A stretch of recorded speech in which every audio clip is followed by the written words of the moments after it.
I heard I was supposed to be doing some content with Obley. Where is she? Who's ready for some culture? Oh my god. Are you excited? What is this? Do you think you Oh my god. can do it? No, stop. I'm cringing to death. I'm dead. I'm dead. You ready to cringe even harder? All right, show me. Look there. Introducing double kick. Kill me immediately. I don't think that I am well equipped to teach you how to properly dance the can-can. So luckily we've brought in Billy, our fabulous can-can instructor. Bonjour. Oh, bonjour. Cue the music. Do you want me to just provide a cappella backing track? Da da da da da da da da da da da da da da da da da. Oh my god. Da da da da da da da da da da. Can you do any of that?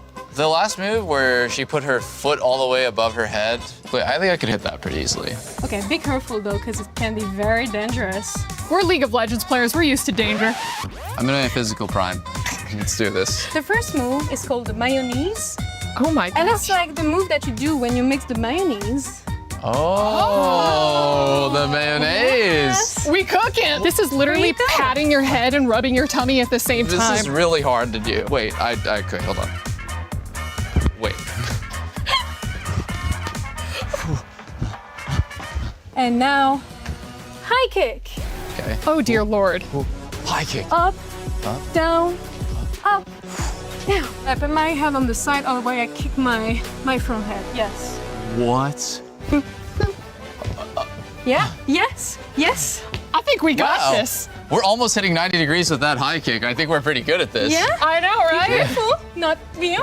Oh, yeah. yeah, no, that's- If I go all out, I'd go actually past Yeah. my head, like way back there. This is a proper way to finish a can-can.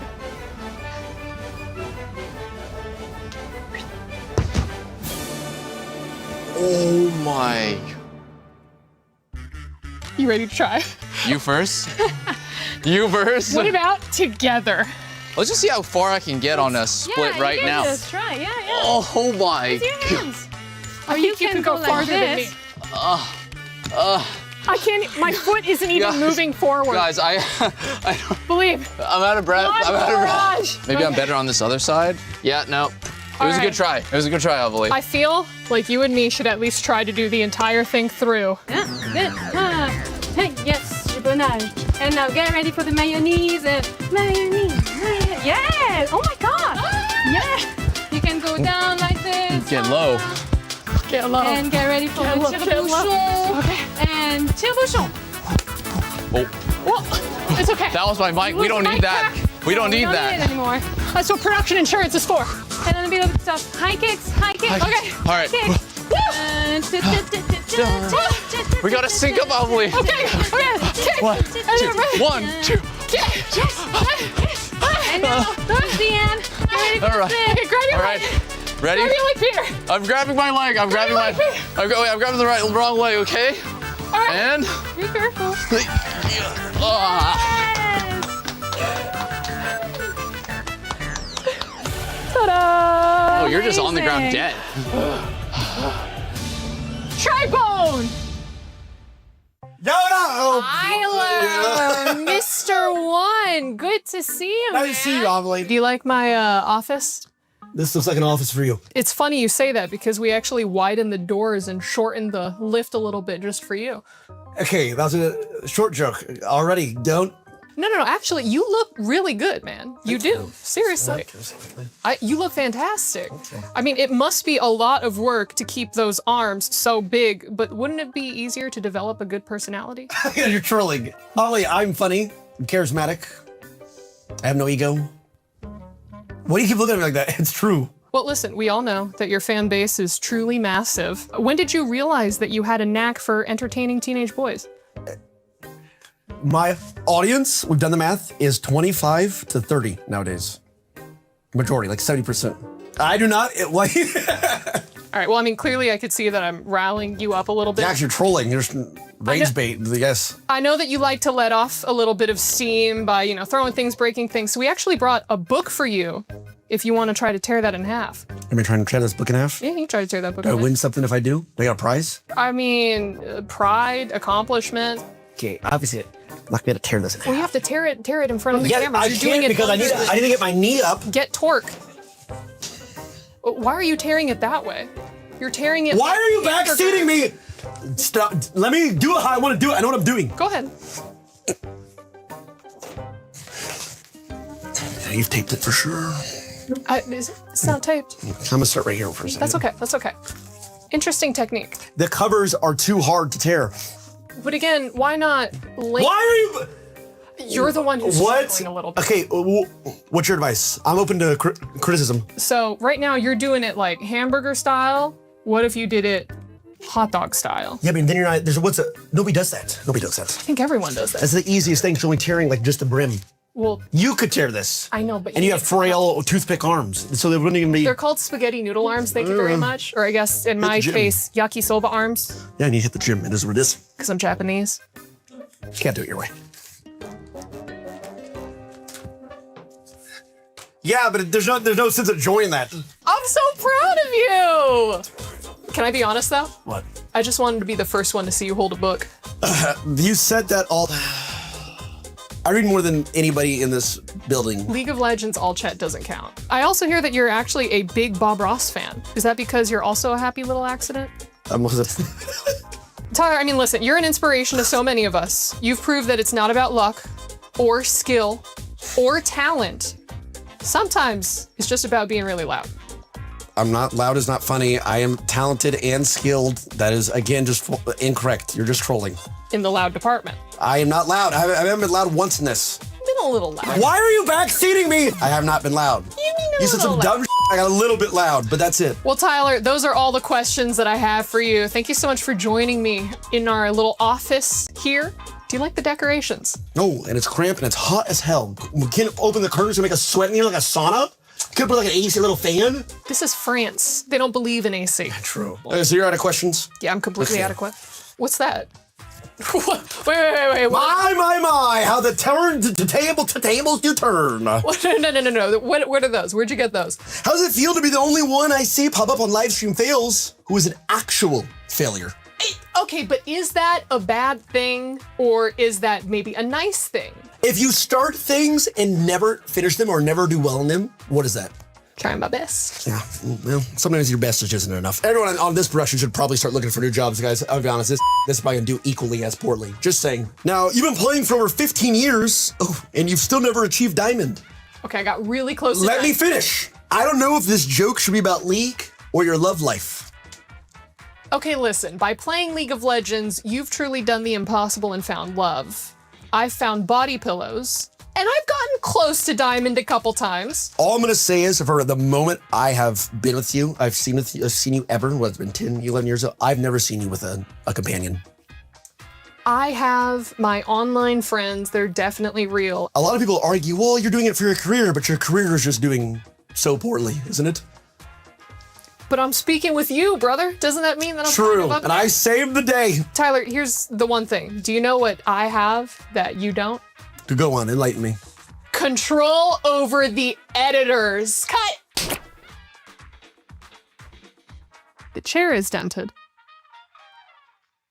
Everyone is playing, you're not yet. EWC Play is your all-in-one platform to compete in fantasy, pick'em, and quests for a grand total of $300,000 in prize pool. Build your dream fantasy team in 5 different games and track your score with live results tables.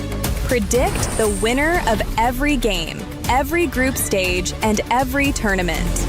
Complete daily and weekly challenges to earn boosters that help you climb the global leaderboard. Got what it takes? Join EWC Play now.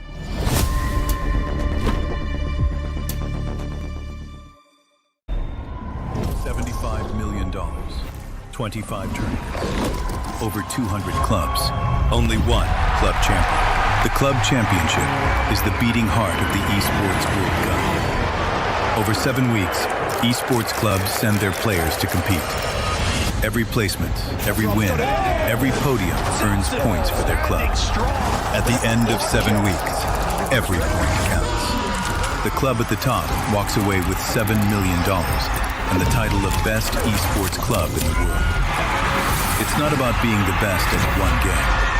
It's about being the best across all of them. Depth, versatility, consistency under pressure.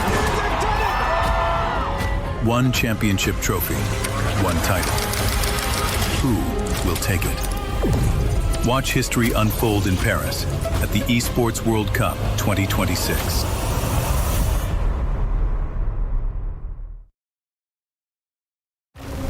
The Esports World Cup, the most elite competition in the world. Its trophy system is built to match. The Club Championship Trophy, awarded to the one club that rose above the rest and reigned supreme across all EWC games. Every participant earns a key engraved with their name. That's their right to compete. Reigning champions hold a key unlike any other. The game trophy is the ultimate prize for every game's champion, incomplete until a champion's key is inserted. The champion's key frame is locked into the totem, a stone marker of legacy, etched with every EWC champion. The losing keys are crushed. The champion claims 3, a personal reminder of who they defeated. The rest are preserved beneath the totem in resin. Every fallen contender captured forever. Will you be remembered or forgotten beneath the totem? At EWC, nothing is granted. Everything is earned. Welcome everybody, we're currently playing the ultimate game, Don't Press the Bell. We got 2 of the most mechanically talented players here. We've got Niall from Vitality and of course Garcia from True Rippers. Boys, do you understand the rules of the game? Can you please explain it? Yes, we need explain. It's simple. All you gotta do, tap the top of the container. At any point, you can decide not to tap and move it away. First player to ring the bell accidentally loses. Best of 1. They've only got 1 opportunity. Is it the jungler or is it going to be the gold laner that makes the difference? Good luck, boys. I'm praying for both of you. You may begin. 3, 2, 1, begin. They're going pretty fast here. Wait. I think he's doing a little bit slower. Yeah. Let's do it faster. Let's do it faster. Let's do it faster. We'll Okay, speed let's it do up. faster. Okay. You ready? We'll start with Garcia again. Keep going. Ooh. It's an intense game. Wait, that's not fair. You're out. No, but there's far. Can we check the tape? But it's okay. If I lose, then it's okay. Let's check the tapes okay, on it's okay. that one and get some confirmation. But overall, thank you boys so much. We have two of the most mechanical players that we have here in the most difficult roles. It is so good. Inside and outside of the stage. Remember, don't press the bell. The Mid-Season Cup at EWC makes its third appearance, and for the first time in MLBB history, the prestigious stage arrives in Paris on European soil. Awaiting the 25 teams from 15 regional qualifiers is a monumental $3 million prize pool and crucial club championship points. MSC opens with the group stage, where 15 qualified teams and one team from the wildcard qualifier will be split into two groups of 8. Both groups will compete in a double elimination bracket, where 2 wins secure a spot in the knockout stage, while 2 losses send teams home. The top 4 teams from each group will advance to the knockout stage. More unforgiving than ever, the knockout stage puts everything on the line. In this single elimination bracket, teams will clash in a best-of-5 series throughout the quarterfinals and semifinals. For those denied a place in the grand finals, one final battle remains, a chance to secure a podium finish and claim an additional $100,000 in the third-place match. Here, one moment can change everything. One mistake ends the dream, one clutch play creates a legend, and at the end of it all, 2 teams remain. One final series in a best-of-7, all for the grand prize of $1 million. One chance to rise above the rest. Who will become legendary? Who will prove unstoppable? 2 champions, 1 game. This is MSC at EWC 2026.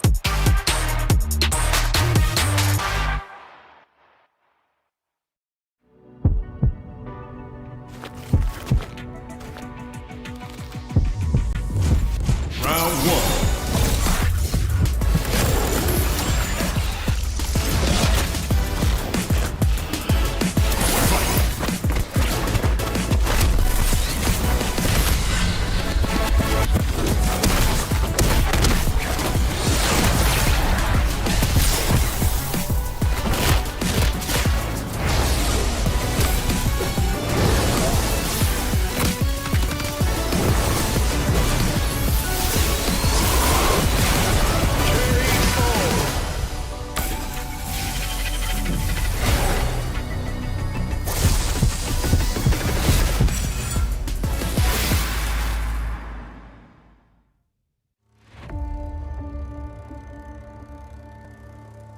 Bloodshed, tears, and glory.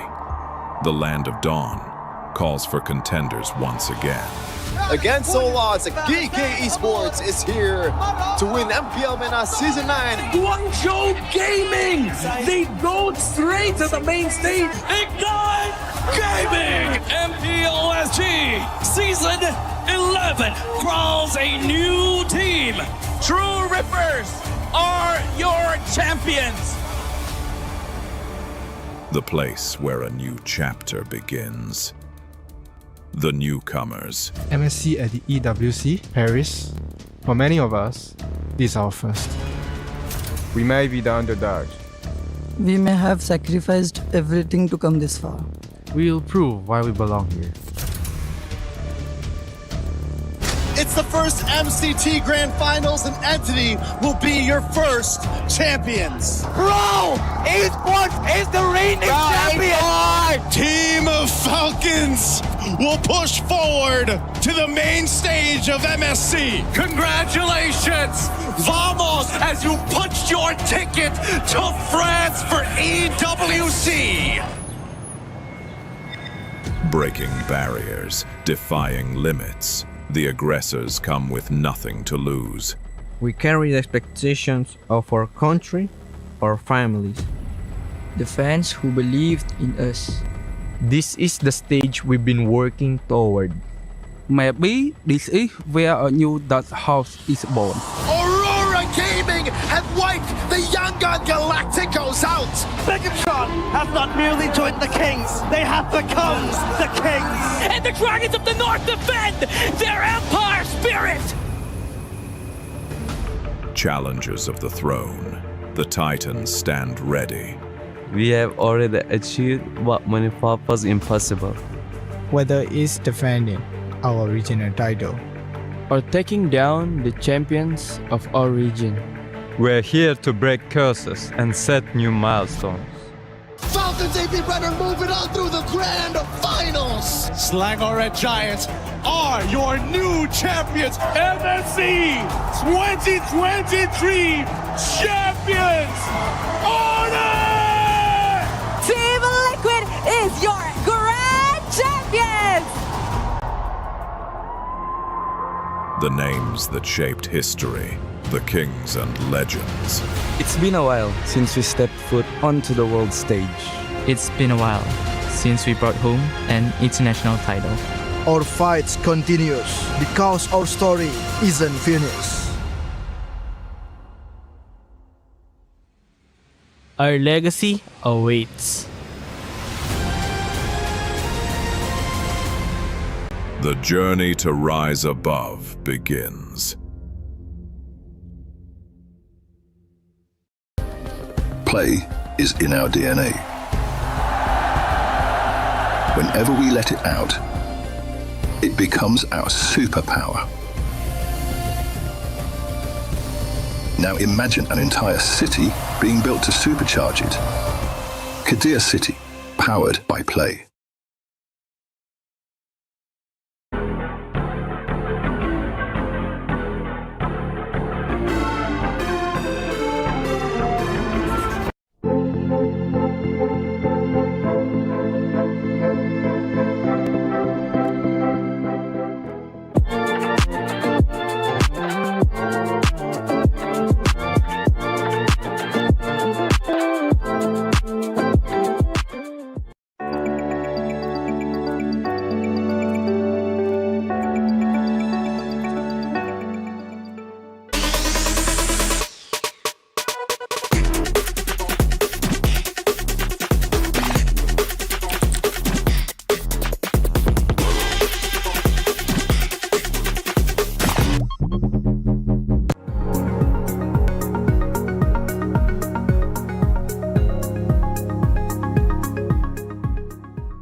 $75 million worth of prize pool here at EWC.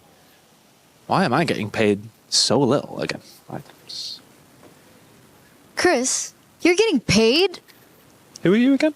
What? A turn-up from yesterday. Oh, yeah. We were on the rooftop and stuff. What's the prize pool for the mid-season $1 cup? million. $1 million US dollars. So the players are getting paid, at least anyway, Rachel? Do we get paid? You're getting paid. I want to get paid. We should probably get on with our jobs. It is day 2 here at MSC. Of course, very, very excited to get into what is the Group of Death. Group of Death. We have 3 champions from their respective regions. We have head-to-heads that go all the way back from years, and it's going to be an insane day. MLBB, day 2 here at EWC starts right now.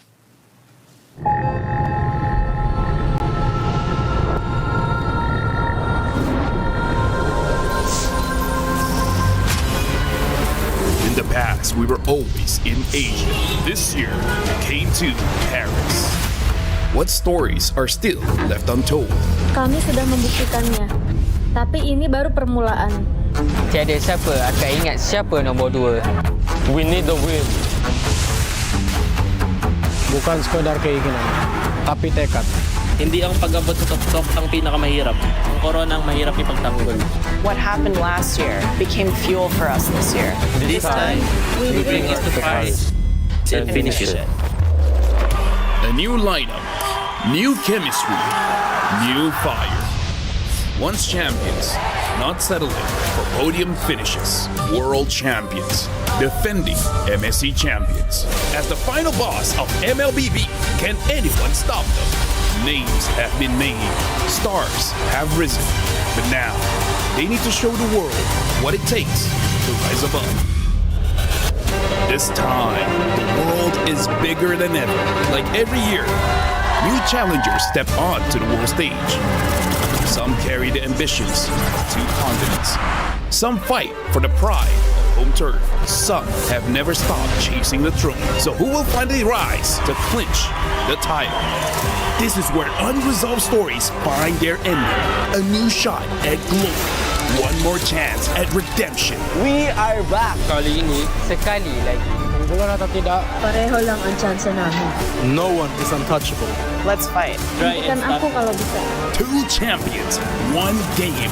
Paris breaks through limitless possibilities. Limitless possibilities. That's a great way to start the group of death, where you know 4 of maybe 8 of the top contenders of this tournament are going to have to go home because they are all going to be battling against each other. Today is certain to give us fireworks here in Paris as we welcome you back to MSC. It's an amazing time to love MLBB because we've got some of the best action you may see all tournament going on today as our top teams are title defenders of MSC 25 take the stage and try to prove that they're grand finals bound. My name is Rain Day. Welcome back to the studio. It's good to see your faces after a great Group A day, and I've got 2 new faces here who you are very familiar with, Brigitte and Lafell in the beautiful blue and red. Guys, did you coordinate this, Brigitte? No. No, Lafell, honestly, you did though. Right? Honestly, no, because we don't really like each other that much amongst us talents. In fact, you know what, Brig, we got to be careful. If we go back to the green room, it turned out my ass is about our pay. Like, we need to let her know that she's the only one not getting paid. But Oh no! Why did you say it? you know what? My bad. She still doesn't know. I mean, let's keep this up for as long as possible. Maybe till M9. We made sure that she can't access her email, you know? Yeah, exactly. That's all it is. I've got all the email here on my tablet. Guys, it's great to be back. And yesterday, it was a fantastic day of Group A showing what they brought to the table here at MSC. Some high highs and some low lows as we take a look at the STC Rewind. Brigitte, you were casting yesterday. I mean, what was your takeaway? Because we saw a new meta. We saw these teams take the stage at MSC 26 for the first time. Yeah, I feel like there was such a stark difference between like teams who really wanted to go all out on macro and micro, at least in yesterday's games. But for today, now that we're in the group of death, I'm not so sure of what to expect because there have been changes in the patch and some of these teams are expected to adjust a lot, but some of them we might question to a certain extent on whether or not will work out for them. Well, I gotta say, welcome Rain Day to possibly the best tournament here in EWC. Come on, baby. MLBB MSC is where it's at because here's the thing. We're going to the group of theirs. There's like 3 previous MSC champions. 23, 24, as well as 25. I gotta say, if today is a sweep, that'll be very disappointing. I want at least 2 games go all the way. It's an incredible showcase that we have. You're talking about that 24 winner as well, SRG coming up soon in this first matchup, but there is just so much that's being learned. We talked about the stories of yesterday. 40 unique heroes, Lafell, was something that was keeping us on pace to maybe break 90 this tournament. Yeah, honestly, that's amazing because we talked to some of the players, the coaches, and we're asking their opinions. You know, you watch Wildcard, you watch MWI, that was crazy. How's MSC gonna look like? And then they say like they're barely scratching the surface. And then after day 1, we're like, you know what?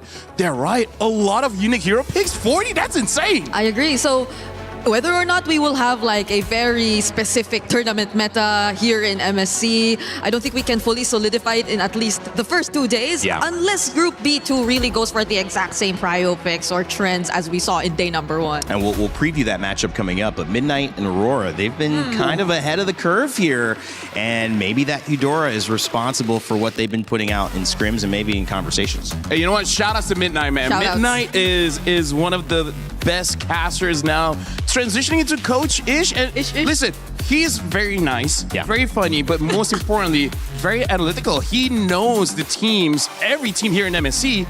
The fact that they created a lot of meta, that's insane, because Eudora is something that all across the world, everyone was so surprised at one of the basic heroes that we didn't thought would be meta, but yesterday, 100% pick or ban. And maybe to add another adjective to Midnight, he's one of probably the most skeptical analysts out there. So to think that they're willingly using and trying out these kinds of heroes really means something for this coach. And speaking of heroes, I mean, I had to go and load up MLBB. I was so inspired. I played some rank last night, got some Eudora games in for the first time. The power of the stun, showing how important it is, maybe not in your general meta, but with the assassins coming forward, Brigitte, in this meta, it's so important to have some way to deal with them, and Eudora has a pretty good answer. Yeah, I agree. The fact that it also shows up often in at least the first 3 picks or the first phase of the draft, I think will somehow make you think twice about just locking in an assassin immediately once you see the presence of a Eudora on the other side. Well, it should make you think twice about how you pick your heroes in MLBB. It should also make you think twice about who you pick to win each matchup in MLBB today, because we got our pick'ems ready to go. Earn your share of $300,000 by participating in the pick'ems for EWC. We'll have this for all of our games. MLBB is no different. Scan that QR code. Let us know who you think is going to win. We'll show the results later on throughout the show, so stay engaged with us. We'd love to know whether you guys are getting them right. That's my big question. All right, let's take a look at the groups here. We saw Group A yesterday. They did well. Group B, though, Brigitte, I mean, just for people coming in, why do we call this the Group of Death? Because of the amount of champions that we have here, the amount of MSC champions, respective region champions, or maybe you could even count runner-ups. MSC runner-ups are also found in this exact same group. So the competition here is expected to be really, really high.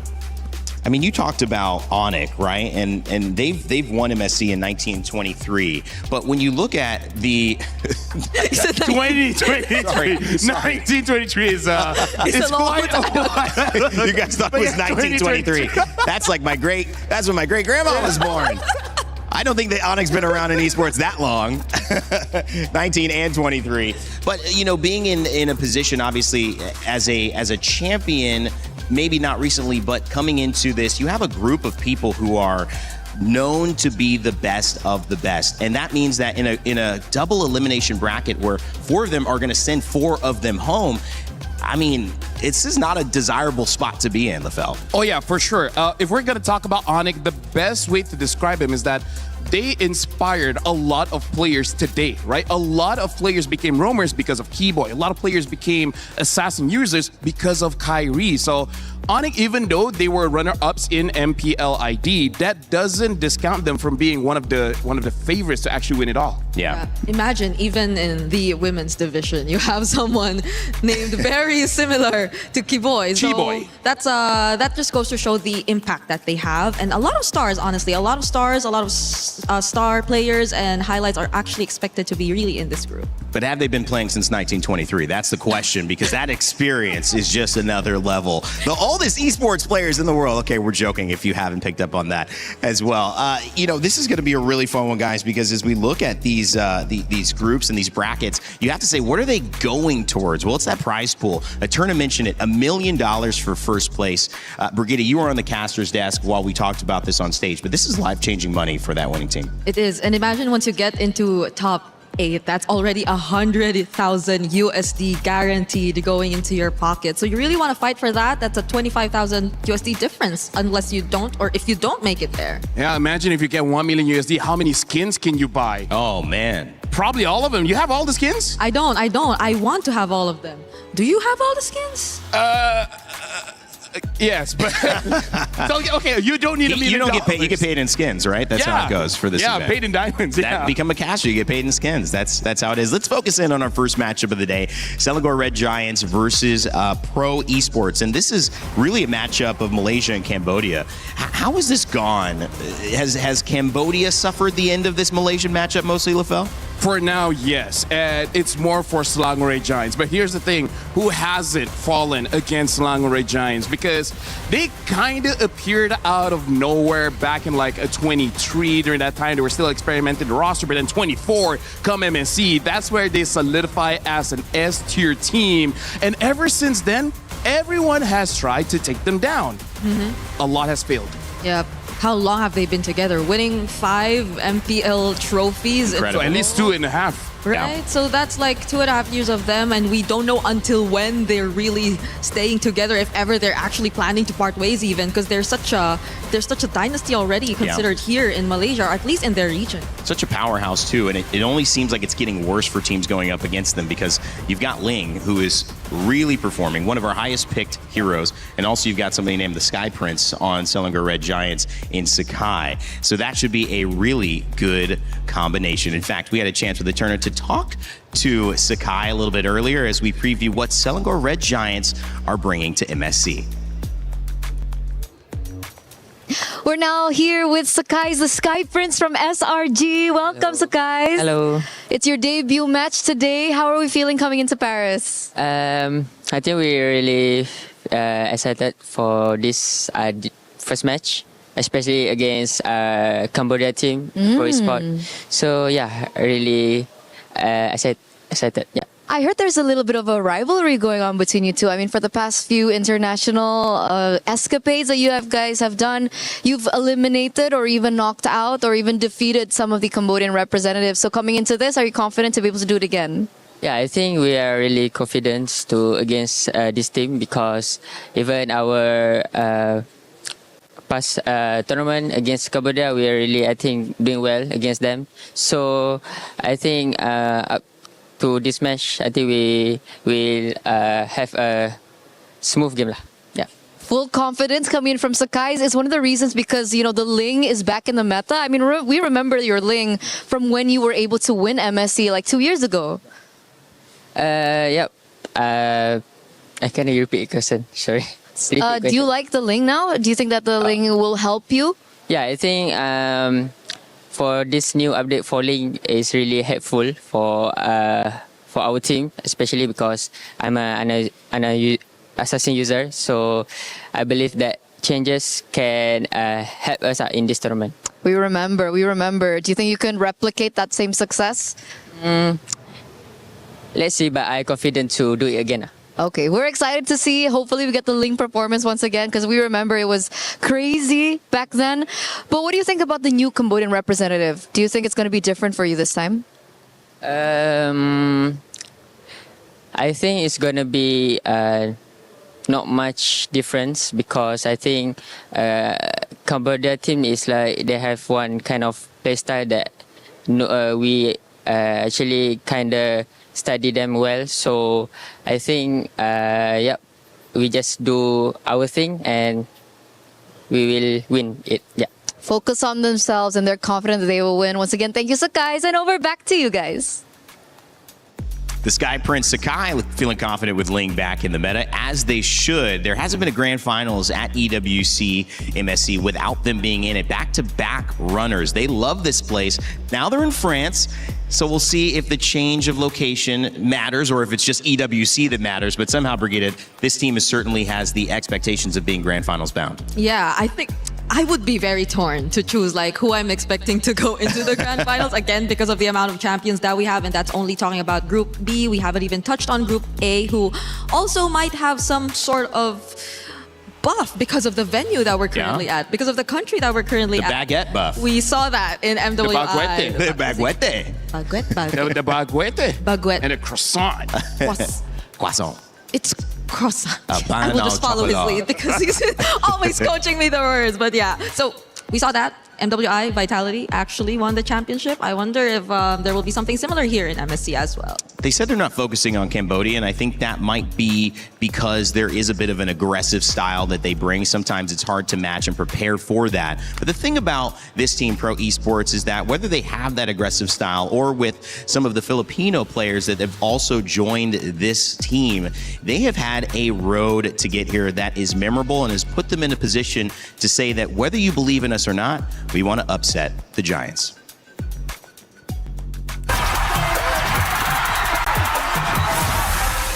Pro Esports started in MPL KX Spring Split 2023. We qualified from Challenger Cup, and I joined since the beginning. And after 6 seasons, we finally became the champion of MPL KX Season 10.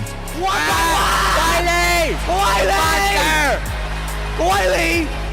Trong một kiểu độ lên Maniac! The Grand Final! Pro Esports is the reigning champion for MPL KX! When we win MPL KX, of course we are excited because we've been having this dream for many years already, and it's our first time winning, and we qualify to play on international stage, which even make me more happy and excited. Your mastermind! Live the trophy! After we winning, I feel so impressive to come back to EWC because since last year I didn't make it. Right now, back to the EWC feels so impressive. See you soon! Now on to Kenji! It's a double kill for Seoul, and it's a 2-0 clean sweep for See You Soon. The Cambodian Owls will fly onward again. Because last time I come here and I just make it to top 5 and top 8. So for the best player that I had, I think we can make it to the grand final. In Pro Esports, we are like a family. We have a good bonding, so I'm pretty confident with them. They always talk out to me like, it's okay, don't feel pressure, just enjoy the game. For us, it's like a dream to represent our country. Not many get the chance to do it, and when we have the chance, we gotta do our best. អរគុណអ្នកទាំងអស់គ្នាដែលគាំទ្រ Pro Esports ហើយកុំភ្លេចគាំទ្រពួកយើងនៅ EWC 2026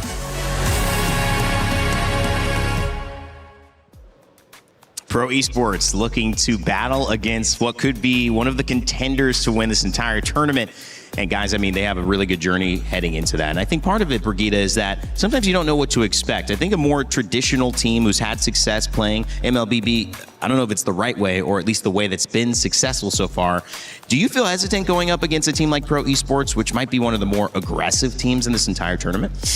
Well, I feel like I'd want to balance my expectations a bit when it comes to aggression or Pro Esports actually, because they do have, again, as mentioned, 2 Filipino players, and one of them, Kozen, who plays in the gold lane, is actually very textbook-like when it comes to his approach. So that might somewhat balance things a bit when it comes to playing against Pro Esports. Yeah, I don't know about you, Brigitte, but for me, I have this mindset that I'm more afraid when I don't know when I'm going to get punched. Yeah. You know? Yeah. Honestly, it is kind of like combat sports where some people, they want to play the early stages of the fight, just getting points, gauging their opponents, right? So during that time, they're hoping for a slower game, slower match. But then all of a sudden, if the opponent goes headstrong, 100%, very, very strong punch, and then try to end the fight that way, that could really surprise a lot of people. So I think that's the best analogy here, where Selangor Giants, they will spend their early game roughly understanding the habits, but if somehow, some way, they just get a very good lucky punch, that might really change the course of the game.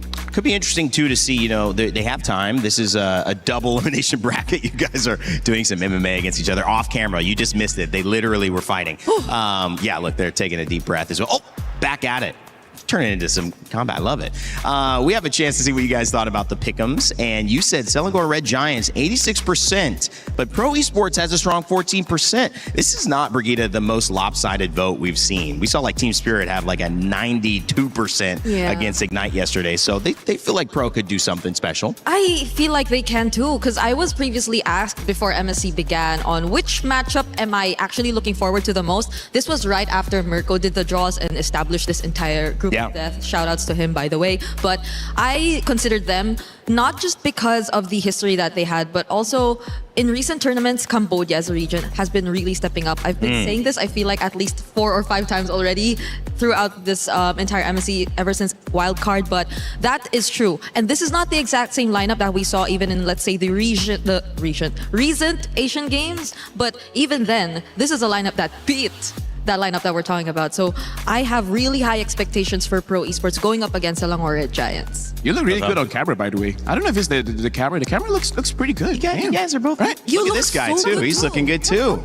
I told you, I complimented you guys right off the start. I mean, everyone's looking good. We're ready to go. Feels like it's going to be a good day of MLBB. Oh, by good day, do you mean like game 3 days or something like that? Hey, you know, I really don't mind if we go 3 games at game 3 and 4. Because we're not Well, it's time to get it started here. Your second day of MLBB MSC at EWC 2026 begins right now.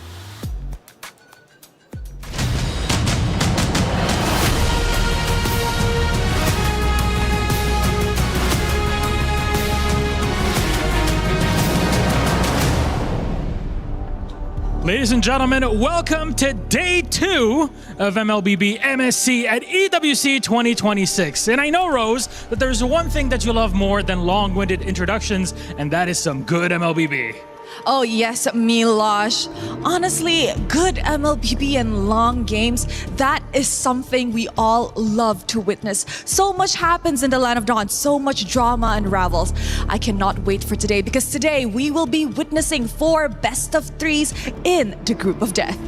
Yesterday was quite fast. I think today would not be surprised if we go the distance on more than one game. Yes, Milosh. So without further ado, ladies and gentlemen, join me in welcoming Selangor Giants!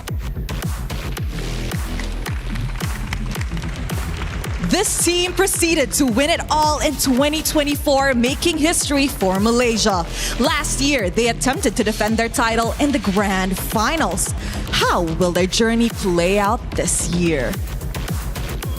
It's a lot of pressure on their shoulders, I know, but we know they've been there before. They can do this again. It's no easy task, though, against the up-and-comers on the other side. Please welcome Pro Esports!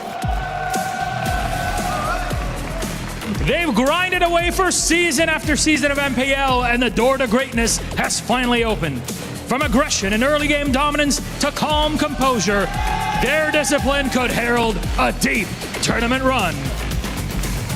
And you know, Milosh, this regional rivalry dates back all the way to 2024. And throughout it all, SRG has been coming out on top. Will the same happen today? There's gotta be one moment, one inflection moment today might be the one.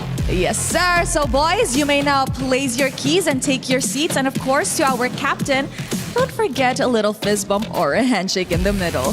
See if they end up doing it. Oh, walking up for it. Hey! There you have it. We are ready to kickstart day 2 of the MLBB group stages. Without further ado, it is time to rise above. Falcons will close this game out with a clean 2-0.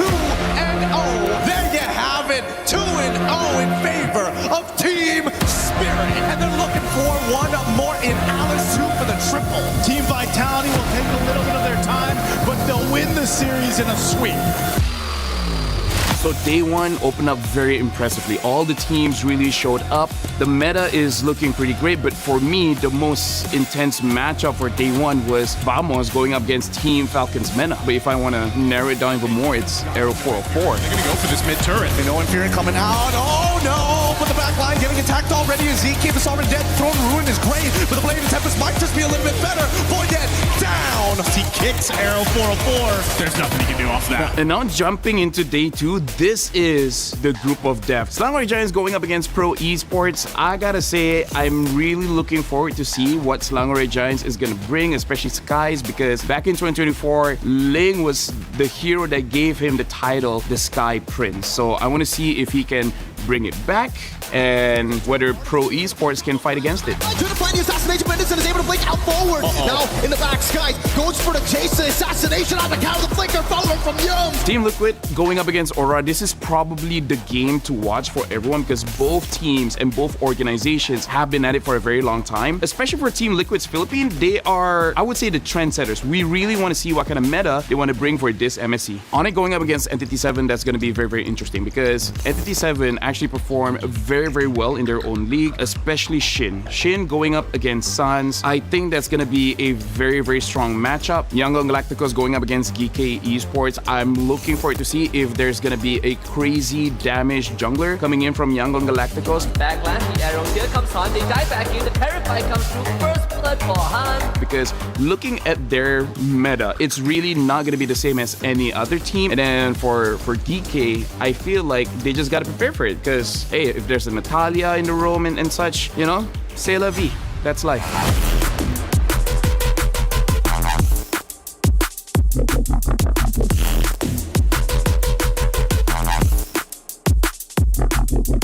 And make sure you guys tune in because day 2 looks to be like a bloodbath. That handsome man gave us all we need to know. And he's actually right here near me as well. SRG versus Pro Esports. Coming up, SRG, they have yet to miss a grand finals at MSC, at EWC. The last 2 years, they have been unstoppable on their path. Will Pro Esports find a way to throw more than just a rock in the middle of the road, maybe an entire wall to force them to turn back around and find another route?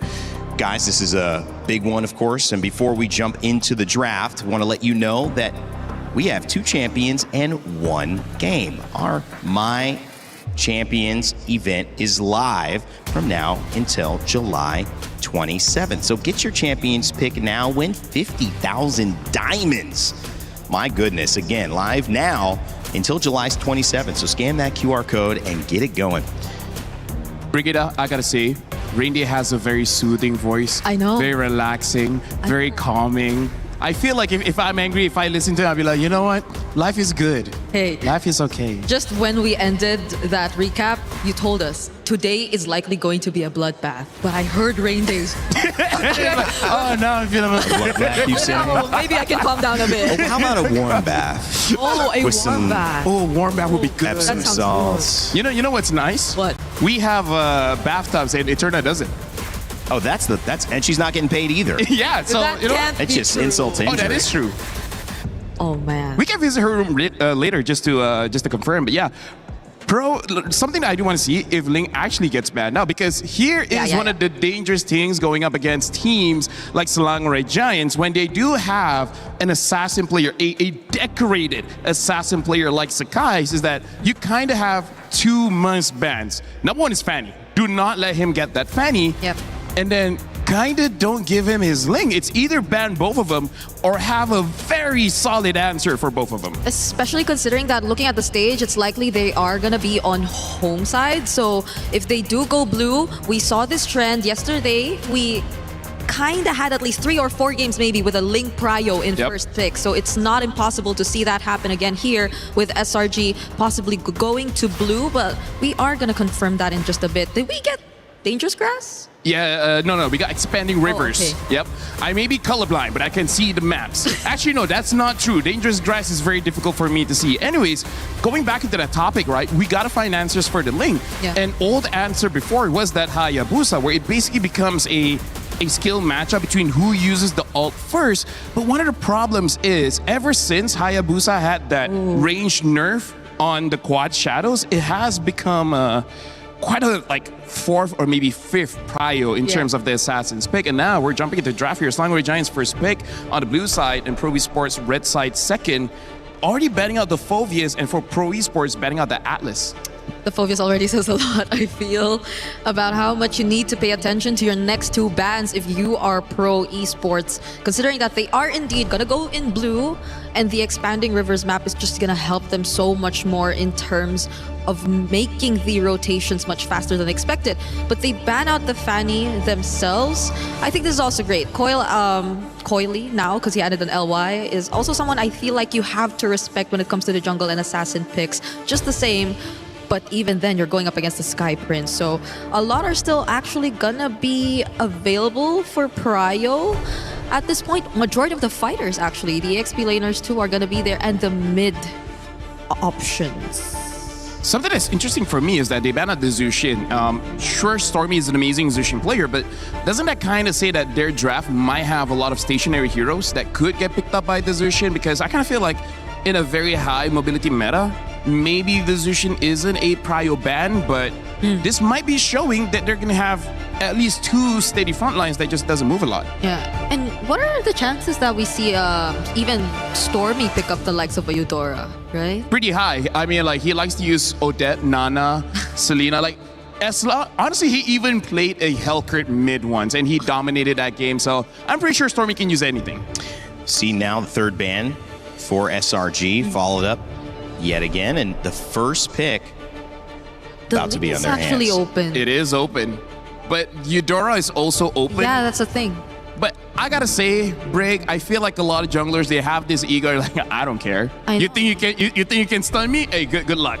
And we've seen it, the success of Ling. I mean, one of the most picked characters, but also moments of taking over games. Era 4-4, you mentioned yesterday. Can we see that from Sakai? I think a lot of people want to see that. So it's just a question of whether maybe not pro esports. Confident, but maybe not pro esports. There's 5 people who don't. 6 people at least who do not want to see that. Yeah, but they're taking the time here, Brig. I think they're really trying to think whether they want the Ling or give it over to pro esports and encounter it later. I think they can because they pick up the Valentina. So it looks like Slangoring Giants, they're going into the first draft here trying to read pro esports by having a very, I would say, flexible mid. And now, looks like Pro Esport, they got the Ling as well as the Belleric. Very scary opener here. Link has a lot of burst mobility, can go for the back line, and then in case Slangoring Giants wants to go for a dive composition, Belleric can stop that. So I wonder if Yumes will try to use something like the Cho to potentially stop the Ling, or they got something else. Yeah, and apart from that, I feel like the Valentina is one of the safer mid lanes to just pick up. I know blind pick Valentina, not a lot of people are a fan of it, but now in this meta where the Ling is just an automatic pickup, then maybe it's one of the safer options to go for. And considering the Cho that you've mentioned, there could be a chance, but are they willing to pair it immediately with the gold lane pick? It seems like no. They're gonna go straight into the Hirara and the gold lane pick instead, revealing their cores in this lineup. Hirara obviously has been somebody that when you let it go, you have to deal with. They knew that they were going to get a pick here. And the Moskov, LaFell, it feels like it's been rising in value a little bit, coming in that first phase of picks rather than some of the last phases. Definitely, especially because Moskov is one of the rare gold laners that don't need anyone else's help to save himself. He has a lot of dashes as well as his second ability, able to push someone away. And if there's a wall, it will get stunned up. So here, I think Innocent is just saying, bring it on. If you want to chase me, I'll kill you first. And a question, too, is if you have a team like maybe Pro Esports who are aggressive, Moskov allows you to push as the Eudora comes in, but also if there's a random aggression, join that team in that fight, right? So a little bit of global safety if they get countered quickly. I gotta say, this is Innocent on this Moskov is something of nightmare to Cambodia because even back in M6, CFU coming in from Cambodia almost eliminated Slangoring Giants, but then Innocent with one very good ult, with one SOD, turned things around, got a Maniac, almost like, and then basically ended the game then and there. But now we gotta talk about the opening here. It looks like Pro Esports, they're opening with a very meta MSC draft, right? Bringing the Ling, bringing the Eudora, and the Belleric as well. Whereas Slangoring Giants, I would say even though their first pick, they're being slightly bit more reactive by having an early Valentina to counter whatever they're going to get. They have the Hirara, pretty strong pick right now, and then having the Moskov to say, if you guys want to dive me, I can protect myself. And this is one of the stronger strategies that Slangoring Giants has, where they go for a 4-1 position, where Innocent, you're all alone. You're not going to get any help. Good luck. Everyone else, do your best. Which is, I think, great, because at least Pro Esports have a Ling to somehow match whatever Innocent could do across the map, because I think that's one of the biggest threats that we're looking at right now. But also, we don't know who the front lines are going to be for SRG just yet. We're looking for a bit more crowd control, perhaps. There are also some other combinations that could still come out, honestly. What would you like to see? I'm thinking of maybe even an Akai Arlot just to really make things difficult for the Ling, because there is a chance we see that. They also took out the Alice, a really great matchup if ever for the Arlot, but that's on top of the many other picks that could still come out, because again, they have a very flexible Valentina in the mid lane. And the Cho got banned out, so they have to figure something else out to catch this Ling. That kick is gone, and the fact that you do have Ling, it does make your problem in some ways one-dimensional, but it just feels like a control-oriented draft right now from Pro. And does that indicate that they're playing the way we think, or does that indicate that they, are just matching the ability to, if we are getting dove, have an answer for that? Oh, this is very interesting. The Ruby gets banned out. So I think Slangoray Giants, they're reading into Pro Esports, like you said, like a more controlled kind of draft. Yeah. Where there's a possibility of them playing double fighters, and that might be too much for Slangoray Giants to kind of handle. So now Pro Esports, they pick up the Harif. So I'm liking the balance that Pro Esports has because Harif, even though he is a GOAT laner, I would say once he's level 4, he has that Zaman Force, he can already dish out enough damage, making it so that even if Ling somehow got disrupted early, still has time to get the farm back. Yeah, and idea is pretty much the same. You still have a somewhat box created, at least through the Belleric, that space that could really aid you in just going for the counter attacks if ever SRG does go and commit to a very aggressive lineup, because we're still looking at their last 2 picks. We brought up some of the suggestions earlier. In terms of the roam, Hilda's gone, Cho's gone. Oh, they go for Uranus. So that's not the most setup-heavy XP laner, but they will compensate it through a Badang in roam. So the Badang is one of those heroes that can actually catch these assassins, especially like pin them against a wall. I'm seeing Slangoray Giants. This is a very unorthodox kind of draft that I feel like not a lot of teams can pilot very well. But Slangoray Giants, they have a different kind of way to play where I feel like they're going to win the lane and try to invade the jungle. And now Pro Esports answer with the Sora. Quite a lot of damage. I feel like first turtle going to be difficult for Slangoray Giants. A lot of team fight and a lot of pressure from the lane, who could just bounce all over the place for Pro Esports. But when you look at lanes, when you look at like setting up a macro game and playing it just through and through, do you feel maybe SRG got the better end of it, Brigitte? It feels like maybe lane to lane in a way, because it's a very individual type of draft where they have to perform individually rather than us expecting them to go team fight head on. But we'll see if Pro Esports somewhat get to handle that now that we're heading into game number 1.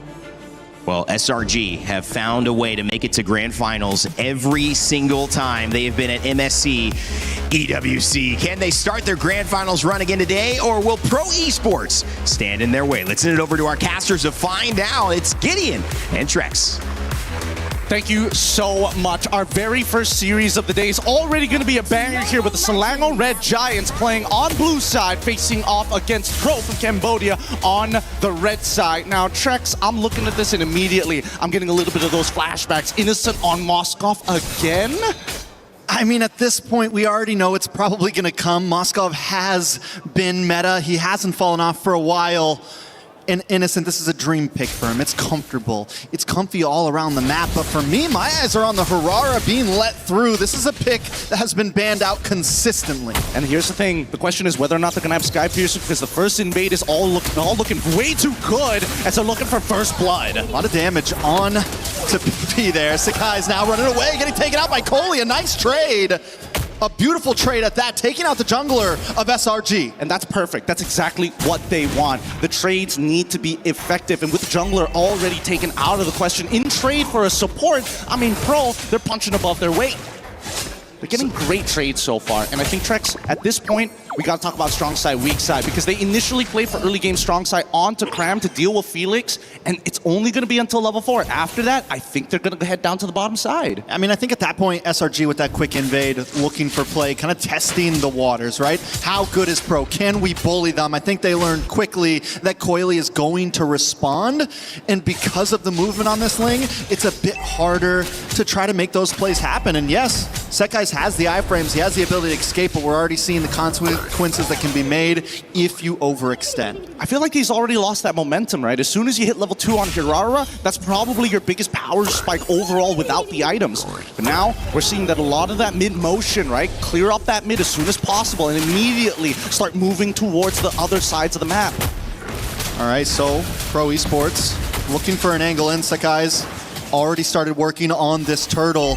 Saw making the way as well, does have level 4, can put out some decent damage, watch for the stun, but SRG's not going to try to rush this either as Kohli goes for the orange buff, a little bit of damage onto Yumes. Sakai's making his way in, Sariam Felix gonna back off, no big angle from Pro just yet. Kohli has to finish this orange buff as quick as possible. He's going to look for the angle in.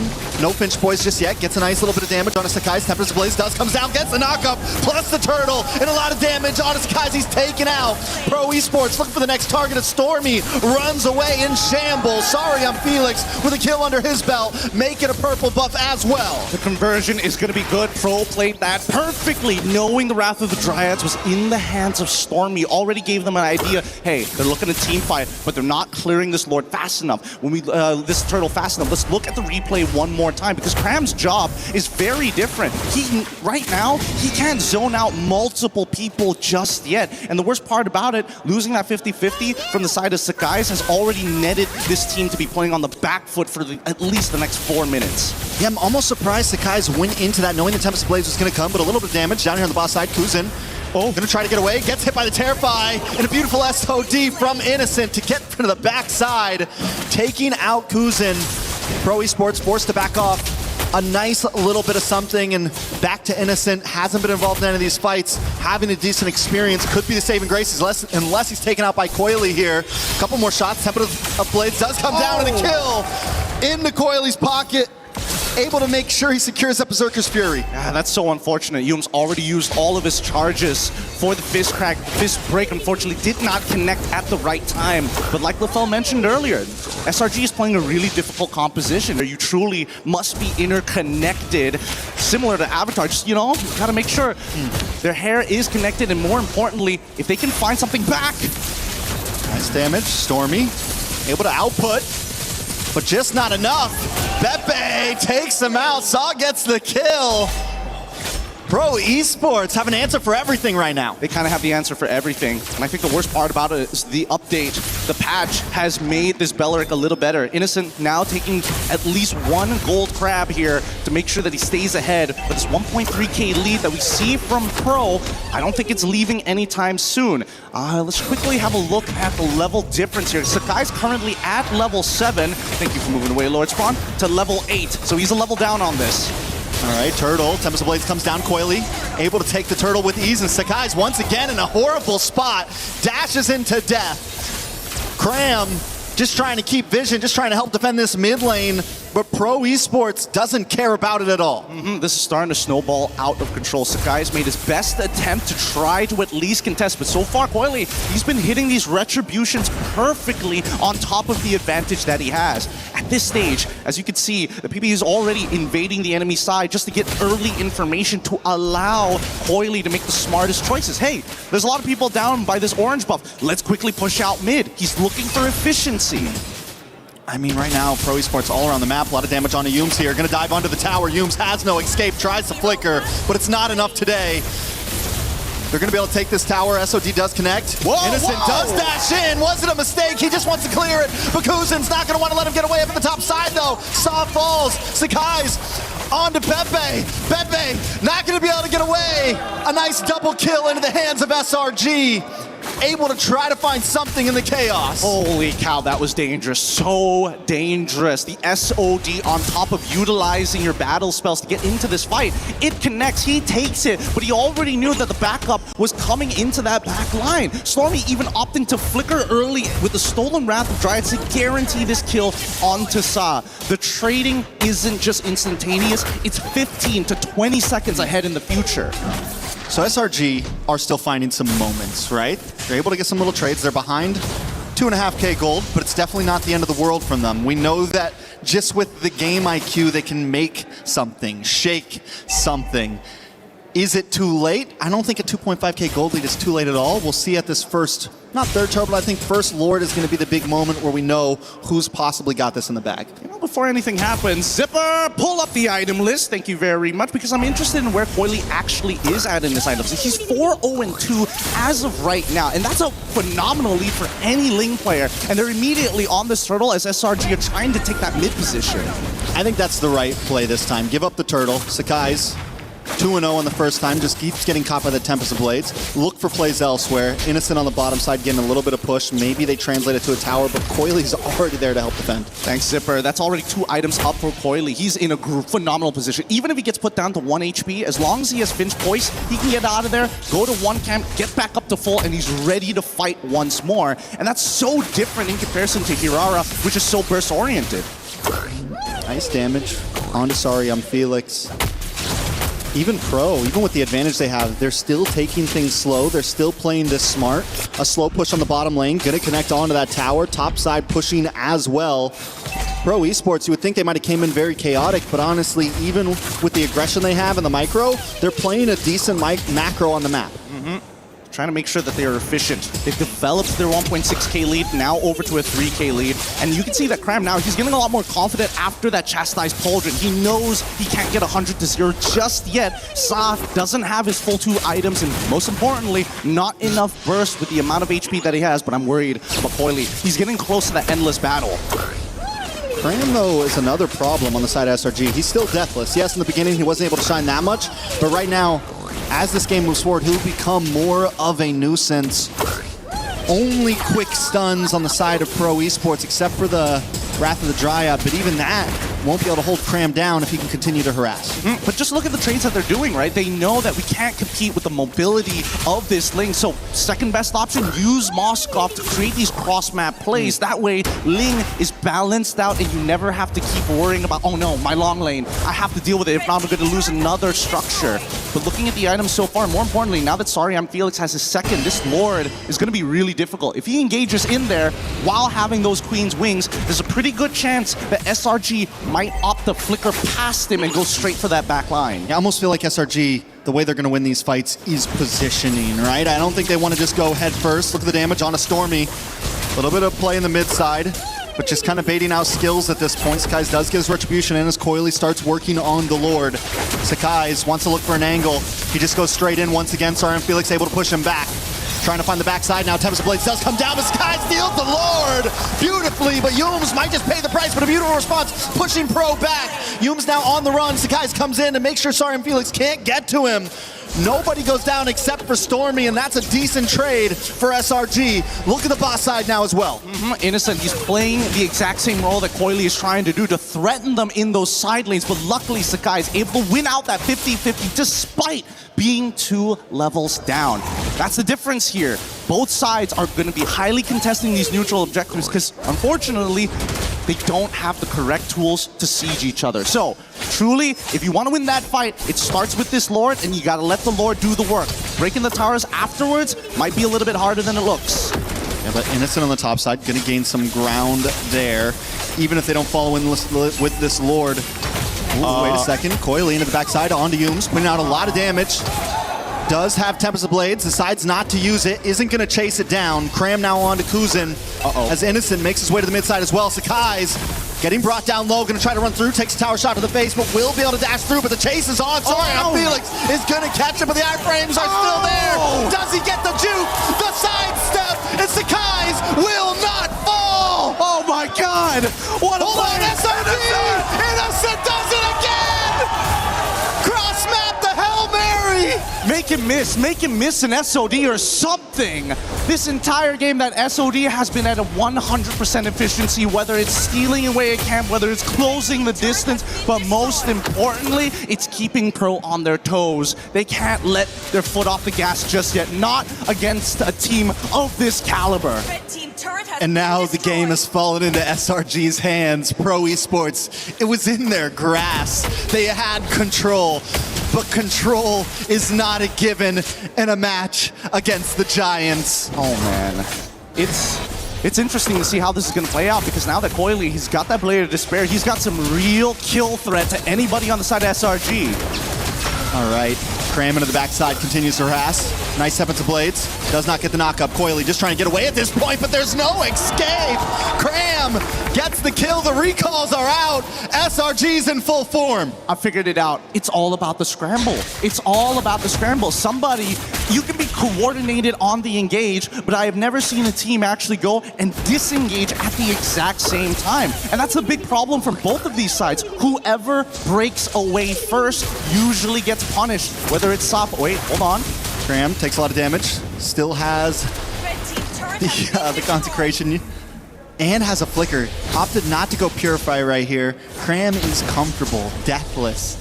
Like I said earlier, this Uranus is going to be more and more of a problem as this game goes on. Yeah, I think even Kuzen is starting to recognize that he doesn't have enough consistent DPS to stay on top of Cram. And worse yet, it just feels like a waste of resources as Cram is zoning out 4 members to get the information they need. All right, Coily wants to try to make his way down. Lord still getting contested as Saw keeps vision, but Cram just pushes them away. The one-man army. Coily cannot find a good angle. He can't come Riverside. He's got to go around the backside, but Cram's already got vision onto the whole team. And Sakai's isn't going to rush it. He bounces back and forth. Sorry on Felix in this tri-bush. May try to make a play, but the problem is mid lane's getting pushed in. Pro Esports has to back off. Yep, they're not going to do this, and now SRG trying to be even more efficient. They're not going to show topside until it's too late, and now Pro, unfortunately, just has to respond to this as SRG are playing Pro's game, but just a little bit better because they don't need... Oh!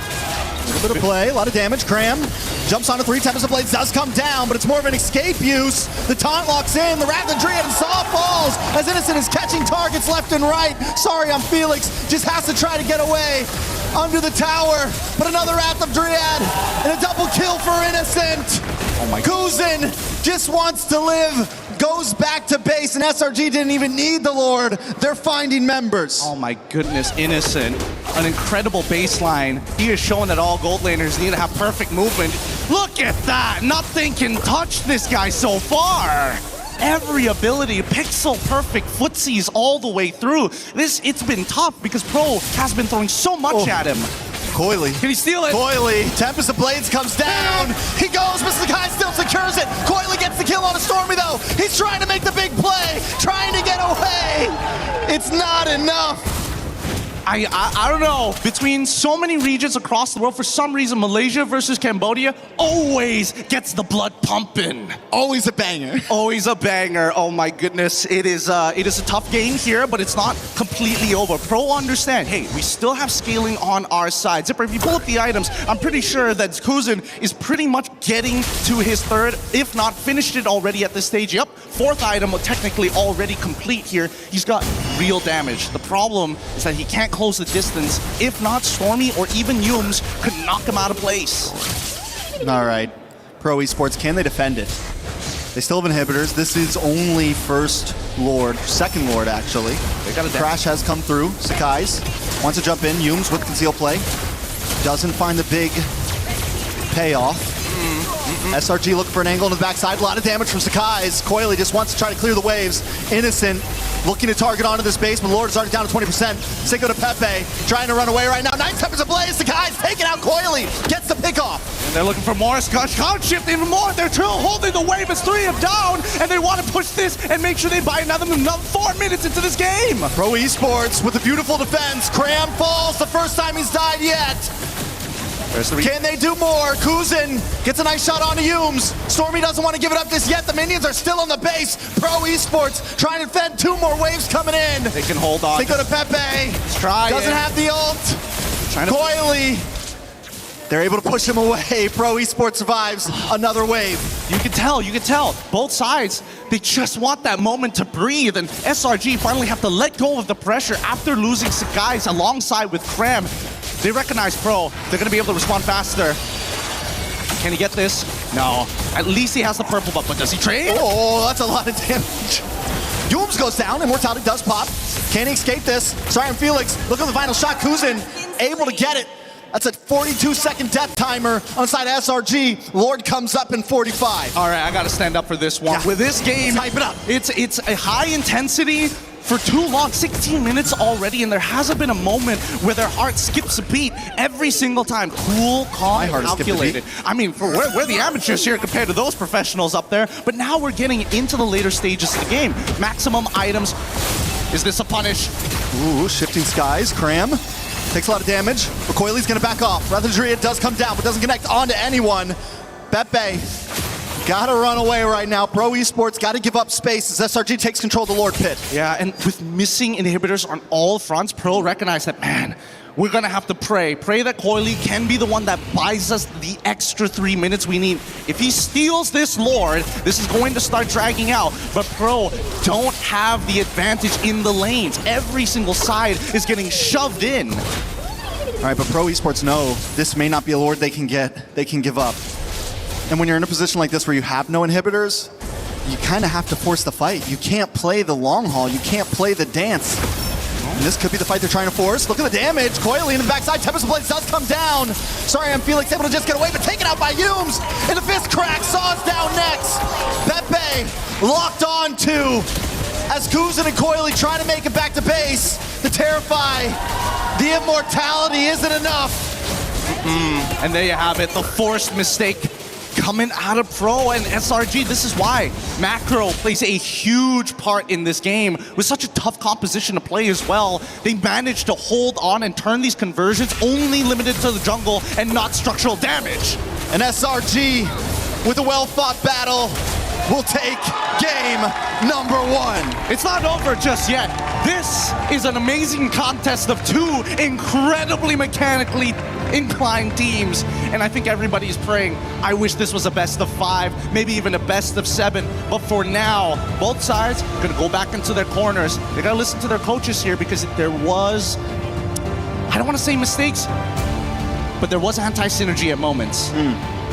Bad calls, possibly, or maybe overextending or doing things a little too late. I don't think they were bad calls, but I definitely think that there were coin flips that could have been skewed in certain teams' favors had they just waited half a second more or fought a little bit further into the future. But man, an amazing bout between those two. I'm hoping this turns into a 1-1 because if we learned anything, that early game was incredible coming out from Pro. The fact that we saw that SRG, even though they stole the Wrath of the Dryads, it's about efficiency, but more importantly, how much can you get with these ultimates? Every single time we see a stolen Wrath of the Dryads hit 2, it's a guaranteed win on that fight. If we see 3 from the side of Pepe, the fight's immediately over for SRG. I think Pro, you're right, had such a great early game, and SRG shows that they can hold out and wait for their time to shine, wait for those power spikes. Pro maybe got a little ahead of themselves. Once it got into maybe they should have put more focus onto Innocent early on, honestly. I don't know. Because he had such a free game. And I mean, they actually tried to. They tried to get some of those ganks down there.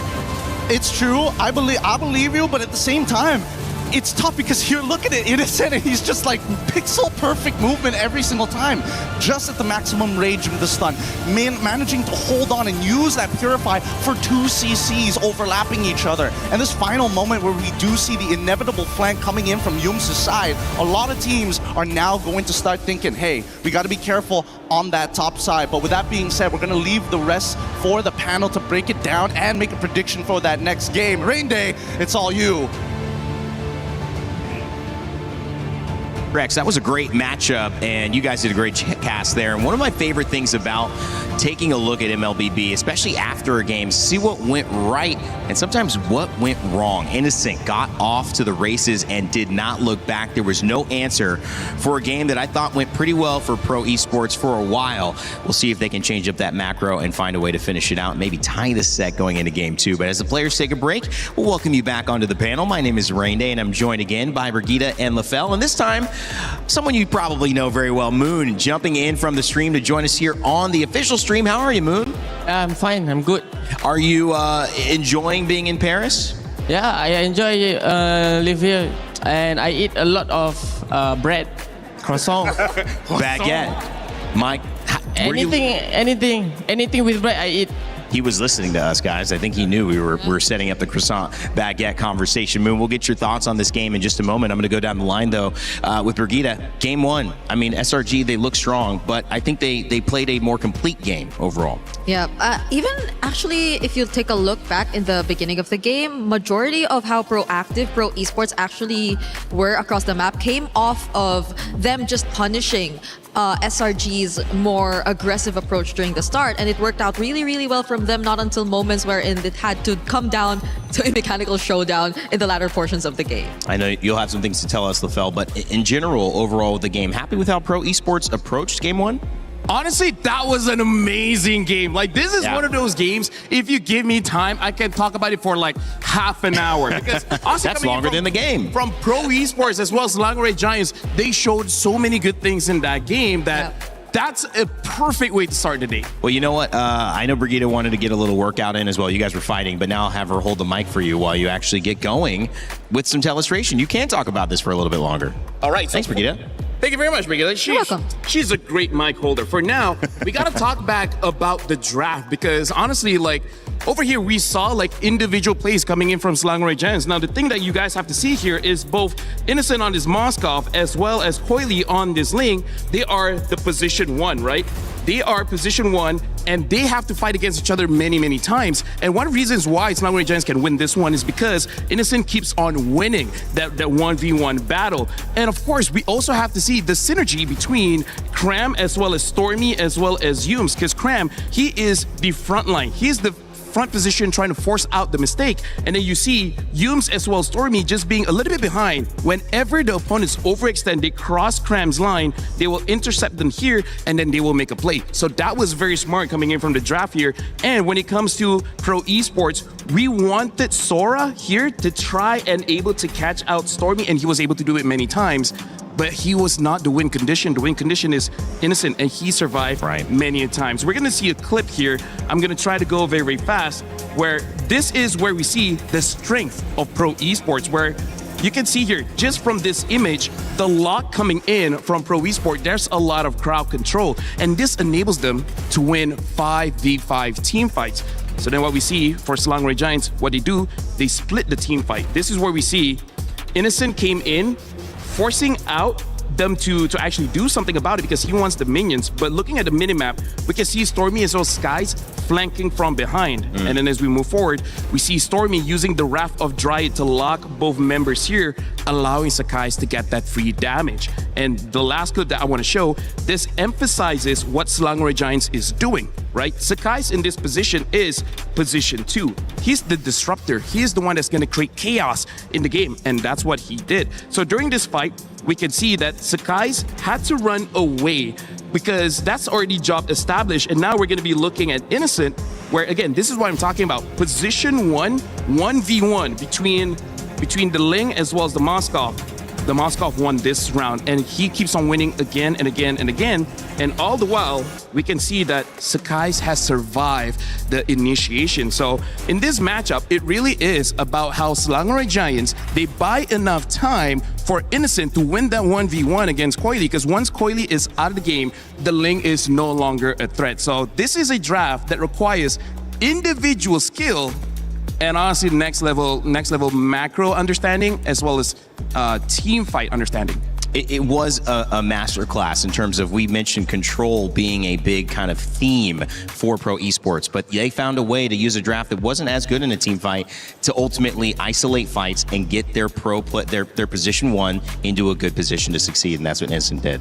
Yep, and I can't help but really commend the fact that SRG did all of this willingly. They let go of the Ling even though it was open for them, possibly could have been picked up by SRG even in first pick, but then eventually it went over to the hands of Pro, even the Eudora. Yeah. Even the Eudora was in the hands of Pro, but all these quote-unquote meta picks, at least during the first few days, were countered out here by SRG through sheer, I don't know, like synergy or maybe just chemistry overall. Moon, I want to get your thoughts on what you've seen so far, because we've seen Eudora, we've seen Ling, we've seen some of these meta characters start to show up and evolve what people are playing in the tournament.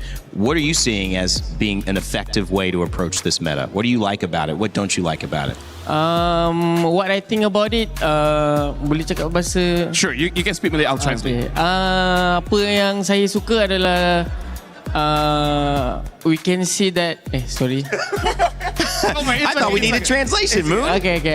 Boleh nampak macam meta dah berbeza, and saya suka nampak dia punya perubahan daripada segi hero, and makin banyak berubah. Assassin pun dah back to the meta, and benda-benda yang macam ni dapat buatkan fans lagi excited to see the gameplay, dia punya perubahan daripada segi planning, daripada segi chemistry, macam mana dia nak main, macam mana dia nak execute the whole things punya ni sebab terlampau lama dah meta sama, so bila dapat berubah ni sukalah, best lah. So he said he likes this because for quite a long time the meta has been the same, but now new characters are coming in, and because of that the meta has to change, the planning has to change, so he really likes it. But now if I can ask, so Moon, Eudora, did you predict Eudora to come into the meta? Because Eudora is kind of strong, burst, crowd control, but going up against a Ling, a Hayabusa, Nolan, isn't it dangerous with all these assassins for team to use Eudora? Rasanya Eudora will doing fine sebab dia ada stun, dia ada macam rasanya dia punya job desk ni lebih ke arah macam dia backup.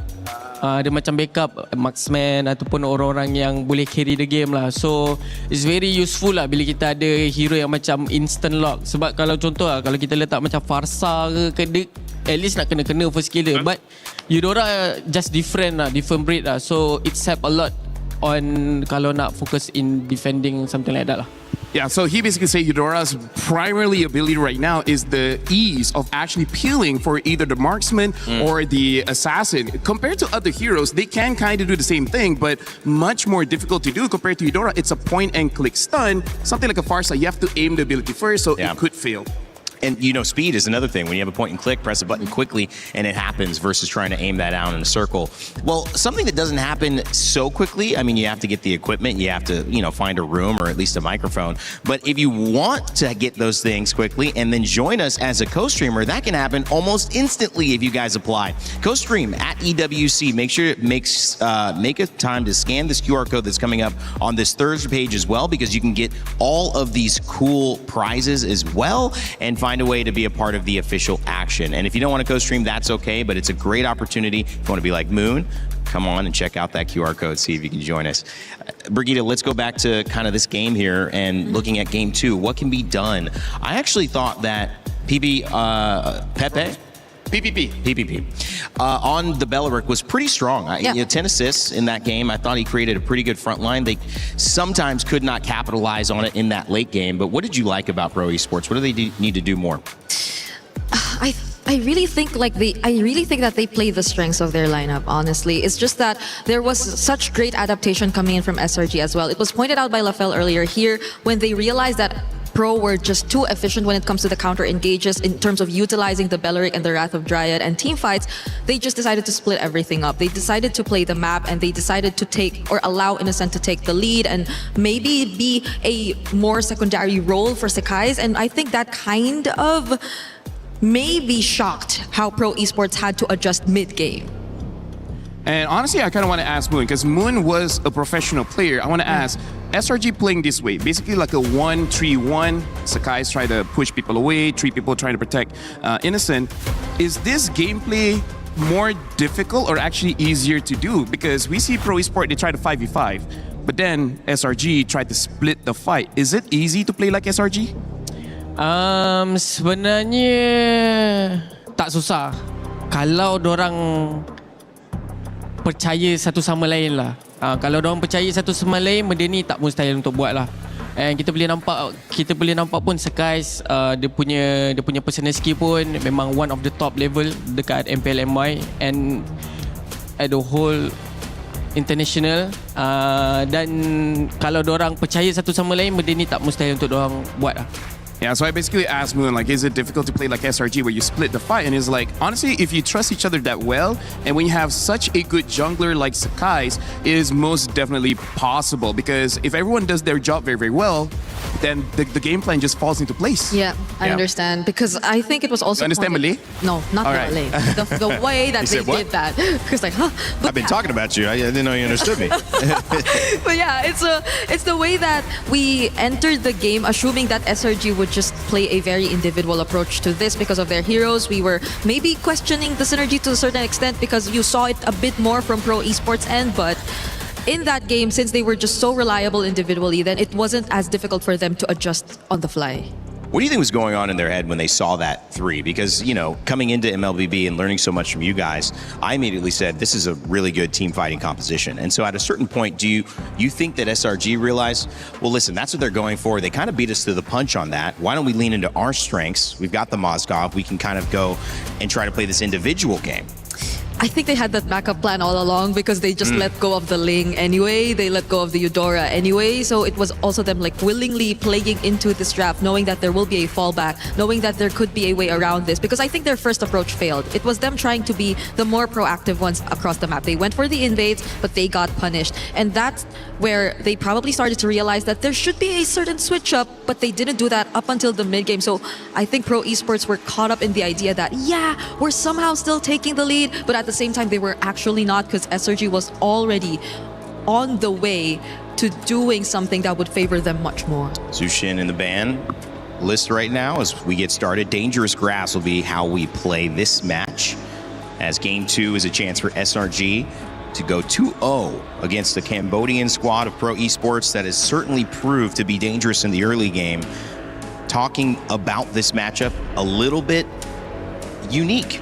Liking to play in a way that's not going to be subdued. Yeah. They're going to show up. They're going to make sure that you know that they're present in that game. We saw that in Game 1. Yeah. See if their lineup set that up for Game 2 in this draft. I really wanna ask Moon though. Do you think it's just really SRG confident that they can counter the Ling?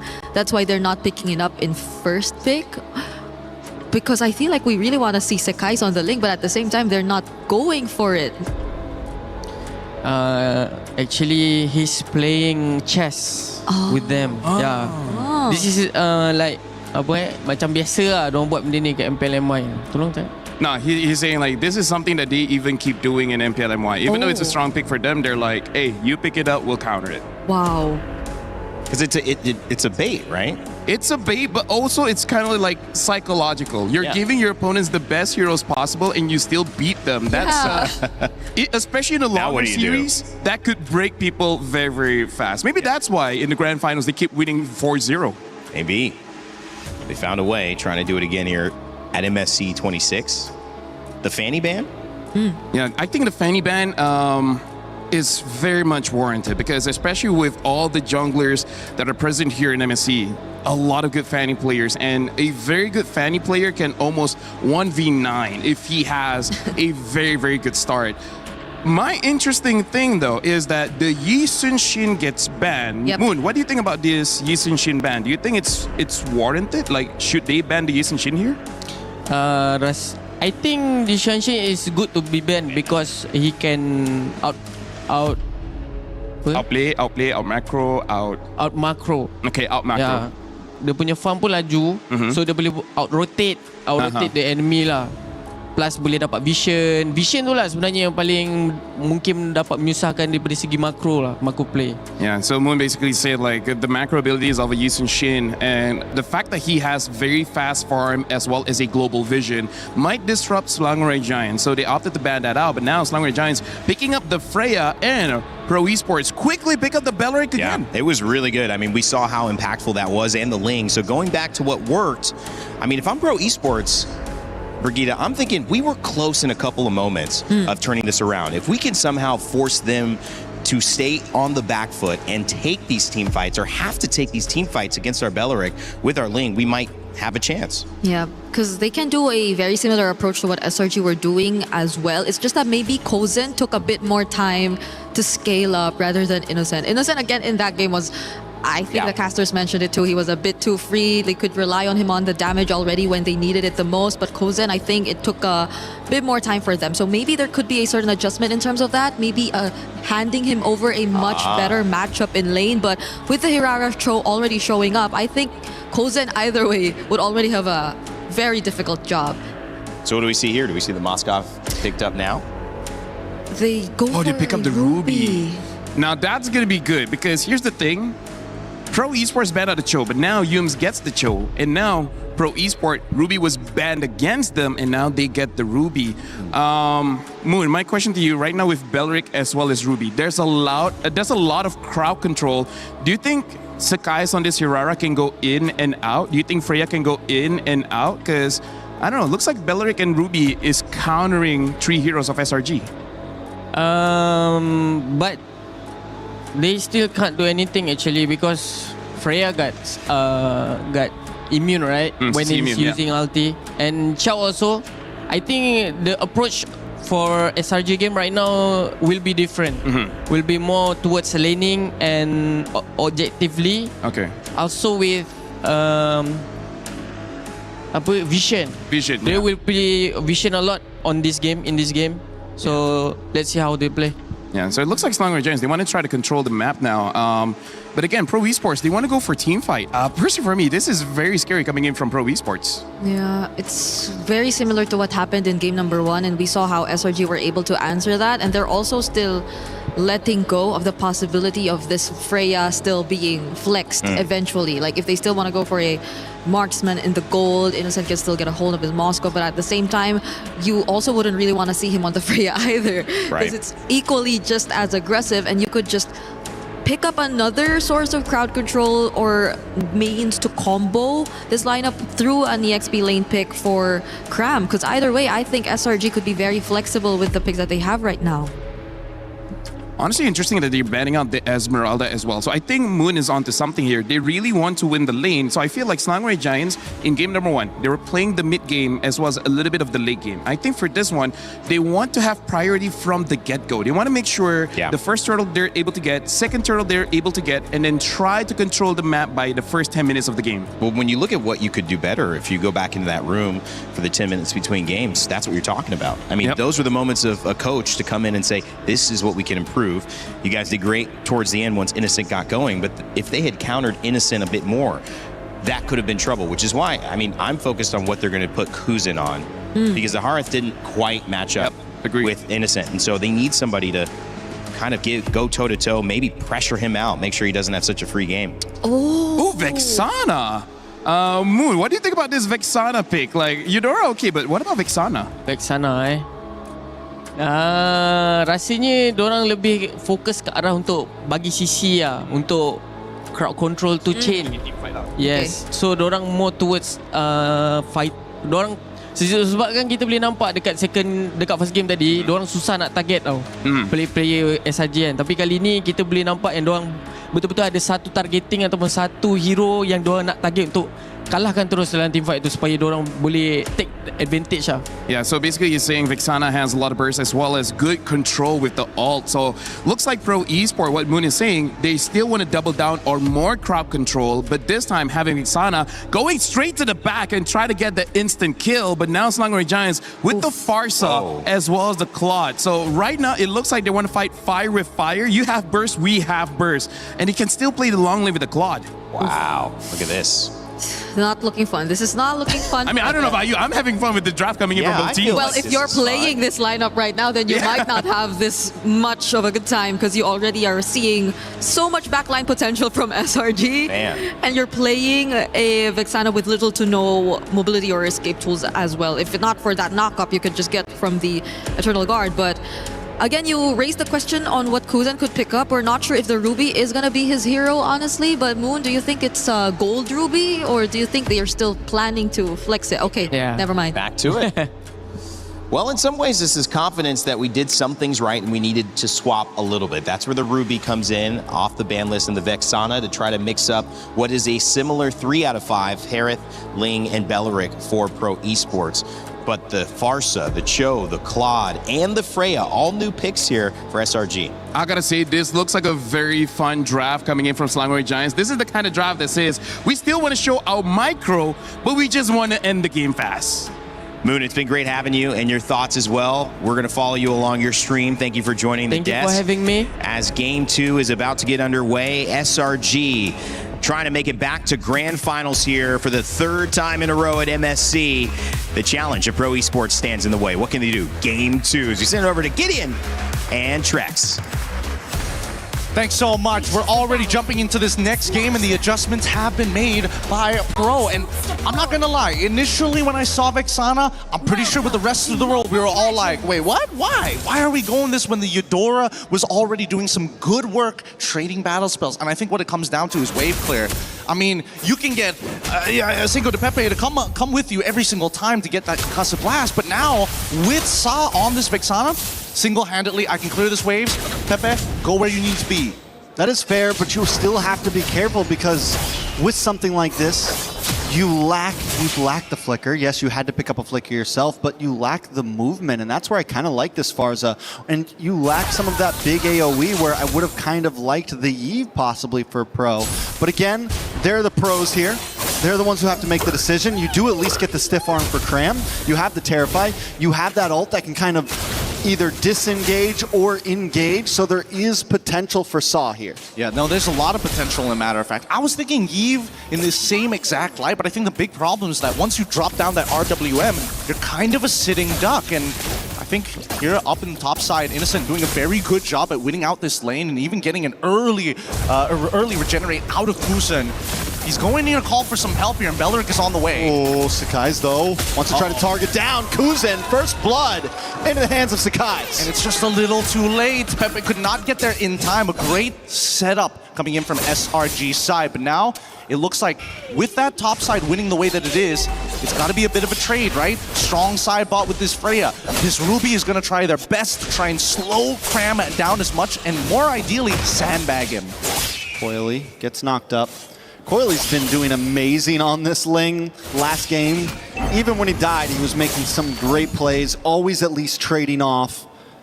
Able to secure the first all three turtles, into the hands of Pro Esports. This time, Pro, though, definitely taking a slightly slower pace. They want to look for the engage, but look at SRG in this bush. Yeah. Oh, nice, I'm offended. A lot of damage comes in. Cram has to try to run away. But the vended airstrike comes down, instantly targeted by Coily. Coily able to finish Pro's away to safety. But Yooms is there. Punish? No. Yooms not going to punish. Nah, unfortunately the flicker is coming back up only in 12 more seconds. The mistake was the fact that Cram and Stormy, they had the right idea. They're in position to actually activate the gank. But as soon as that feathered airstrike comes up, instant target prioritization coming in from Coily to attack him. Let's look at the replay one more time, right? The I'm Offended comes on through, and even Cram decided to disengage from that fight. I was thinking whether Cram could actually 1v3, but it's too early on in the game for him to do that. So they just have to peel away the jungler to slow down any kind of snowball attempt. Still a big win for SRG though. 1.2k gold lead, a turtle, 2 kills. The deaths are on Sariam Felix and Kuzen, both offlaners. And a big kick lands down onto Pepe and he falls. Coily now trying to pick up something in the midst of the chaos. Tempest of Blaze does come down. Gonna get the knock up onto Yooms. Yooms falls, moves on to Stormy. Stormy forced to wings by wings away. Coily has one more Finch pose in the pocket, but Cram's gonna try to lock on. Sariam Felix here to help out. And SRG backs off. Yep, they could have tried to deny the purple buff, but luckily Sariam Felix is just man-to-man defense against Cram. Not gonna let him walk away from this lane scot-free. And on the opposite side for SRG, this is a big lead. 1.5k is looking really, really good right now. However, a lot of their damage is coming from both Sakai's and as well as Stormy. Yooms is supplementary damage, but eventually it's going to fall off in the later stages of the game. All right, so with that, I feel like we're taking a slightly slower pace this game. Things seem a little more even, but SRG still holding a nice lead. And I like the movements from this, right? Hey, let's try and invade. Oh no, they're already there? Okay, let's quickly clear up mid and set up a potential dive on bot side. Now keep in mind, Sariam Felix, 7 more seconds until that flicker comes back up, and Cram, I mean, he's thinking about it, but somebody needs to make the kick happen. He does have the ult. This is a scary hero to go under a tower with. A lot of ability to hold you down for a second or more too. Pro Esports has no idea they're all there. They finally do show themselves. A lot of damage on Asari and Felix, able to use the flicker back out of the way into safety. And SRG knows they weren't able to get it. They're gonna back off. Beautifully played, and now they unlock Cram from this lane, and they need to quickly run back up towards Turtle side. Unfortunately for Pro, they can't rush it down just yet, so SRG will contest. Looms gets away the dragon, right into Sakai's, a lot of damage. On to Beleric. Pepe will fall, Innocent able to get the kill, but the response quickly from Kuzin, able to get one onto Yumes. Roamer for Roamer. Kuzin in the midst of Zmon's force.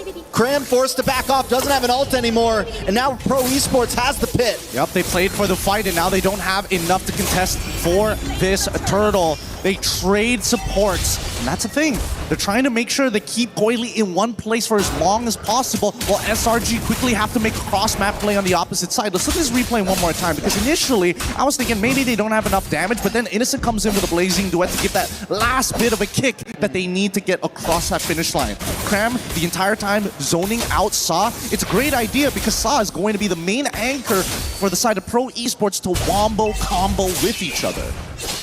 All right, so it's a turtle for a turtle. Pro starting to show off a little bit. Coily getting some nice damage on a Cram there. Force use the Valkyrie's Ascent just to get away.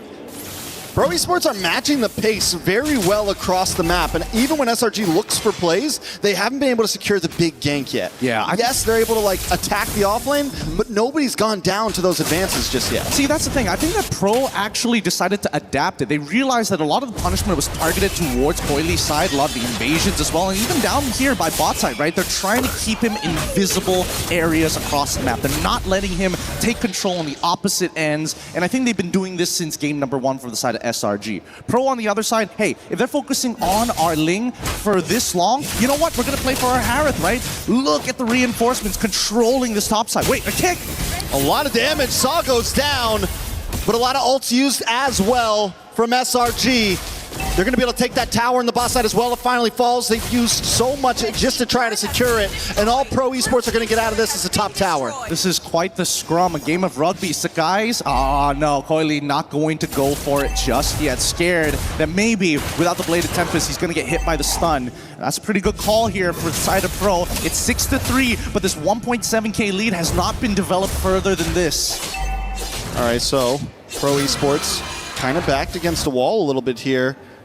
I do feel like SRG has been ahead of them, but still they're calm, right? And Coily continues to look for targets, wants Cram so bad. Can he get the final hit? Tempest of Blades comes down, but a nice jump away from Cram. And now Asari and Felix is going to try to get it locked up with a big kick onto Coily.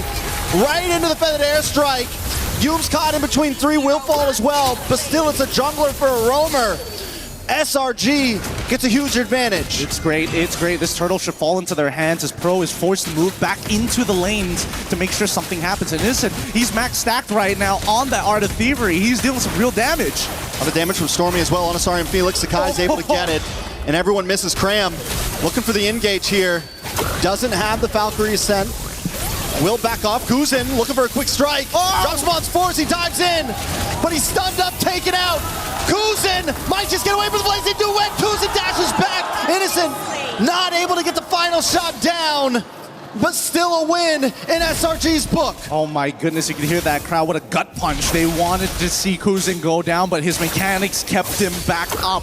And with the trades that have been happening across the map, honestly, it's not the worst for Pro, but at the same time, it's not helping the scenario, right? It's just trying to stop the bleeding. It's trying to stop the infection from spreading. And for Pro, Coily, he's that guy. But let's look at this replay just one more time, right? A great play because Kuzin has just enough CDR to be able to close that distance, but Sakai's locking him in place to not sneak in that last auto attack.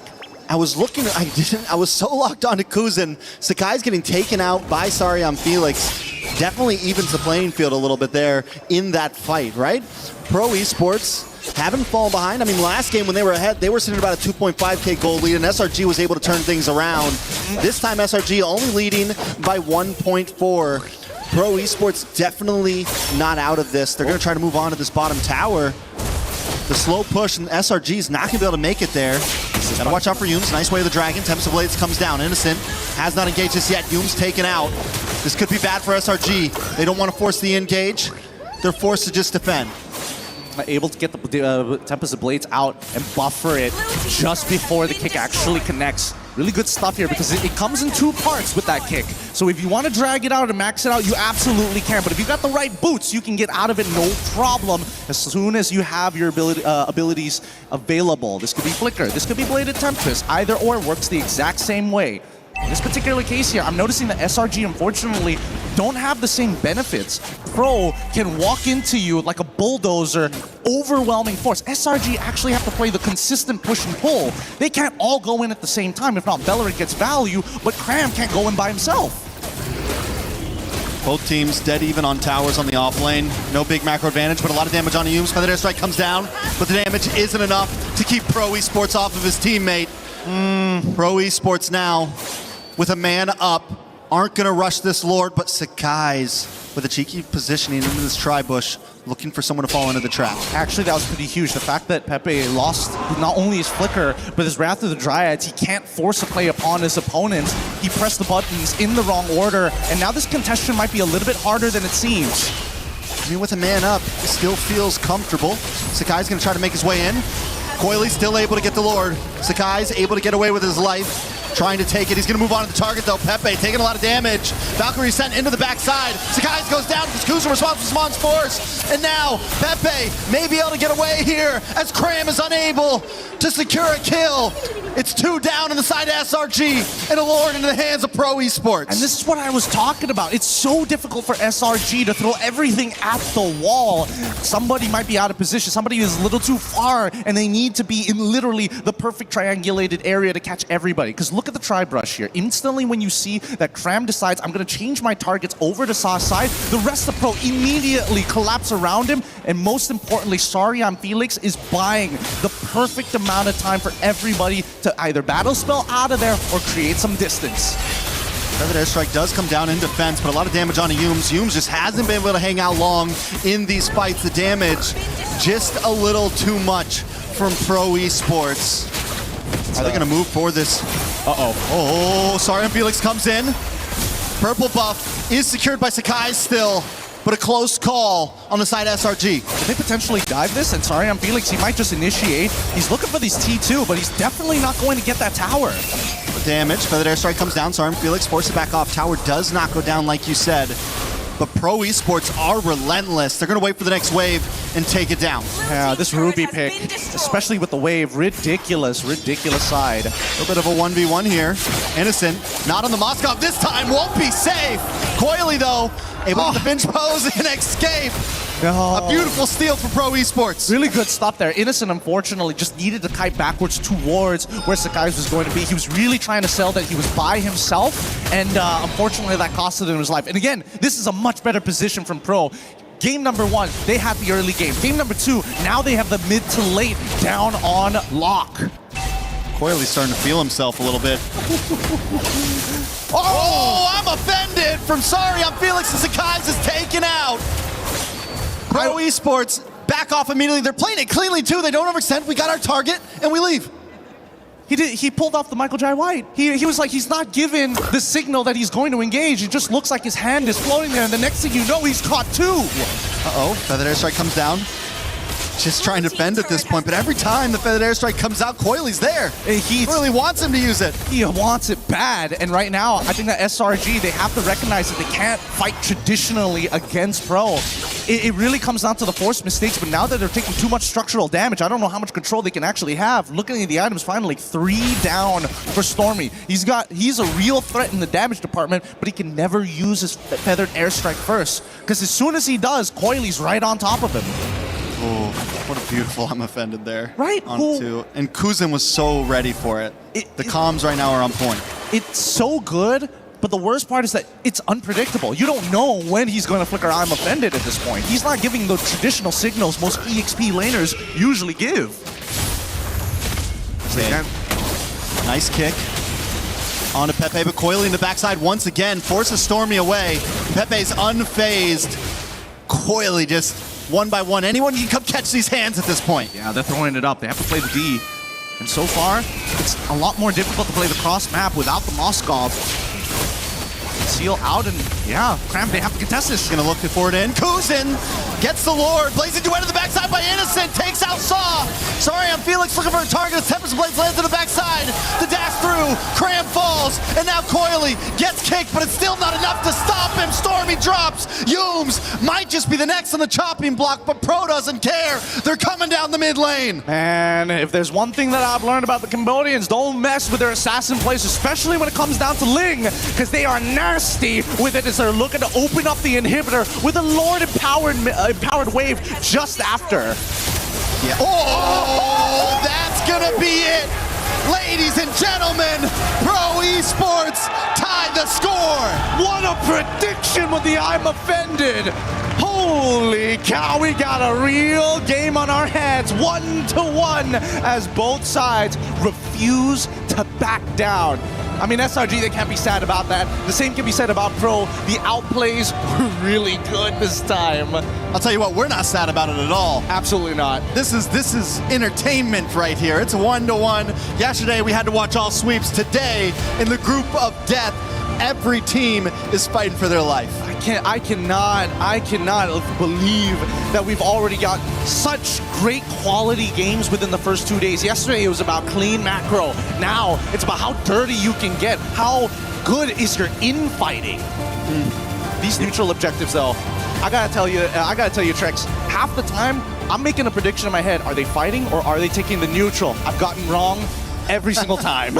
You never know. They're always fighting, and they're always taking the neutral. It's all part of the plan, remember? Yeah, that's all part of the plan. You're right. I need to open my mind up a little bit more. Your third eye, man. It's not there yet. It's too early here at MSC to open up that third eye, but based on what we've seen so far, Pro, they've adapted so well, having a lot more wave control with not only just this Vexana, but making sure that Sorry I'm Felix is a great answer. No Esmeralda, no problem. You're playing Freya, all I gotta do is sustain, and there's literally nothing you can do. I'm gonna lock you down for ages. And honestly, we were worried a little bit about Saw. And I feel like even though it wasn't a star of the team, it still worked well against Cram and against these big advancers. Well, with these big advancers, let's throw it back over to our desk to break it down. Do you agree with us? Was it all this one pick, or could there be more as we throw it back to the desk? Thank you, Gideon and Trex. Well, I can agree with one thing. The fans are hype. France is finally alive here at MSC as we got one of our first set going 3 games. And of course, it's in the group of death. Welcome back to the desk. My name's Rain Day. I'm joined by Brigitte and LaFell here to break down the action. And that was what we would call action. What a comeback. But if you were watching, and you were watching closely, Brigitte, I wouldn't be surprised. Pro Esports, it felt like it was coming, and it came in game 2. Yeah, they still felt like they barely wanted to change anything about their draft even in game number 1. They didn't really have to switch up much. It was just them trying to polish it a bit more and adjust their XP lane. Like their gold lane stayed the same. Their XP lane, I think that's what made one of the huge differences here in this game, simply because it was also one of the heroes that they used to dictate the pace and set up a lot of times throughout that game. There was that one highlight.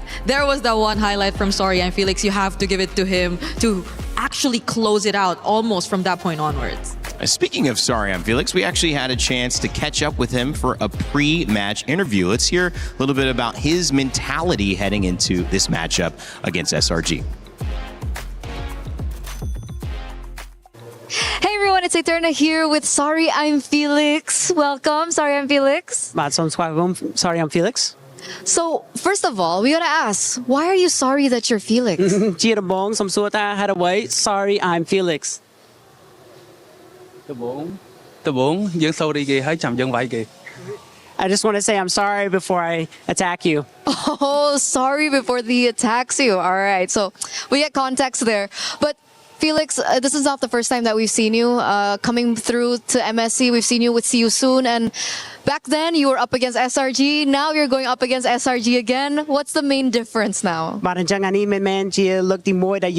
Felix no MSC ពីមុននៅជាមួយក្រុមគេហើយឥឡូវបានជួបជាមួយ SRC ម្ដងទៀតប៉ុន្តែខាងនេះខាង Pro Esports អញ្ចឹងលើកនេះមិនដែរមានអារម្មណ៍ស្វាយចិត្តហើយផ្លែកយើងធ្លាប់តែប៉ះនៅធីមចាស់អីធីមយើងពីមុនឥឡូវយើងមកប៉ះនៅធីមថ្មីទៀត Yeah, I feel like this is a new thing for me. Before I met this team on my prior team, and now I'm here on my new team, and I'm meeting them again in this match. Do you think it's stronger now? Do you think the team is stronger? គាត់ថាក្រុមរបស់អ្នកថ្ងៃនេះខ្លាំងជាងក្រុមពីមុន Yeah ខ្ញុំគិតថាអាចនឹងខ្លាំងជាងពីមុន Yeah, I think we're stronger. Okay, he thinks they're stronger. Can we ask why? បាទអញ្ចឹងសូមសួរហេតុអ្វី ដោយសារពួកយើងខំប្រឹងច្រើនហើយពួកយើងមានពេលវេលា train ជាមួយគ្នាច្រើន Yeah, I feel like we worked really hard and we had time to train together. Okay, so they worked really hard, they've trained together, and obviously they've trained for the new meta. So what does he think about the new meta? What do you think about the new meta? Considering that we've seen a rise in assassins in the jungle, how is the EXP lane like right now? បាទអញ្ចឹងបានវឹកហាត់នៅក្នុង meta ឬ series ថ្មីរបស់ game នេះអញ្ចឹងពីមុនមាន jungle ឥឡូវខាង XP lane អញ្ចឹងមិនដែរ lane របស់បងប្អូន សម្រាប់ខ្ញុំផ្ទាល់ជាមួយនឹង team ខ្ញុំអាចអដាក់វាតាមនឹងបានពួកយើងបានព្យាយាមយកស្វែងយល់ពីផាច់ហ្នឹង Yeah, so for me and my team, we're able to adapt to that version, and then I'll be able to adapt to the map as well. Okay, but how is the role like? Like, is the XP lane still a very important part of the game, or does he think that the jungler meta is more important now? បាទអញ្ចឹងតើមុខងាររបស់ EXP lane មានសារៈសំខាន់ទេឬក៏ថា jungler សំខាន់ជាង ខ្ញុំគិតថាសំខាន់ទាំងអស់ I think they're all important. Okay, they're all important. We'll get to see how exactly that it breaks down later on in the next upcoming match, because once again, they are up against SRG. SRG, last time when you met them, unfortunately, you suffered a defeat. Do you think that you can win this time against SRG? អញ្ចឹងកាលពីលើកមុនបានជួប SRG ហើយបានចាញ់គេអញ្ចឹងលើកនេះនឹងមេតាយប្រកួតជាមួយពួកគាត់លើកនេះ ខ្ញុំនឹងសងសឹកពួកគាត់ឲ្យបានយកឈ្នះពួកគាត់ឲ្យបាន Yeah, we're going to do what we can to win today. Okay, I like the confidence. Thank you so much, Felix. And of course, good luck. And we're throwing it over back to you guys. Well, I feel I should say sorry I'm Rain Day at this point because I have to talk at you. But sorry I'm Felix, a great interview from him. I actually really enjoyed hearing his experience. He's referencing playing with See You Soon at MSC 24, where they went 2-0 down to SRG in that iteration. SRG winning MSC 24. Now, back on MSC 26 in France, they've actually taken a game. So already performed better. He's already said we're stronger. They are stronger in terms of results. And LaFell, we didn't get your thoughts after that game. After this post-match breakdown graphic comes up, give us your thoughts just on what you saw Sorry I'm Felix impact be now that the Ruby was available for him. I mean, it's amazing because he played that Ruby offensively and defensively beautifully. Because the thing about SRG, their draft is all about going all in. They want to dive.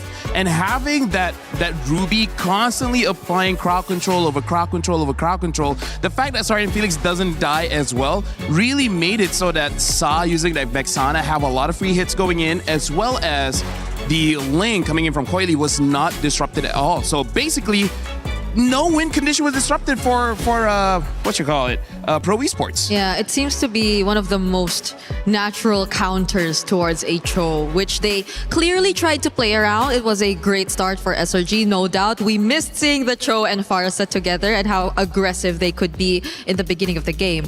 But when it mattered the most, you see the attempts, the setups, not just coming from the Cho. I think it was more Yums also struggling to find footing, struggling to actually land those kicks, those setups towards the members of Pro Esports in that particular scenario. Or maybe if he did, it's not like you could automatically expect them to link up because of also what Coily has been doing on the link. So it was really great synergy overall. Pro Esports, I like how they just came into that game as if unaffected by what happened in game number 1.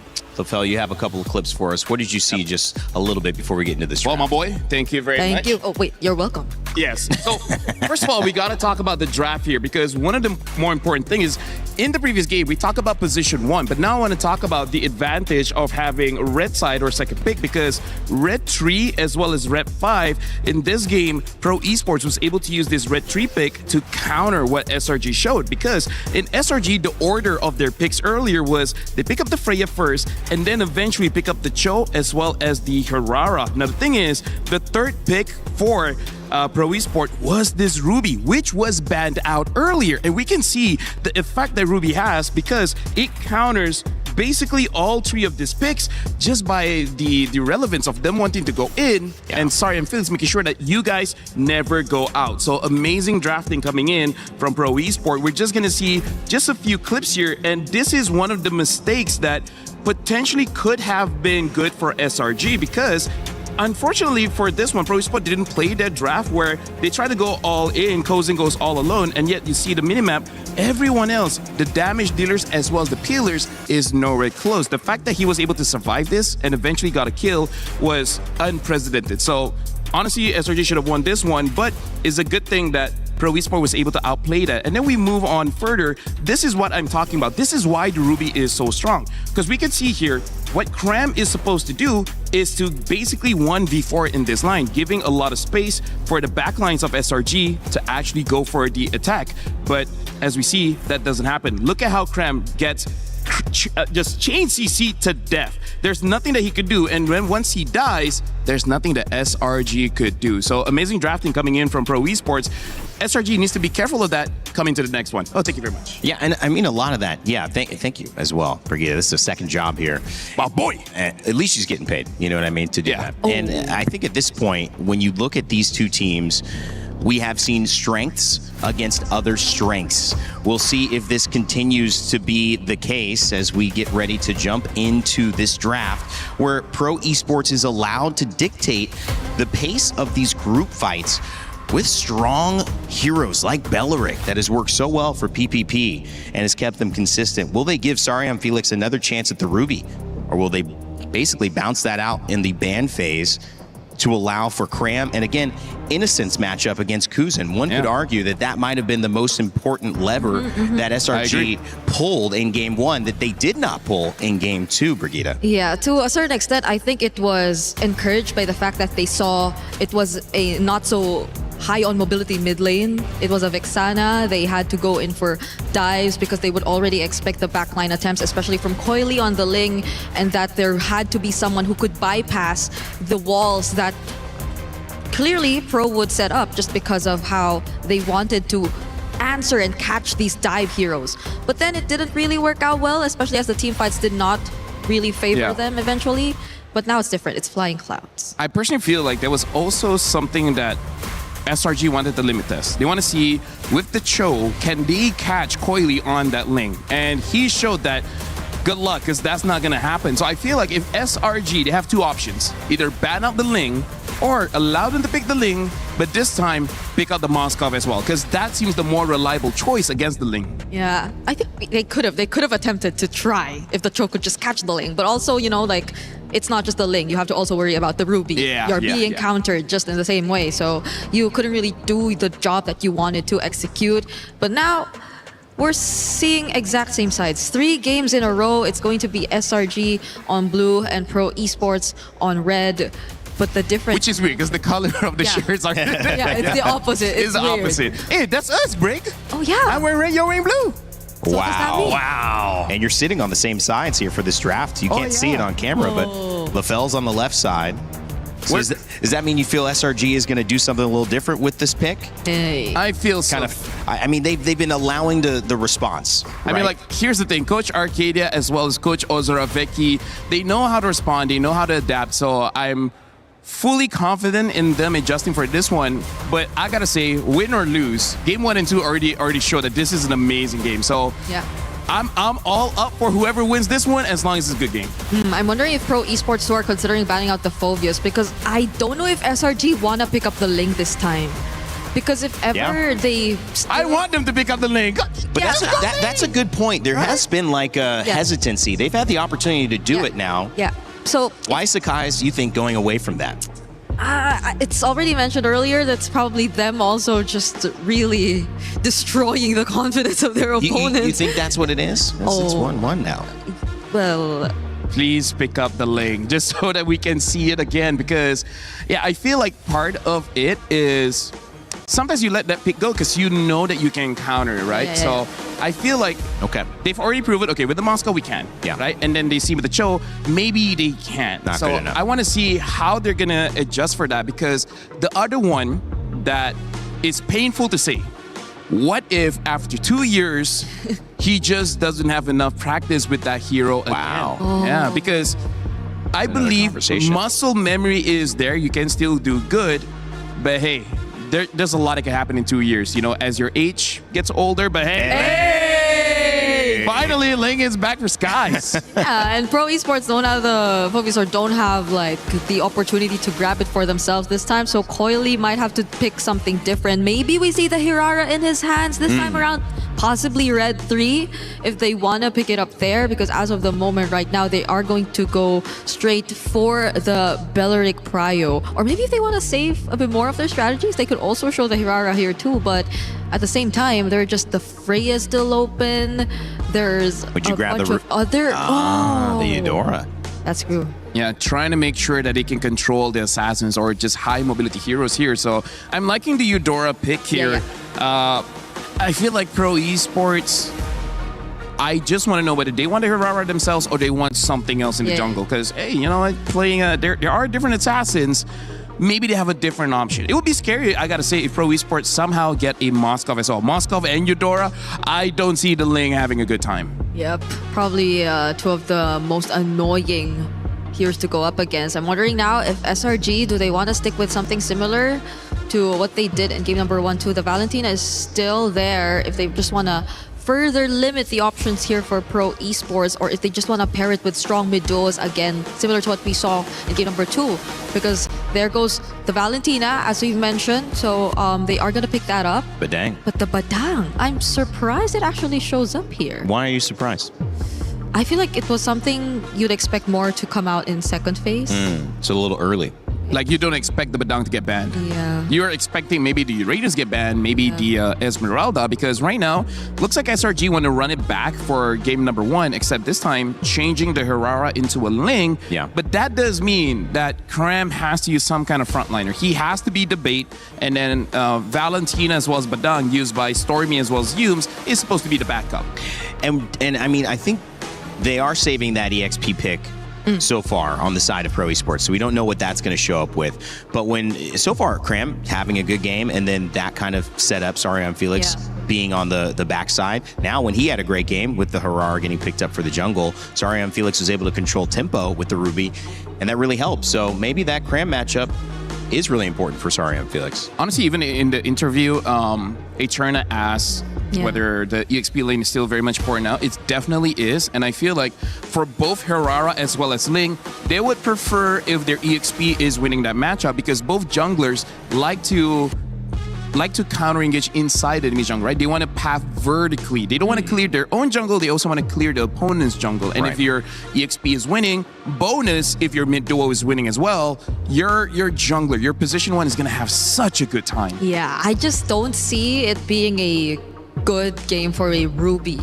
potential pickup again. Okay. If ever Sarion Felix does want to consider that. It's simply because of the presence of a Valentina this time, which I feel like if you pair together with the Badang in multiple ways, stealing away the I'm offended through the IMU ultimate, then that could just mean more and more damage for pro esports in terms of the team fights, because that's multiple layers of crowd control. You also don't know the kind of frontline that we are going to expect from Cram as well. So they would just probably enhance their teamfight capabilities if ever they go for the Ruby route all over again. But again, there are a couple more options out there, and considering that there's a XP lane matchup you just really want to guarantee favoring your side, then there's a chance we also see it considered in last for pro esports in this draft. Do you let the Freya go through? That's a good question. Here's the thing. I feel like Freya could do it if they're looking at pro esports 4th pick does not have a lot of crowd control, because Freya's tankiness comes from lifesteal, right? And then your picks like the Arenas just by healing very, very fast. So I feel like the Freya, as long as there's not much crowd control, so she can keep basic attack to death, then I think they're like, you know what, we can go for Freya again. If the 4th pick, whatever it is, has 0 crowd control, then yeah, maybe Freya. If not, maybe something like a Terizla would be a better option, just to be a tanky frontline. Okay. Moskov banned. Yeah. So we won't see that. And we also don't know if SRG are considering... Wait, honestly, another pick one of Cram's favorite is the Lapu. Yeah. I feel like it is going to be good enough still. And there's a potential for a pick like a Sora where I can see how they're going to play is someone goes in, please kill Eudora fast. Once Eudora is out of the picture, it's a bit safer for the Link to come in. So they have two options. Either have a tank to absorb all the damage or kill the Eudora so fast that the Link can just clean up. Yeah, and we also don't know if SRG... Someone loves you, Brigida, but that's every day, bro. It's Brigado. It was Brigado. Brigado? That's probably not me. I'm just 3 kidding. games on the Harith. Yes, thank you very much. But going back, it's going to be another Harith for Kozen, and we don't know if, again, SRG might want to consider a double fighter setup as well, since the Freya is still open, as you've mentioned. So there's a possibility they go for that in gold, and then another hero in EXP if they just want to play around the Ling for Cram, and that just makes them a lot more team fight heavy as well. That's just gonna help them execute much more of the maybe creative angles that you were talking about earlier, Lafel. But a lot of the other marksmen are also still available nonetheless if they want to consider that. But I'm really considering a Freya potential here. Okay. Innocent had a great game 1. Set the tone. Oh. Yu Zhang. Yu Zhang coming in the EXP And as well as a Clint. Okay, I'm gonna go very fast for this one. This means Pro Esport, if they pick up a tank in the EXP, they will lose. Yu Zhang's great in lane, but more devastating in terms of turtle fights, team fights, anything in the river, he will be able to dive in, stop them. The anti-CC that Yu Zhang has helps him a lot. And Clint, if he gets going, the burst is going to be so high. There's a chance that Hirara won't be able to get into the iframes and just die instantly. Isn't this also just like one of the best ways to deal with a Eudora? You just fly around the Eudora and you don't care about the threat of getting stunned as long as you're still in your dragon form. So try to stun me when I'm... Yeah. Although, honestly, that should have higher effect because Yu Zhang's high in the sky. So lightning should be more effective. But True. You're actually closer. Yeah. Right? There's the Freya. Okay. So I think they got to answer so much here. Laning wise, Clint into the Harith and then the Yu Zhang into the back lines. I gotta say, Rain, this is a draft that's hard for me to call. Yeah. Because the win conditions is not like rock, paper, scissors. This is very like, you need a lot of context about what happens in the game. So it's gonna be difficult for me to call this one. Yeah, so probably one of those down to execution type of scenarios. As cliche as it sounds, it might be the way to go as we head into game number 3. Well, as it should be, with 2 teams fighting to advance here. One to go elimination side, one to keep their dreams alive with a chance to advance with one more win. Let's see what happens here as we go to game 3 of our first series of Group B.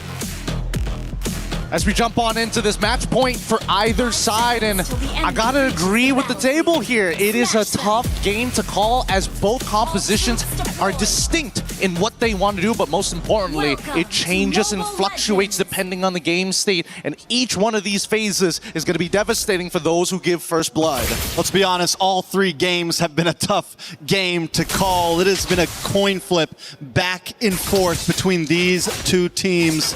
I do feel like SRG, there's a lot on the line of how is Innocent going to do on this Clint.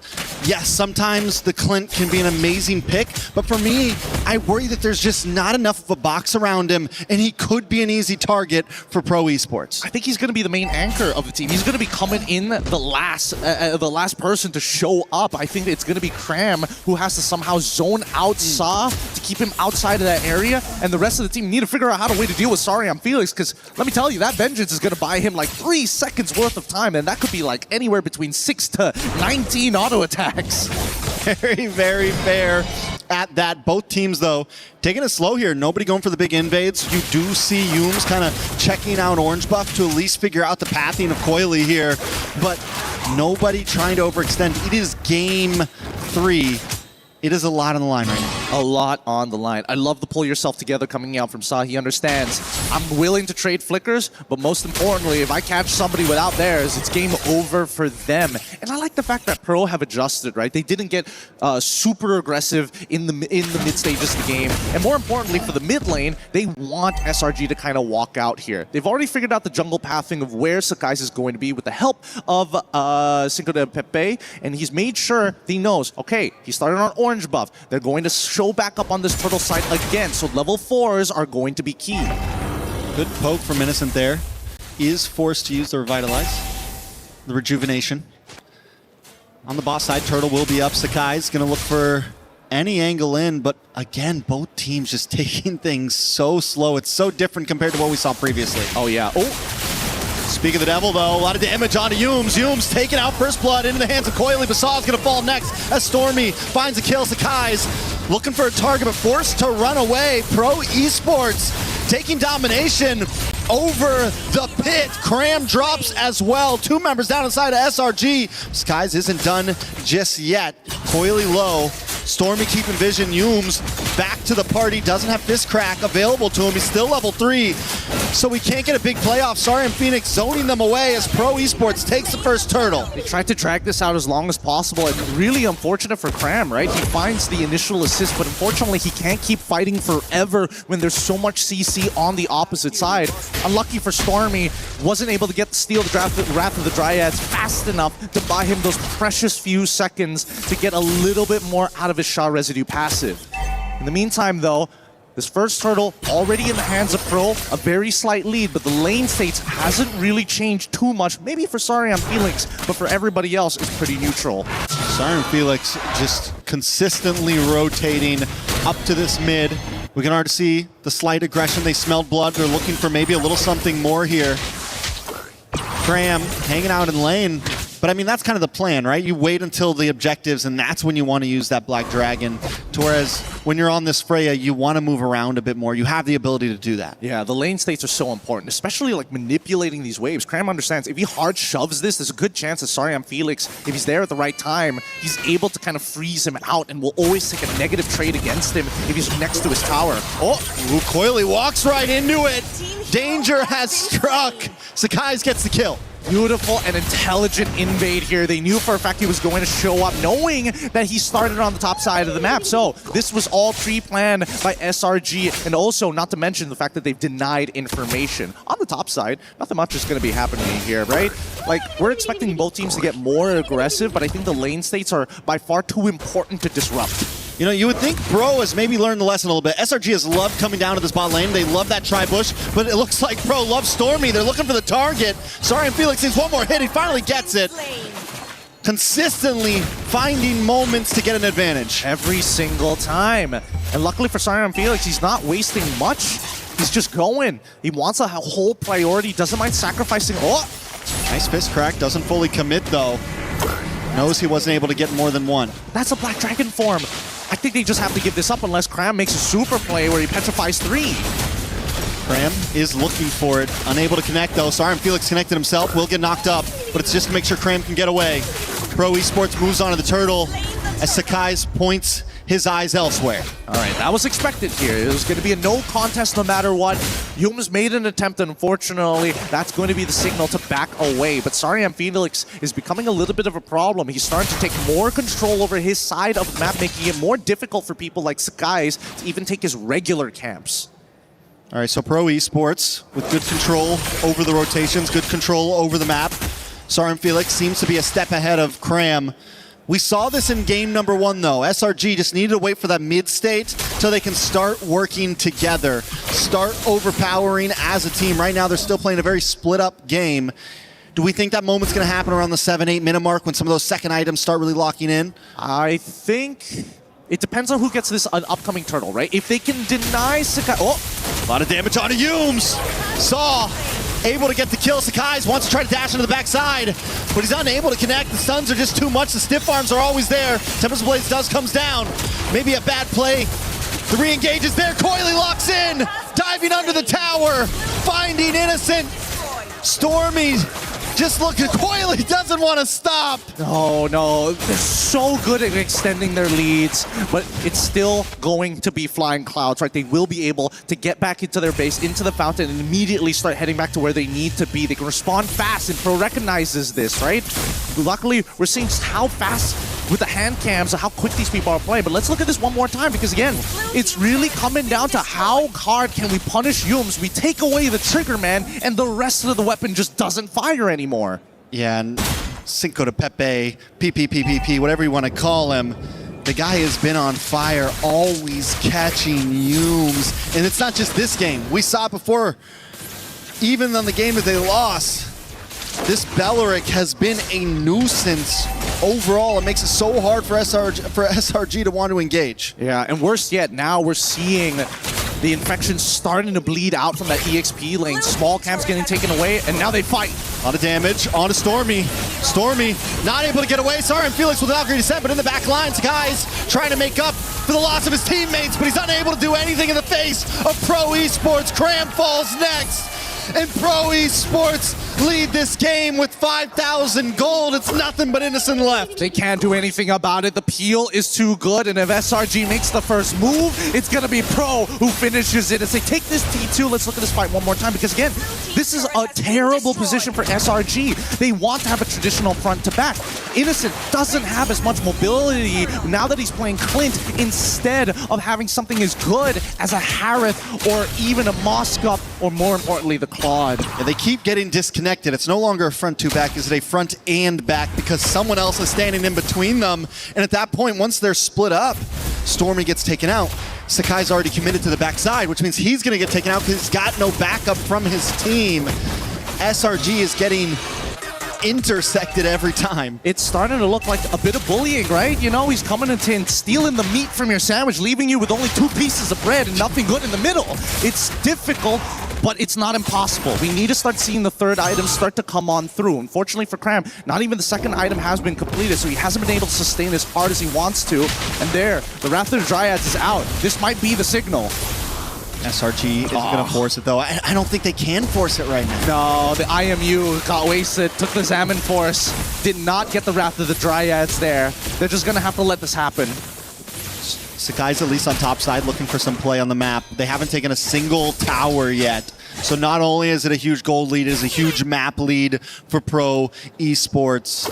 Sorry, I'm Felix, 2-0-3. The man has been a monster on this Freya. It really has. And the worst part is that they have no real... Oh! Big stun, a lot of damage on a Stormy. Cram takes it as well. Coily untouched, unfazed. Another tower should drop here. Pro Esports relentless. This is disgusting. Like, Sa can do this forever. This is such an impressive play style. 80 seconds to 103. That's a 23-second difference just because he has pull yourself together. And Sa's gonna do it again. He's gonna keep repeating this process, targeting Stormy to make sure that they don't have any form of counter engage, because Yums is the only one who's allowed to walk forward. So do we think we're regretting the Ling pick up front? Maybe should they have gone for something else? I feel like at this point, the Harar or the Ling, it's an even trade no matter what. No matter what, you get one of them. Maybe you can start prioing something else. Or is Pro Esports just outplaying in a general sense? I think it's outplay, and I think I wish they were thinking, I wish we had Lapu, but here we go. Sakai's looking for a way into the backside. Coily still able to get it once again. Sakai's looking for the steal. At least they don't lose any members. They still have a holy defense in the mid and the bot. This could be defendable still against Pro Esports. That was a difficult contest here, especially for Sakai's. Despite the Bladed Tempest, right now he is 2 levels down to Hirara and has plenty of base damage just to kind of go above and beyond the retribution numbers that we're seeing so far. And now that SRG backed all the way into the corner, we're seeing a repeat of game number 1, but this time for Pro. Skies continues to play the off lanes while his team defends. The holy defense will be in the mid side for when this Lord comes. Meaning Pro Esports may not be able to get a full push in. Cancel the recall. Is this the 1v1? He's got to cancel the recall. Ooh. There we go. That's it. That's what Coily has been doing all game. Oh, you're going to recall a very dangerous spot. I'm going to waste another 5 seconds of your life. And these 5 seconds have been stacking up already. Seal play on the top side. Cinco to Pepe, looking for a target. Cram forced to back off. Okay. Wrath of Dryad has not come out just yet. He's holding on to it. He finally pops it. A lot of damage on Yums, dive into the backside. Kuzin gets the kill. Sakai's into the backside as well. Tempest of Blades comes down, unable to find any targets. Sakai just can't secure it as Coily gets it with barely a sliver of health. 2 members drop on the side of SRG, but they do defend their inhibitors. It's down to the wire. It's down to 1 HP. That makes the difference in Pro. Unfortunately, it was a good play. At SRG, they had the answer, but they didn't have the economic lead to make it work. Honestly, though, the fact that they lost no inhibitors is still huge. I might rather want to lose 2 of my team members than lose that off lane. Lord is going to be up soon. Macro is going to be important. Where we are at in this game right now. We are at quite a difficult moment for SRG because now, at the very least, they're willing to throw bodies for these inhibitors. They don't want to be put in a forced mistake scenario, but at the same time, they clearly don't have enough numbers to finish off the correct targets. I think the only person they can really jump on is Sa. Kozen, he's vulnerable for the next 30 seconds, but by the time the Lord actually spawns, he's going to get the Purify up again. It's Pro Esports. I think at this point they just continue to take it slow, or is there a clock eventually ticking for SRG? Because I still am on the board that SRG is not completely out since they didn't lose any inhibitors. That's a good question. It's comfortable, right? The map isn't, it's not like what we saw in game 1 where Pro had 0 inhibitors. It's going to be hard to fight for a Lord. The possibility is still slightly there. It is. Thank you, Ziffer, for pulling it up. Already one step ahead of me here. But yes, 3 items already done, but I don't know how they're going to take advantage of the Sky Piercer. This might have been a little bit of a mistake on Innocent's part, but at the same time, I think it's a lot of faith as well. The rest of the team is like, we will put them at 1 HP. If you had Sky Piercer just a little bit earlier and you could auto-attack them, that would have been a 2-for-2 trade. So at this stage, my hands are up here. I'm praying that SRG can find that angle, but Pro, they have not made this easy. Look at this position from Yumes right now. They're definitely going to try to fight for this Lord. Look for a cheeky back. They do not know. It's a very clean position. Nobody checked the bush on the side of Pro Esports. He's going to come into the backside. Conceal play. Can he target down? Yumes looking for Sakai's gets the Lord! And a big fist crack. But Pro Esports hasn't fallen just yet. Saw drops as SRG tries to get away with the steal of their life. The steal of this game. Coily low. Stormy shuts him down. SRG have flipped the table. And they've done it. They've done it. I thought they were going to play for the fight, but unfortunately, Yume said, no, we are going to go straight for Coily. They lock him down. The iframes are good, but it's not over just yet. Kozen! Stormy tries to do something, unable to do it. Kozen. I don't know, Kozen slapped him. Just a big backhand to Stormy saying, no, this is not over just yet. We're dominating this game and we're going to try and run away with it. SRG have just one play. We were talking about it. It wins the clock ticking. They didn't need a clock. They just needed Yumes in a beautiful position coming in from the backside. Sakai's finally able to get a neutral objective under his belt in game number 3. And now they are knocking on the door of Pro Esports. I can't believe both Cram and Yumes technically survived that. They used everything to try and disrupt Coily from actually taking away this Lord. And SRG knew that if this next Lord falls into Pro Esports' hands, there's a pretty good chance this game ends in the next 4 minutes. But now they've bought themselves some time. The investment has been worth it, and we are getting to the end game. Now that we're at 44k to 47, despite a 2.5k lead for Pro, Sakai's alongside with Innocent have completed all of their core items. Man, they didn't check that bush. They didn't check that bush. I've seen that bush be used against teams that I like in my own favor. Nice fist crack, though, does come in. Koizen takes a little bit of damage. Black Dragon. It's good. The Petrify. Koizen goes down. Sakai's able to get the kill. The response, though, comes in from Coily. The iframes just aren't enough. Cram falls. He's able to find it. Sakai's with a double under his belt. It's a brawl. As sorry, I'm Felix is trying to get away, but Coily finds Stormy and ties it up. It's 3 for 2. Pro Esports definitely not out of this. The push and pull was good from SRG, but Pro said, I got one better. Really unfortunate for Sakai. He was willing to die to trade off. Let's look at the replay one more time because this did not work out the way that Pro wanted to. And all of a sudden, with the counter engage coming in from not only Yumes, but forcing Pepe to drop down that Wrath of the Dryads really turned the fight in SRG's favor. But here's the problem. After everybody continuously fought for this long, the big play came down to when Sakai's ended up going down after Beleric caught him with the taunt before he goes. Then, how do you deal with a Freya? You can't deal with that fully scaled up Freya, man. Man, I think the whole crowd right now is on the edge of their seats. We are on the edge of our seats. Everybody's praying. They're praying for their teams, hoping there's a God out there to give them some strength because 7 to 15 so far, and Pro has not been able to put the final tombstone on SRG. And everyone still has inhibitors. Yeah. Meaning, honestly, this could go another Lord after this. If this is just a clean Lord take where nobody loses too much, this could still go a little bit farther.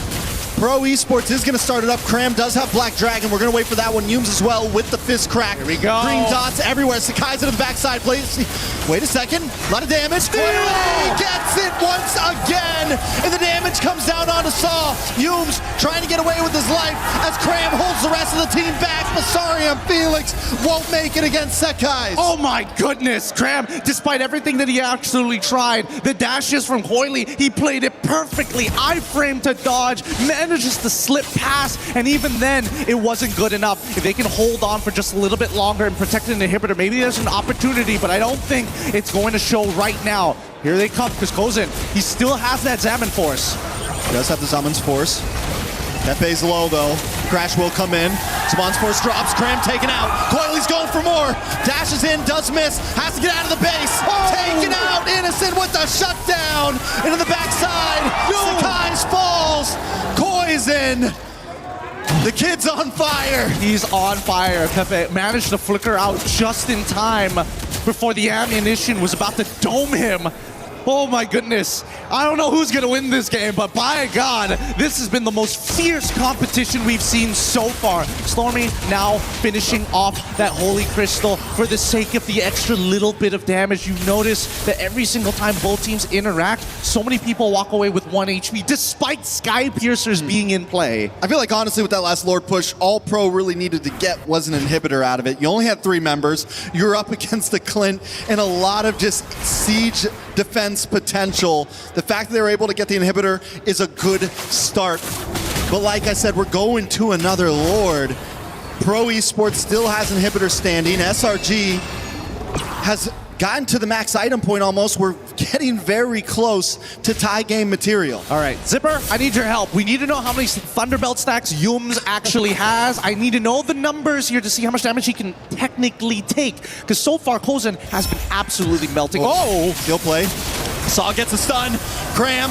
It's gone. Unable to get away. The Black Dragon comes out, but Kozin still gets him. Sakai's with a beautiful blazing duet finds Saw. But Coily's chasing him down along with Kozin. 1 for 1 Mage for EXP. Not bad, not bad. And honestly, I think it's more worth it to get rid of Saw. Now they don't have to worry about, something getting blown out of nowhere. And the best part is by the time the Lord actually spawns, Cram is already up and ready to go in comparison to the staggered death timer coming in from Eudora on Saw on the opposite side. So if SRG want to take first position, they absolutely can. But then again, is it playing to your strengths or do you want to be the ones who push Pro out of the scenario, right? Make him hesitate on the trigger finger. I feel it. I think without Cram, though, it is a little hard to break through. But Sakai's either way, even without Cram, has been doing such a great job at invading that backside and slipping out so quickly. Yumes once again looking for position around this Lord. As Pro Esports play the map, are we going to see Yumes look for that back push again, and will Pro Esports check it? Oh, I don't know. He doesn't seem to be taking that space just yet. There's no reason to. And I think from Pro's side, they've kind of set a neutral state. Top side is going to eventually turn into a slow push. Same goes for that bottom side as well. With that extra minion here, SRG need to be the ones who reveal themselves first. But if they do, that means Pro is going to start blitzing the Lord. It's a game of cat and mouse. It's about information. It's just corporate espionage at this point. Corporate espionage. I like it. We did see Coily whittle down to that top side to get the push back. SRG are going to look for the engage. Cram hasn't used the Black Dragon just yet. Yumes there as well. Has an immortality. Can take a lot of shots. Can take the big push. The Sakai's looks for an angle. Pro Esports bring the Lord down to 10%. Sakai's hasn't made the engage just yet. He finally comes in, but Coily still gets it. Sorry, Felix backs off. Pro Esports got what they wanted. They're not going to force a fight. No, they're not going to go any further than this. This was a dangerous position to be in, but now we see the minions pushing into the way. Stormy will respond just in time. But this is where it gets really difficult, because now we're talking about a Lord that also gives you damage reduction. Pro Esports just need to gather the troops and get ready to try and press their advantage into it, which is great for Innocent. But the question is whether or not that damage reduction is going to be more than the true damage Innocent can pump out. It's a lot of damage from Innocent, I will be honest. Pro Esports are going to take this bottom lane, though. It's going to be a double push from both sides. Sakai's cleared the top. Going to be a little bit helpful, but he's got to get back to the base quickly. Oh, Innocent, he's running out of ult charges here. He's still... Oh! A lot of damage under the bot. A lot of damage onto Cram. Cram may be able to get away from this. Black Dragon comes out looking for the re-engage. Masari and Felix still stops him. Sakai's going up against Kuzin, but Kuzin always seems to win out. Lord finally does get taken out, but Innocent is collecting heads right now. Headshot after headshot. Nobody can get away with the re-engage. He's done. The shot finally comes in, and Kuzin's got the dogs forced back. Pro Esports up against Stormy. That'll be it against the odds, against the favorites. Pro Esports still looking for that last Canyon minion. They will take game number 3. What an insane game to kick off day number 2 here. Cambodia finally gets the win. Obviously, both sides are tough competitors, but by God, do they produce some of the best junglers we see in the internationals. There's no way to be disappointed with that game. I think even SRG knows. It's like, guys, Hirara, they outplayed us. That's really what it boiled down to. They outplayed us this time. Definitely the best series we've seen thus far in these groups, and they don't call Group B the group of death for nothing. If this is just how this is going to start the day, I'm excited for what we got to see next.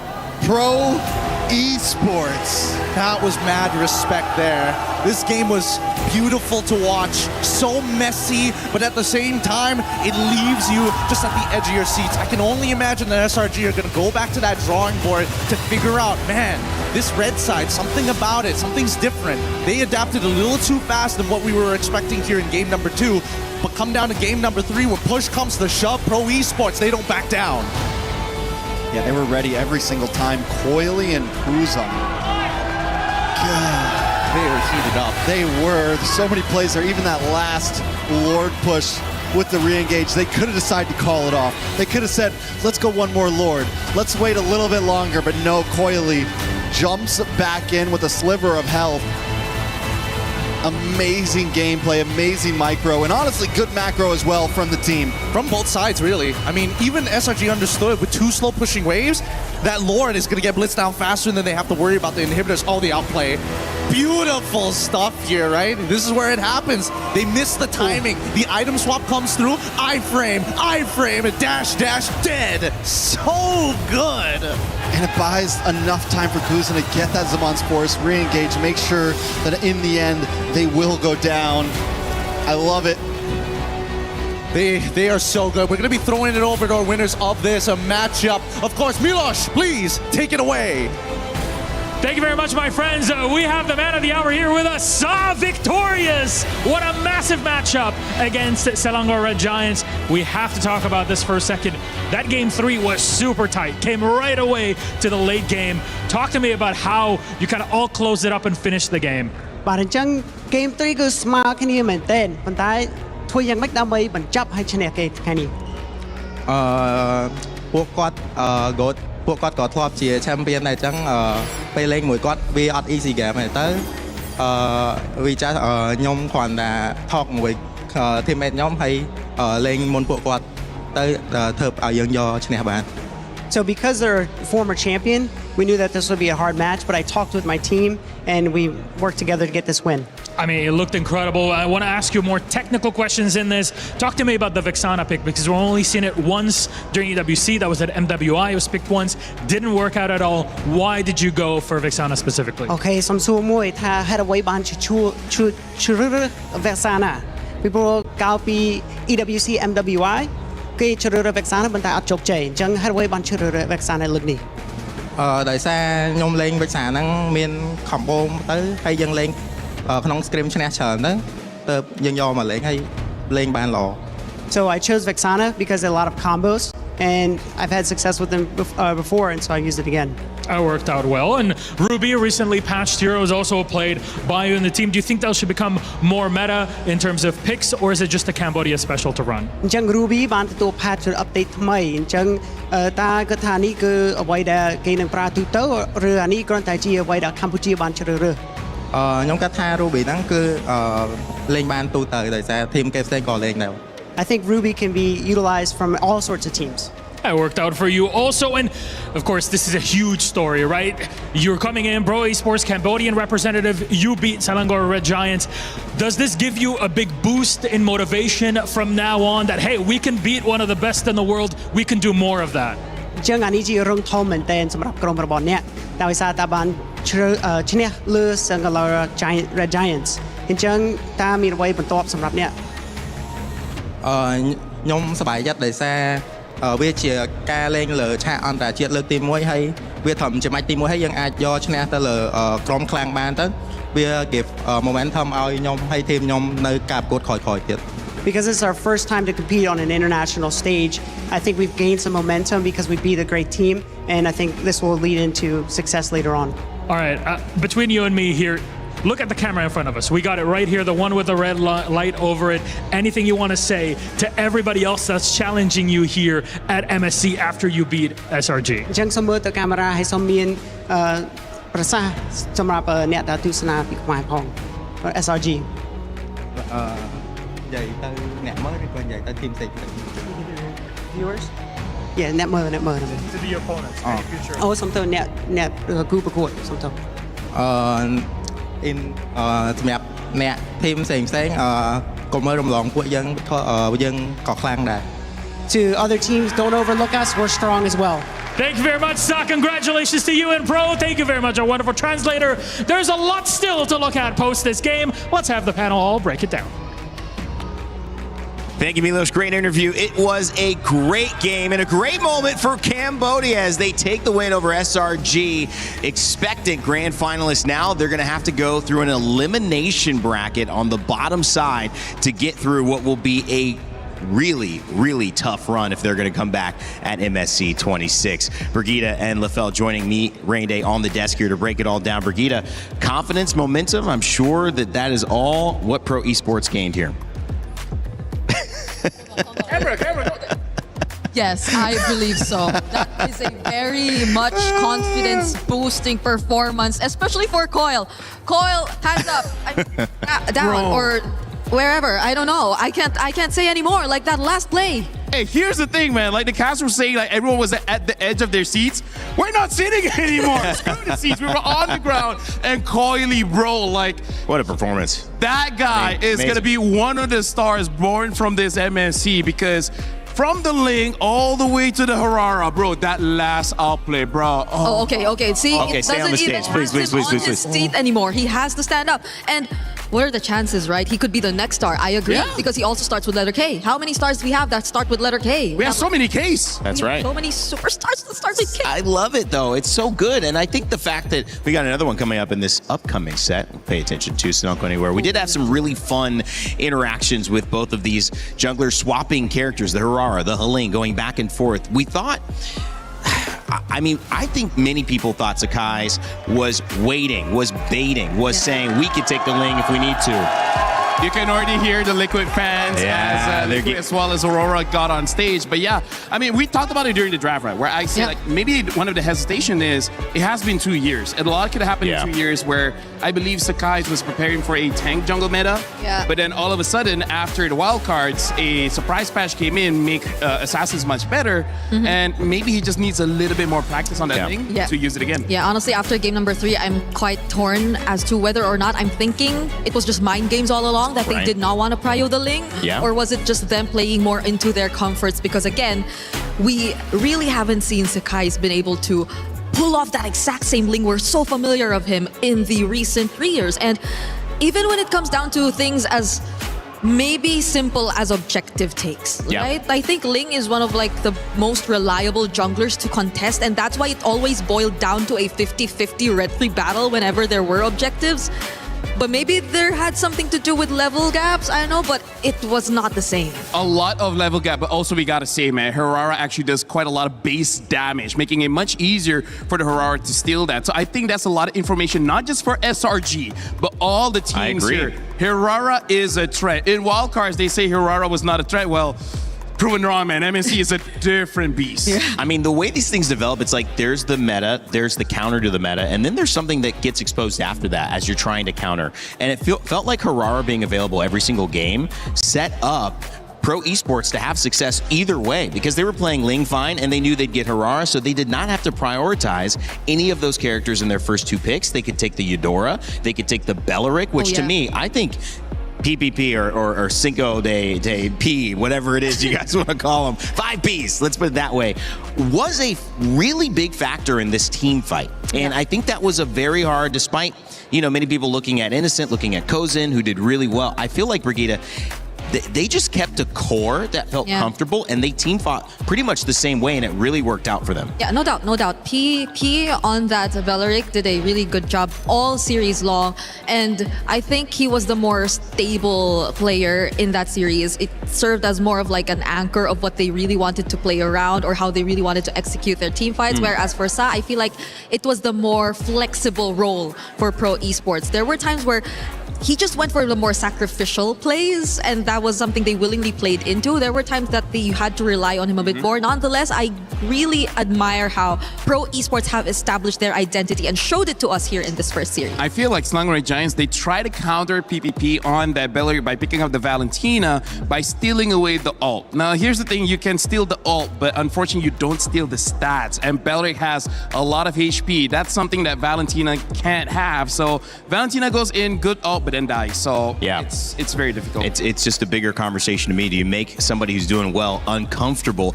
and force the team to adjust? I think that might have been a decision, but again, so much experience on SRG. They will bounce back. They will still be playing the loser of one of our final games today. So stay tuned for that. And speaking of, let's take a look at today's schedule, because that last game, Yangon Galacticos and GK Esports will be facing the winner, Pro Esports, the loser, Selangor Red Giants. Coming up next, though, you heard them already in the crowd. It is Team Liquid going up against Aurora Gaming, Carl Teasy, and the defending champions of MSC taking the stage yet again. Onyx Entity 7 as well. We're getting some LATAM representation, so that'll be fun to see. And Onyx, a previous champion, not a league champion. We'll see how that goes. Of course, if you guys want to get involved, make sure to check out our pick'ems, which you can use by scanning the QR code. This allows you to say who you think is going to win. Play with us. You have a chance to maybe earn your share of $300,000. So don't miss it, and also have some fun. We can see if you were right or wrong. When we come back, we'll start previewing Liquid and Aurora. But for now, Acecraft has a new way to play a familiar game with We Fly Together. It's co-op. Check it out.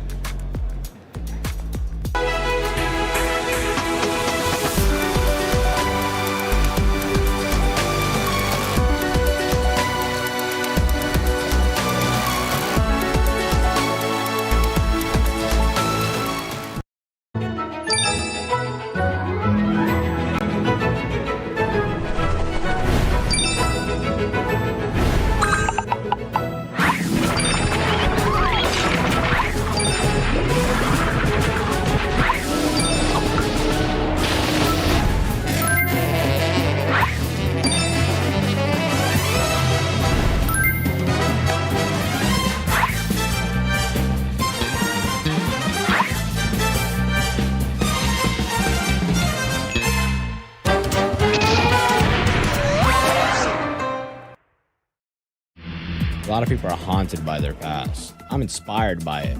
They're not just playing for themselves, they're really playing for their entire family. They have defeated their demons! They have crushed the curse! He thinks he can come in here and play my game! He knows nothing! Let's go! Tyler 1, you're done. Raw energy! Half from blow the house down!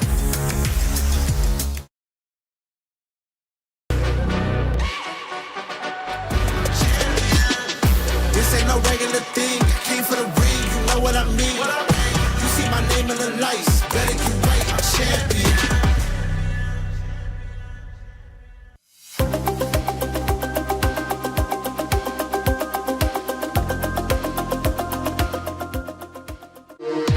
We were there. For every click, every clutch, every respawn. We were there for the years of grind. And we're here.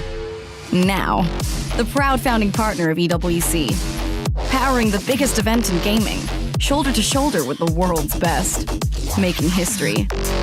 Greatness deserves a stage. Lenovo Legion, reach your impossible.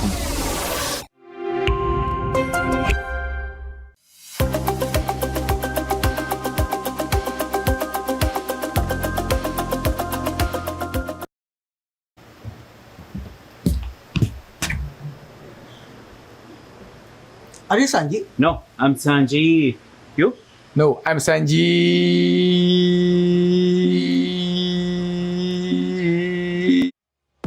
Rumor has it that he's still going. And of course, Sanji's together with the little Spider-Man meme. Welcome back. My name is Rain Day. To the desk, we've got Brigitte and Lefel here. But because we are starting off our second series, it's time to introduce an important moment, which is our Crunchyroll story of the day. It is Aurora's redemption versus the GOAT and the Cavalry. Team Liquid, of course, Carl Teasy being that GOAT, self-proclaimed and proclaimed by the scene. Brigitte, your thoughts on this matchup? Can Aurora find a way to redeem themselves? Honestly, I feel like they might have. They might have a chance. And they always have had that in them to just go for upsets, to break free from the labels of maybe being a dark horse and being a true contender here in this tournament and all previous international tournaments. And the fact that they're backed up by such big brains, you know? It's very, I think it's going to be a bit of a challenging task for Team Liquid, honestly. That's what we call Midnight, Mr. Big Brain Man. You know, that's what we always Big call Brain him. Man, yeah. Mr. Big Brain Man. That's But a great nickname. That's personally for me, put a lot of thought into that. I have complete trust in Aurora, which may be something that Midnight doesn't want. But here's the thing. In my eyes, they've always been contenders. It's always just about getting that right moment. Is there something more to it? Because the last two international tournaments at M7 and at MSC 25 for EWC, it was Liquid who took out Aurora. So is it a little harsher? It's not like the general conversation here. It's like you guys are the ones who have ended our hopes, Lefel. I mean, like, here's the thing. For Aurora, they had to fight against the final boss early over and over and over again. So it's kind of like playing a game where you thought you would, like, ramp up. But instead, you're fighting against the final boss first. Until you get through this, you can't fight anyone else. And I feel like Team Liquid just understands how Aurora plays, but the same can be said, Aurora understands how Team Liquid plays because, well, one, Midnight is a caster. We know how casters, we like to watch games, and because we like to watch games, we roughly know what's going to happen. So honestly, in this one, with Midnight coming in as the head coach, I feel like that's a very good chance for Aurora to take down Team Liquid. Yeah, and they should feel, I guess, less pressure in a way going up against Liquid here in this match because they're not in the exact same position as they were in the previous times that they did go up against Liquid. Right now, it's not necessarily an elimination match, though it still puts you in a very tight spot because we're only having double eliminations for group stage. Yeah. But tournament life is not necessarily on the line. I feel like they could be, or they could just unleash whatever they want to unleash here in this series. It's interesting. Both teams have to deserve a spotlight to even be considered this group of death. And these are two of the teams that I think maybe have taken most of the attention from us so far. And you cannot count out the fact that the defending MSC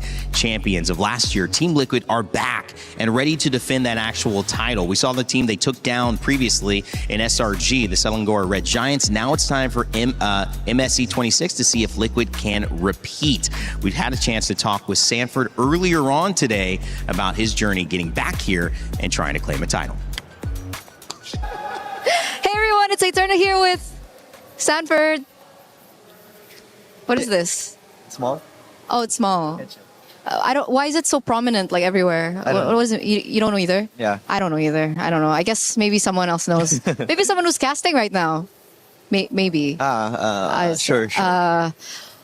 You're up against Aurora. Yeah. Yeah, Aurora. So what's that gonna be like? Because I mean, in the past, it seems like you always are able to take out Aurora, but this time around they have a new coach. Do you think it'll make a difference? I do hope that it won't make a difference, but yeah, I guess. But yeah, this is the fourth time that we're gonna face each other, so I'm really looking forward on what's new for them. Okay, looking forward to what's new. But why do you always seem to be able to catch them? Like, do you have like something secret that you have against them? Like, is there something that we should know? No, I don't have any secret, but you know, I have my GOAT on my team. Ah, you have your GOAT. JP. Yeah, JP. JP's the GOAT, right? JP. JP, guys. JP. Yeah. But, you know, going to the EXP lane, I had a few talks with other EXP laners as well. And I want to know from your perspective as defending champions, obviously, what's it like for the EXP lane right now? Like, is it as important as the previous meta? I guess so. And this meta is really flexible. Like, you can even pick damage, and at the same time, you can also adjust to tank heroes. But I can just say that this one is kind of confusing. So this might be the interesting meta for now. So do you think it's the most interesting lane? All of the roles right now are really flexible, so the meta in general, I guess it is. Okay, so in general, everything's quite interesting. EXP laners now, are they going to go for more, tank build? I mean, considering now that we're seeing a lot more assassins in the jungle? Let's see later. Okay. So it might be something secret from TLPH, but of course, good luck for your next matchup. Do you have anything to say to your opponents today, Aurora? I just want to say good luck, and especially to my former coach, Midnight. I'll see you there. All right. Once again, thank you, Sanford, and we're throwing it back to you guys. Thank you. Former coach Midnight just adding a little bit of spectacle to this already dramatic battle between Aurora and Team Liquid. Brigitte, how do you feel about Sanford going in, calling JP the GOAT? Do you think he got that one wrong, or? I mean, you can have your personal opinions, I guess. So maybe it's a different goat for him, but yeah. So I mean, Brigitte doesn't have a lot of opinion on Sanford in general. Yeah. Like they work with each other. She sees some plays. She thinks like he's okay. Like Sanford is pretty good. JP is also pretty good. Okay. But in all seriousness, Team Liquid is going to be the final boss. Yeah. We're going to see how they perform. But considering that Selangor Giants also had difficulties earlier, we got to see if Team Liquid will experience the same thing or not. yeah, because this day really feels like it's gonna be the go the distance day. Yep. Yeah. You wanted it to happen in the last two series, but we had to witness it in the first one, and I really can't help but feel like there's a high chance we do it all over again here in the second one. It does feel that way, and you kind of pit these two conversations against one another, and it's one team who's defending a title, one team who is trying to get over the hump, and what better opportunity, the biggest international stage available until you guys hit the M Series later on this year. One of the things I always thought was interesting is people who are trendsetters, and you've seen it through Midnight, and you've seen it through Aurora entirely. Well, I felt like it was time for us to catch up with Luna as well from Aurora and see how they felt about coming into this new assassin-heavy meta, and also MSC 26. So I was wondering, this next matchup is going to be very intense. And obviously you guys have history with one another. How was your preparation going up against a strong EXP laner like Sanford? I didn't had a special preparation for them. Like, we just prepared for like 1 month in boot camp. We will try our best. Like, we just prepared good in boot camp, but there's no special preparation. Okay, no special preparation, but in general, you guys prepared in Malaysia during your boot camp. What did you learn from that boot camp? We learned quite a lot of things, like a lot of heroes, like the important things in game, like greens, quite a lot actually. Okay, it seems like there's a lot, and obviously you guys studied the meta, right? So what do you think about the meta specifically for the EXP lane? I think it's quite fine. Like, it's best for the junglers right now, but it's good for EXP lane, I think. Why do you think it's good for the EXP laners? Because the heroes like Esmer, Uranus, like, they're quite strong. They're not dying. Like, if you have the good match, you can carry the game easily. Okay, so Esmeralda, Uranus are heroes that you have mentioned. Do you think we're gonna see some damage EXP laners from you today? There's a quite chance, yeah, you can see it. Like, also from Sanford, we can probably see it because they're good. Like Paquitos, Arlots, they're quite popular right now. Okay, gonna be very exciting matchup later on, ladies and gentlemen. But coming into this again, you're up against Sanford. You've been up against them for quite some time, and it feels like they have like a kryptonite to you. It feels like they're the kryptonite. Why is that? What's going on with TLPH and you? I have no idea. Every single tournament, one time we're gonna face against them. We're pretty sure after this point. Like, every single tournament we're gonna face them. Why? Do you know why? I don't know. We have a kryptonite, like you said. It seems like they're destined for one another. But are you strong enough, and do you feel like you're strong enough and confident enough to go up against them today and to beat them today? Yeah, we're quite confident to beat them. Okay, so this is your day.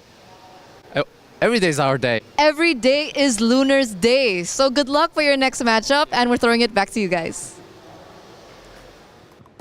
That is a great answer. And the thing that comes to mind, too, is your name, Luna. You're saying every day is your day. You're claiming the night and the day. I mean, Luna's claiming all aspects of time.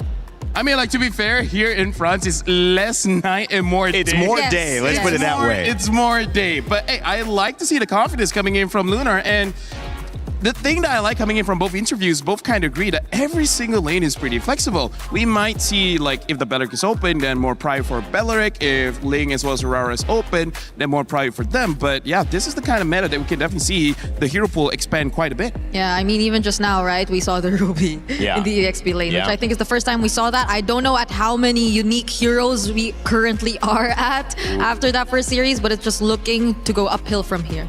I mean, we can't kind of avoid this conversation any longer. The GOAT, who many consider to be the GOAT here, Carl Teasy, self-proclaimed, coming off a championship defense. And obviously, when you look at Aurora's pain of running into Team Liquid, the only way to get a little bit of that pain off your shoulders is to say, okay, the team that we lost to won the entire tournament. That's what they were able to say with Team Liquid. But now, you know, what can Carl Teasy do? The question probably not being, does he have the capability, but if he's going to adapt from what he's been known for with his utility jungles into this assassin meta, it's going to prove yet again that he has everything needed to be considered one of the greatest of all time in MLBB. One of the reasons why Carl is the GOAT is the ability to learn, unlearn, and relearn. Because he started his career with an amazing Lancelot time where he was known as the assassin jungler, and he had such a difficult time transitioning into tank, where he had like one season where he was a bit off, but then came back stronger than ever, mastered the tank assassins, and then now he kind of has to re-forget it again and relearn the assassins again, which I think he can. I think he can use the assassins. The question is, can he use the Ling? That's one of the heroes that we rarely see because, again, he's a Lancelot main, right? Yeah. It's a bit different than Ling. And have they really adjusted the quote-unquote Liquid Stampede in the current meta already, since it's been a very recent patch? And that's also, I guess, aside from the conversation that, honestly, Liquid, for one, could not doubt the amount of like adaptability they have. They could not get back-to-back championships in MPL if they were not adaptable enough. They also are on the verge of getting another back-to-back if ever their run here is smooth enough. But that's the thing. It's not just one player you really have to look at when it comes to the shift in meta. It's the team as a whole. And as a whole, they've also had changes in their roster as well. They have a new goal laner in their hands. We are about to witness Teddy in another international debut, but this will just add more questions to what we're really looking forward to see against or between Liquid and Aurora. Man, what version of Teddy are we going to get? Steady Teddy? Scary Teddy? We'll find out here in a moment. That gold lane going to be important, and XP lane as well. I mean, everything kind of blending into what can you do as a squad. And when it comes to a squad's goals, you may be saying, well, winning back-to-back, what does that mean? But coming off an MPL championship and then now winning MSC again has a chance to put Liquid on the golden road. Something that elusive, you know, win that could end up putting them into, I mean, beyond the GOAT conversation as a player, maybe the GOAT conversation as a team. I mean, the only team that has ever succeeded the golden road is Team Vitality for the women's scene in MWI. Other than that, it has been years, really. Like, from the start of my career, and it's been a long career until now, there's no golden road winner. So if they're able to do it, this is the start. Good for you. That's it? You're gonna get, it took that long? You're just going to give them a thumbs up? And that's... My God. Congratulations. And they were close. They were close, though, to doing that. It was just a couple months back in M7. That was January earlier this year. But again, there's a reason why it's called the elusive title for not just them, but every single team trying to compete here in MLBB, because it's just so hard to get on that streak against these teams, against all these emerging regions as well. Excited about this matchup? Excited might be an understatement. Baguette. Bonjour. Baguette. We're not trying to make fun of French. We love French. I wish I could speak it better. But in Paris, France, there's a moment happening. The excitement is clear. It's in the building. It's palpable. You might be able to sense it even through the screen. It is our defending champion of MSC, Team Liquid, taking the stage versus Aurora Gaming in just a moment. Our second series of Group B, the Group of Death, begins right now. Thank you very much, guys. And oh my, match one was an absolute banger to watch. The first full series that we have gotten this group stages, and Milosh, SRG losing like that was tough. I'm just going to say, yes, it was tough, but kudos to Pro Esports for doing this. It's kind of this long-standing story of when will it happen, a Cambodian team is able to fight back in this, and they were the ones to pull it off. A day in MLBB history that's kicked off today. I agree, and as we enter the second match, we elevate the heat here in the arena. Ladies and gentlemen, the Cavalries, join me in welcoming Team Liquid! The defending champions of MSC is here on a mission. Defend their title and bring it home once again. But as they face their friendly foes, will they serve or be served? Serve or be served. We're clocking that one. A tough fight, but again, it's Team Liquid. Their opponents, though, they have a lot to prove. Please join me in welcoming Aurora Gaming! Their performance at M7 rocked the MLBB world, and they've only looked better since then. They might face a tough opponent today, but clearing hurdles has been their single focus on the road to MSC playoffs.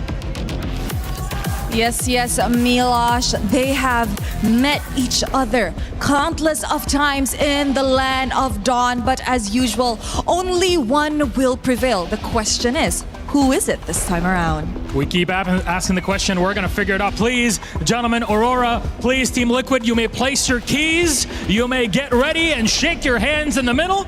We'll see if they'll actually go for the full shake. It'll be the full respect play between our two captains here. And it's gotta be. There it is. We're ready to go. My friends, Team Liquid playing, Aurora on the other side. Let's send it to our panel and kick things off. Thank you so much, Rose and Milos. We're back and ready for our second series of the day to begin. The beautiful matchup between Team Liquid, defending MSC champions of 25, now against Team Aurora Gaming, who are trying to figure out if they've brought enough to this meta to surprise the Giants and get over this mountain that has been Liquid standing in their way, Brigitte. And if it's just about whatever they have in store for us in this series, then I will just not have specific expectations, especially if it's Aurora, because they've been always constantly introducing these more unorthodox approaches to games, and we already touched on it earlier too. The fact that they were probably one of the first to try the Eudora or maybe something else like a Selena later on. Well, there's a new interactive effect in the shop. Happy Rhino Day. You guys can check that out right now. I know many of you, like me, are probably playing some MLBB whenever you get a chance. I played a bunch of ranked last night. If you're in game, maybe even in this... Man, you lost? Dang, bro. Oh, did that? Maybe you don't want to show that one. Just hold on himself. I think that was against Carl, if I'm not mistaken. Oh, well, that makes sense then. Yeah, because it was on a troll. He often does a 1v1. Maybe Really? he got lucky and got to play against him a day previously.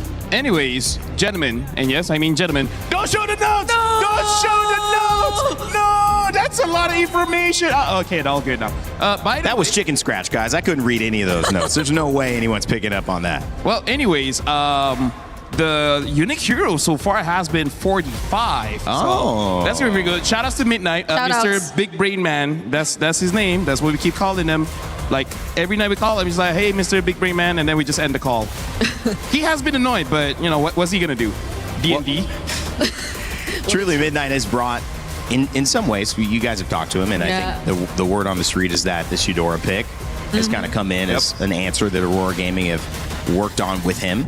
And obviously, an MPL caster, analyst, knows a lot about the game, has brought that expertise here against Liquid. But, Brigitte, the bigger question is, do they do enough? I mean, is there enough to really outplay it? We even saw, SRG, you can have the right draft, but the comfort on the heroes ends up being the difference in a tight match. Yeah, but I think another question is, what is Liquid's comfort right now in the current meta? What have they been working on, and what do they feel suits their play style? Because we haven't really seen them perform in the current patch that we're in. The most recent one being in maybe Asian Games, but even then that was a different one. Like you could still see more utility rather than assassins during that time. Even during that time, it does seem like they were, I would say, trying to grow into the patch to the point where, interestingly enough, they went for a gold lane hyper carry where it's just scary Teddy. Everyone else, from Carl to Sanford to Sanji to JP,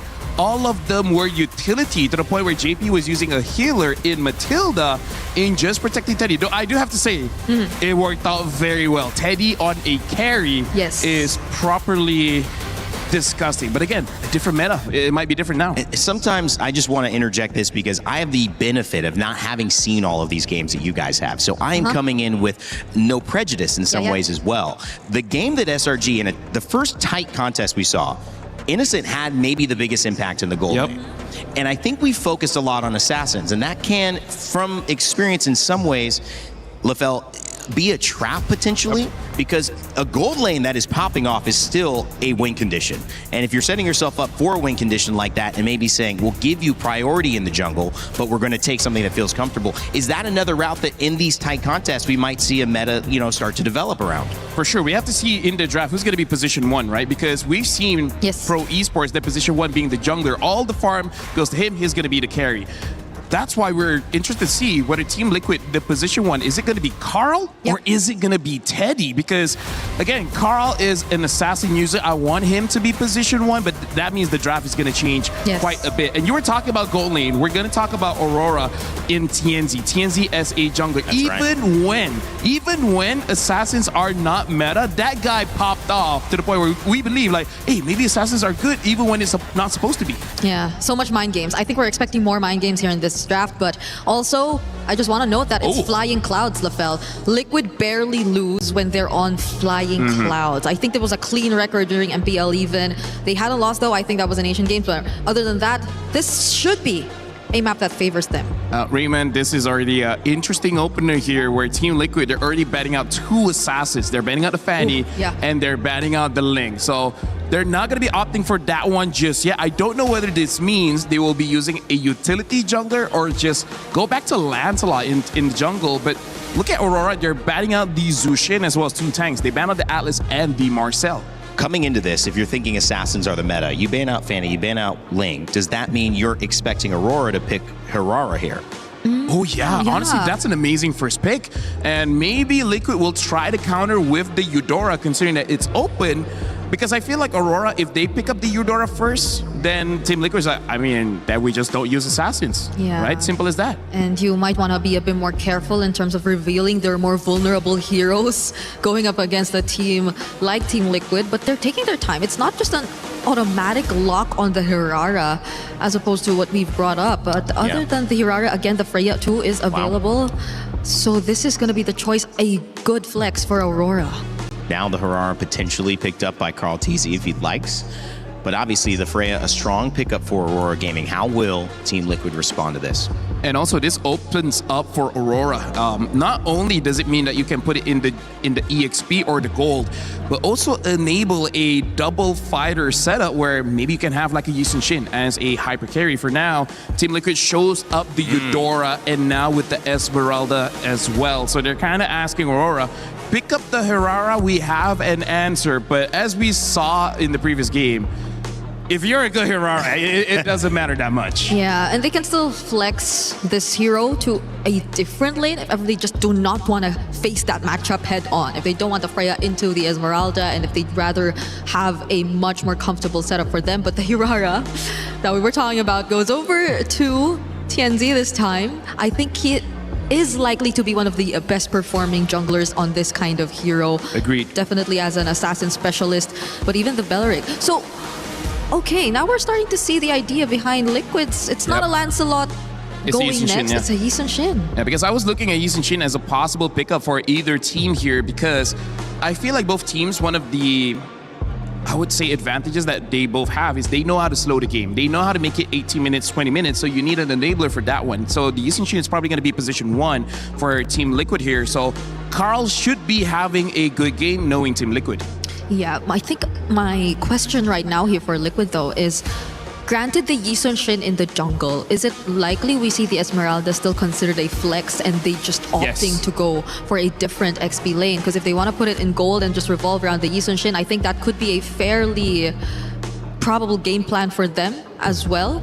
Considering that right now Aurora might just go heavy on team fighting as well. It's a Belleric in the roam that you're seeing. And that Belleric proved to be so valuable on the side of Pro Esports and helped them get 2 out of those 3 games to take down SRG, sending them to the lower side of the bracket. It's a strong matchup so far. Harara, Belleric, Freya, probably some of our highest picked, also highest win rate heroes so far in this game. Haven't seen a lot of YSS, but I mean, you put it on Carl Teasy in the jungle, you're probably feeling confident. And wouldn't the Lilia ban also suggest that they might want to go for that route? Yeah, it's have more tanks, yes. Yeah, because if they want just more melee, more close range targets, then they definitely would have to take that out. Yep. And also, you know, like Lilia is good against a lot of tanks and also a lot of wave clear. So maybe that's also something that they're trying to punish for Aurora, making sure that whatever picks they do have, the wave clear isn't going to be great. And now a targeted ban. They ban out the Selena. And this is one of Rosa's pick where Selena, it kind of doesn't care about the meta. It only cares, are you good enough, right? A good Selena will always make it work. But now we're looking at Aurora as well.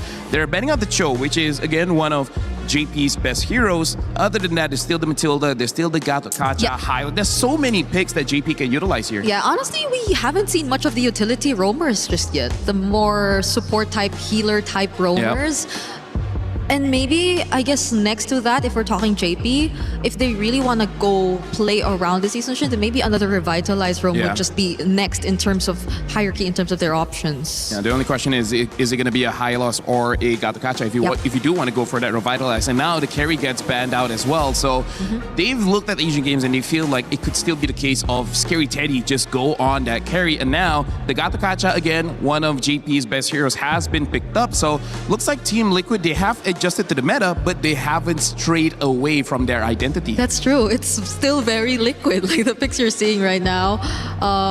It's just, I guess, Aurora that we're looking at for more potential surprises, because we're waiting for their mid lane as well as their potential EXP or gold. You're not sure where the Freya is going exactly just yet, but in terms of mid lane options that might just work out for them here, I feel like they kind of need a gold laner because they're going up against a Yi Sun Shin. Something like a Claude would be pretty good because Claude's one of those heroes that can dive. And a Rafaela gets picked up. So this is going to be Belleric in the EXP. So Freya in the gold. Wow. So what, did it go Kimmy just so that they have a long range damage dinner?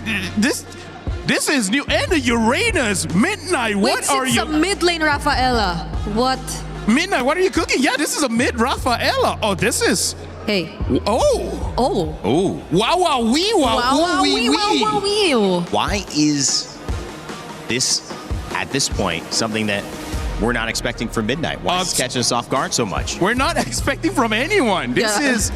I can see it's Big Brain Midnight. It's Mr. Big Brain Man. Big Brain Man. Maybe the utility healer type we were suggesting was something I expected more from Liquid rather than Aurora. This is the kind of draft that kind of says we're playing for TNZ, right? All the heals, all the peels, everything goes to Harara. So who knows, this Harara might even go for a Sky Piercer, considering there's a lot of heal, there's a lot of crowd control, and now the Claw gets picked up by Team Liquid. So let me just say this, if Aurora somehow gets a very good early game, Team Liquid is gonna suffer for the fact that Claw needs farm, the Yi Sun Shin is farm, Esmeralda also kinda needs farm. So if Aurora has a good early game, Liquid might be in trouble. Yeah, I'm also worried. It's a very annoying lineup to go up against if you are Liquid at this point. There are just ways to speed up. There's just the Wrath of Dryad that could just catch you and stop you in your tracks if you don't dive in. So timings are very crucial heading into this game. Well, heading into our second series of the day, it's the defending MSC champions for MLBB, Team Liquid versus Aurora Gaming. Let's see if the sparks will fly as expected as we send it over to our casters here, Trex and Naisu. Here we go. This is going to be an interesting one. Off the bat, off the rip, Trex, after an amazing Series 1 to start off Day 2 with MSC. Here we are with a draft that's out of left field. I don't even know if it's in the field, man. This is so far from what we're used to seeing with the hands of Coach Midnight and Aurora Gaming here. When was the last time you thought you'd see a Raphael in the mid? It's been a while. Maybe there was a sprinkle in M5? Maybe we saw a little bit of heal then, but I feel like, definitely saw some in M4 with all the utility jungle. But outside of that, it's been a very, very, very long time. I have been wondering about this, if we're going to start to see some classic, Ube in a sense. Yes. With such heavy assassin junglers coming back, sometimes that is the answer. Sustainability, steamroll, group up, and just power through.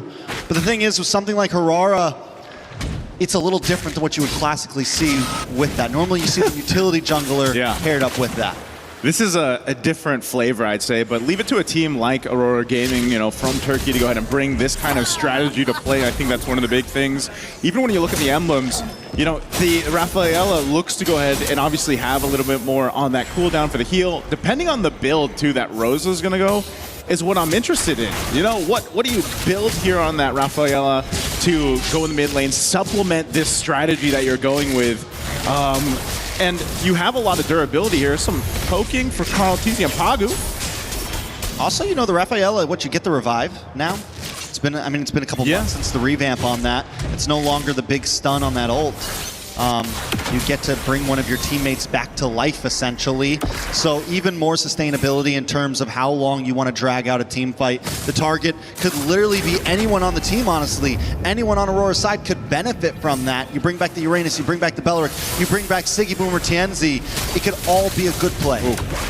Good little flicker burn there. Battle spell down for Sanji off of that. First turtle's going to be up here to second, too. So both teams getting into movement for that turtle. One thing I would say, because of the nature of the compositions, expect long team fights, right? I think that's the biggest thing. You're used to seeing really high speed, high stakes team fights, but with these kind of compositions, both sides, and a revitalize for JP, hold on.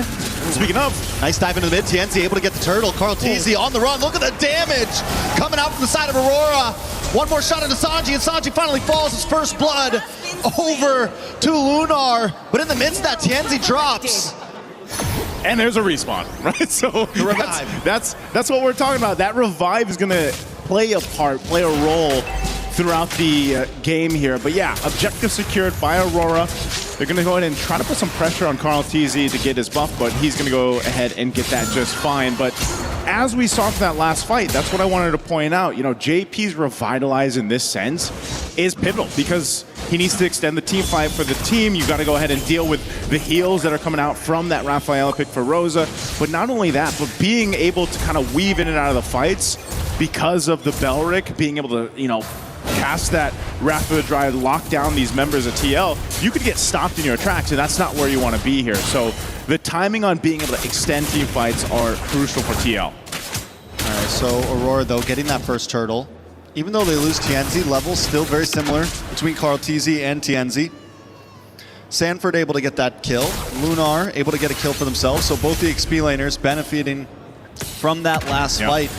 But still, we're already seeing how Aurora can just kind of bully TL away in some of those big 5v5s. The only thing they're going to have to watch out for, I think at this point, is Sanford getting to that back line, something that he is so good at. That's what the Esmeralda does really well. Good item pickup already here for Rosa. Flask of the Oasis locked in, helping with that sustainability that we're really talking about. It's a highlight of this lineup, and this was kind of thrown out there, right? With the theory, the kind of theory crafting out there about after this patch, would we see these healing roams pop up? And I know it's, this time it's in the hands of Rosa, but you could think about how dynamic a lineup can be now with the Rafaela, and even, for example, maybe a Matilda mid we see in the future. Estes, of course, still being one of those heroes that comes into mind with this kind of concept, but second turtle is up. Let's see if this one will once again go over to Aurora. Carl TZ is going to make his way, but he might be here a little bit too late for this take. Yeah, he's not going to go for it. He is going to back off. He takes a lot of damage from Lunar, gets a stun onto him.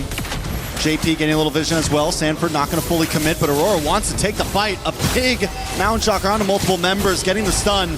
Aurora decides not to go for this orange buff. They are going to back off. This is one of those things, Trex, where it's like, okay, Team Liquid knows the play here with this type of, your claw needs to go ahead and build up. You got to get those items here. Good flicker burnt.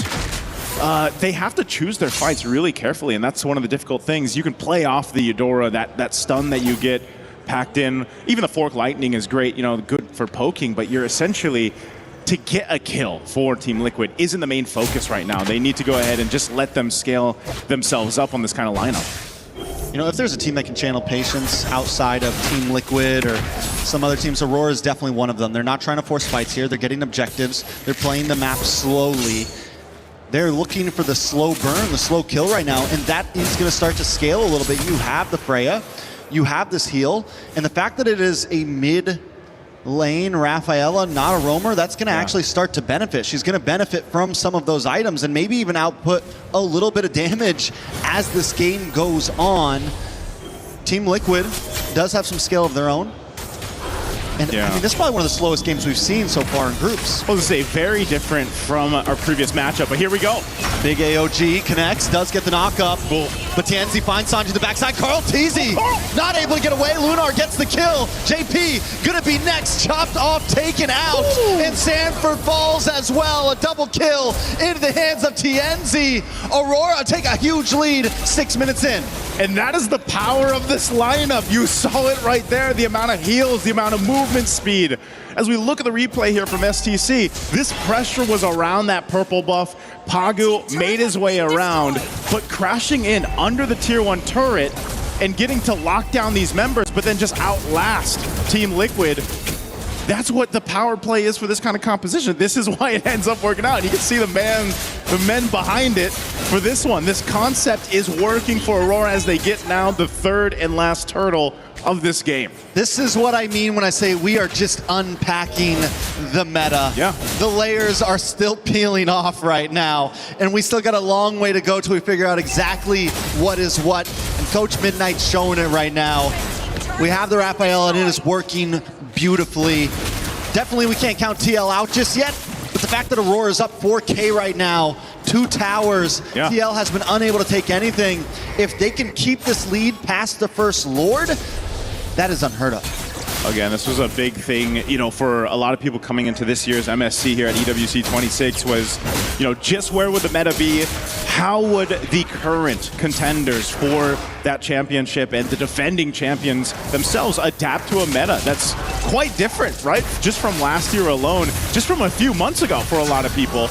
And it's already showing here. Oh, no. Oh, no escape from that one. Teddy will go down. Aurora looking for new targets now into the mid side. Carl Teasy just wants to get his camps. But Aurora want more. They want to come for this tower wave, crashing down the mid, and look at the grab. A lot of damage onto TL. Into the backside, Aurora able to push Sanji away, and Siggy Boom locks on. JP falls as well. Aurora is relentless on this mid lane. Aurora is relentless in this game, and they'll get another as Sanford is the next to fall. I thought for sure they were done, but now they're under towers. TNG with a triple in the face of Team Liquid. In the face of a holy defense, they're jumping under towers.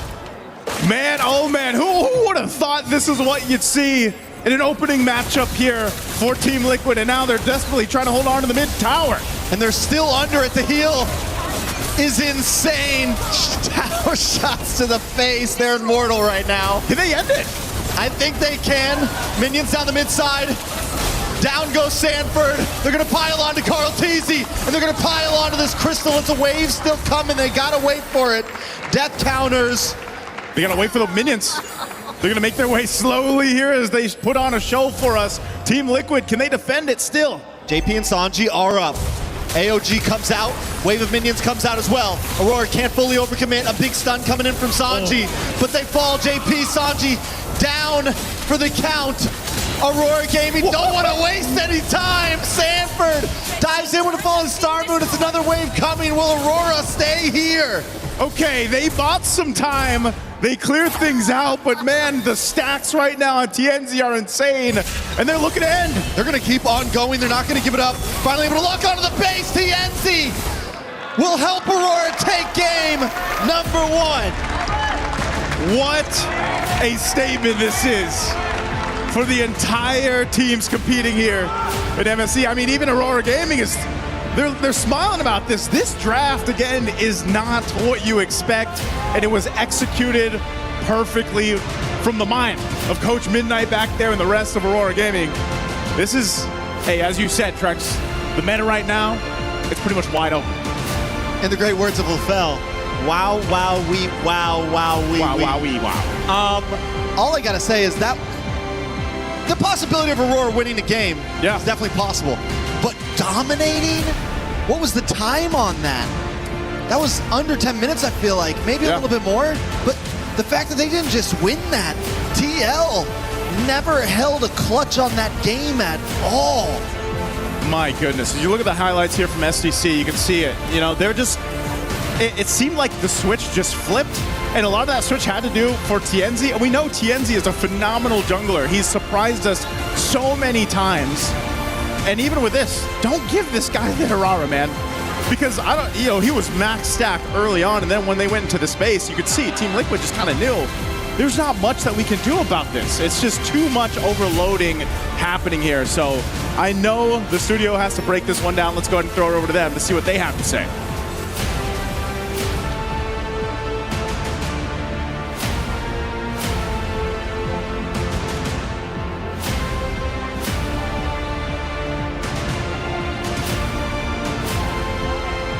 Sometimes there is a lot to say. Sometimes there's just a lot to look at.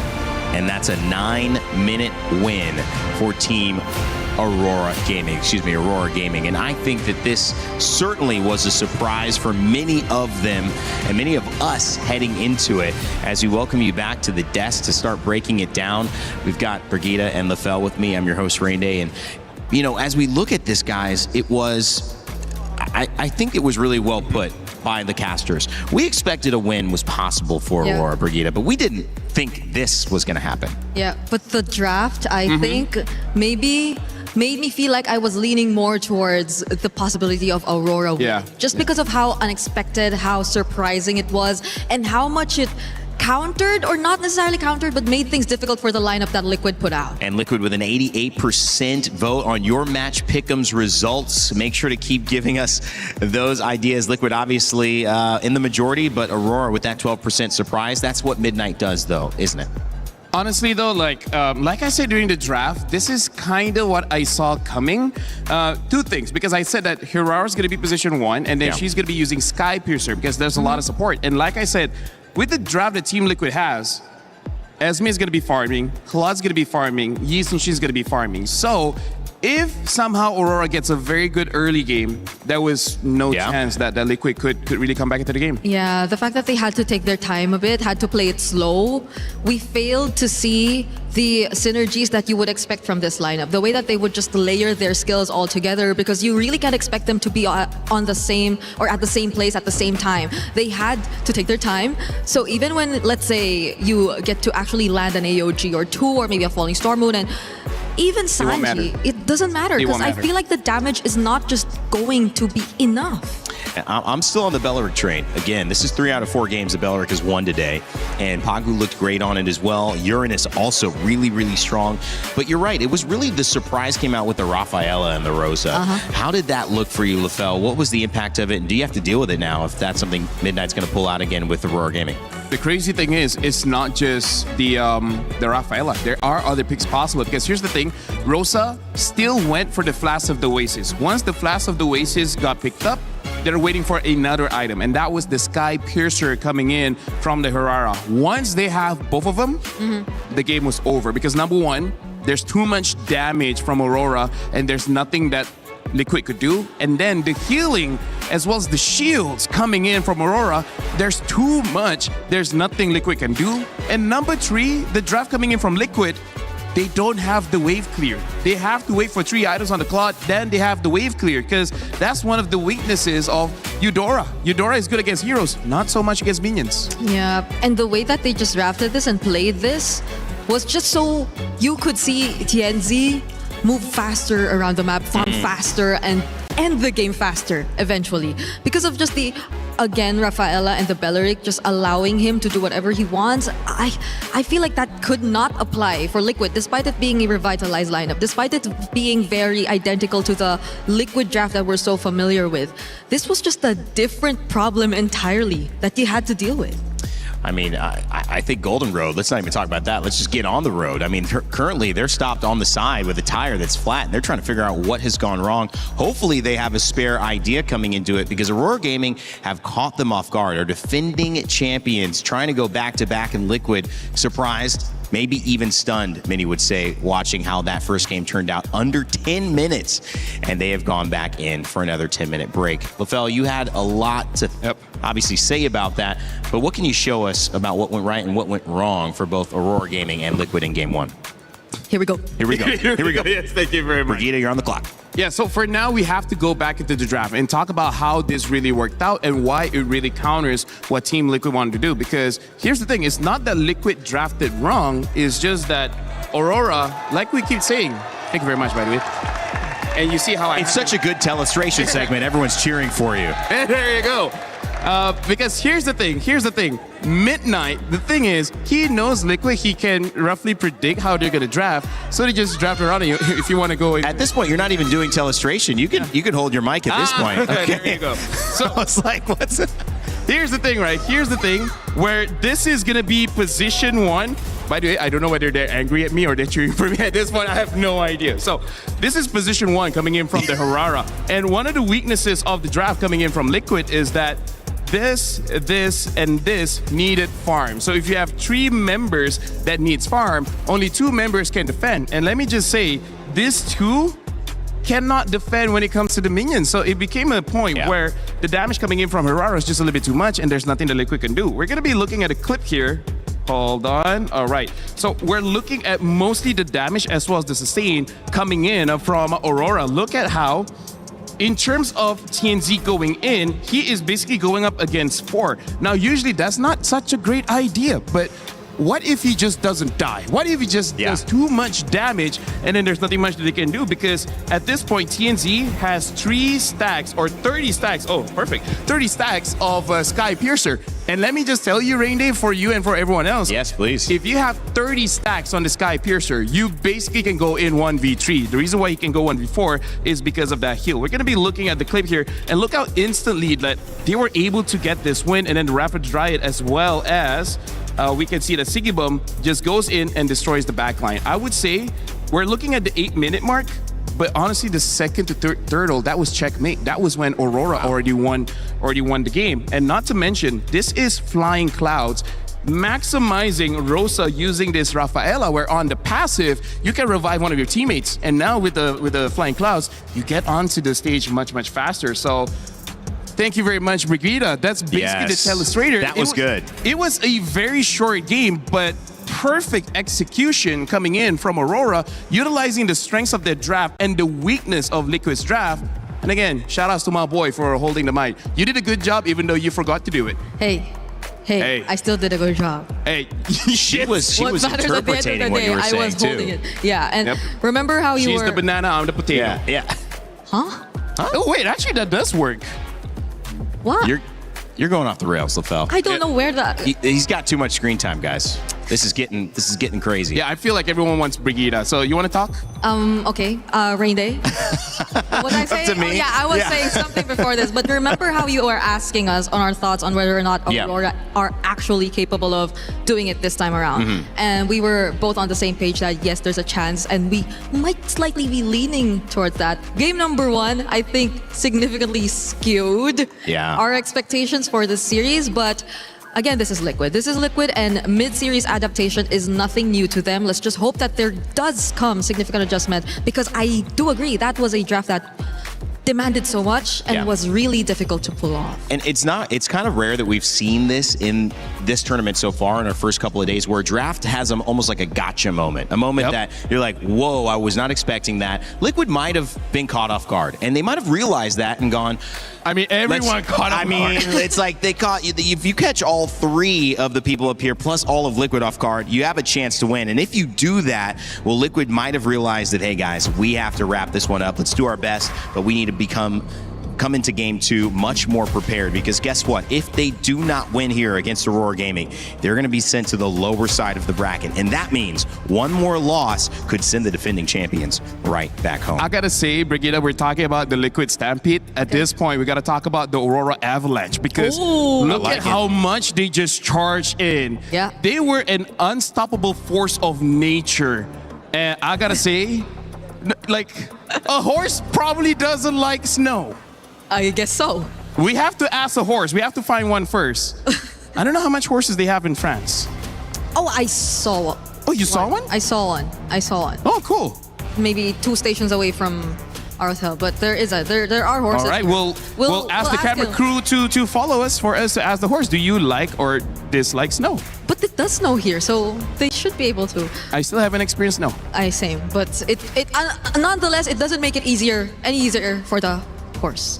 So again, we do have quite some questions heading into this draft. Even if it were on flying clouds, it did not necessarily work out for Liquid the way we expected it to be. And I just can't help but think back, because during that moment wherein they brought out the Rafaela, there were just a multitude of options that we were considering. Maybe something along the lines of the Louis, even if they're just talking about wanting to go up against compositions that are forced to group together, but instead they do it with a completely different approach. And that I'm really starting to like from Aurora, the way that the big brain decisions in draft just suddenly come in. So it's gonna be a task right now for Liquid. Now that they're on blue side, they're the ones who will be choosing this, I believe. But we have a fun fact. And we do. Niall from Team Vitality says, for me, top jungler at MSC is TNZ. Oh. We just saw that proven pretty well in game 1. As for second and third, I put Carl TZ and Kyle. Those two are interchangeable. I mean, like, based on that early performance, hey, you know what? Hey. He's right. And looking at this game, I wonder if Aurora, they want to stay the same or... hold on. Liquid now showing up with the Ling. Carl wants to prove everyone wrong by saying, hey, I can use the Ling. Yeah, and hey, the Eudora ban that Aurora put out just now somewhat helps them in just confidently picking that up. But just the same, I don't think they feel any less confident about the responses that they went with. The Atlas and the Valentina, I feel, are really good pickups. The first time we see the Atlas open today, honestly, and it's going to be paired up with the Valentina, who I think is, again, one of the better heroes to fare up against the Ling. And here's the priority on the Beleric. We also saw the Valentina picked in that game SRG against the Beleric. It didn't do enough. Yep. And so this is something that Aurora's trying to say, we like the idea, we think we can execute it better, we'll allow the Beleric to go through and grab the Atlas now that it's available, as Ling, Beleric, and the third pick about to be chosen for Team Liquid, trying to get on a good start here. I gotta say, Brigitte, I don't know how Aurora is gonna make this draft crazy. Already showing your roam, already showing your mid. Well, I guess Valentina can go to the EXP depending on certain matchups, but I don't know how Aurora is gonna make this crazy. My only question is, who's gonna be the jungle? Because the Fanny's banned, Aurora's banned, as well as the Ling has been banned. Those are the top picks in the jungle. There's still the Nolan, Yisun Shin, the Hayabusa, all, in my opinion, quite viable.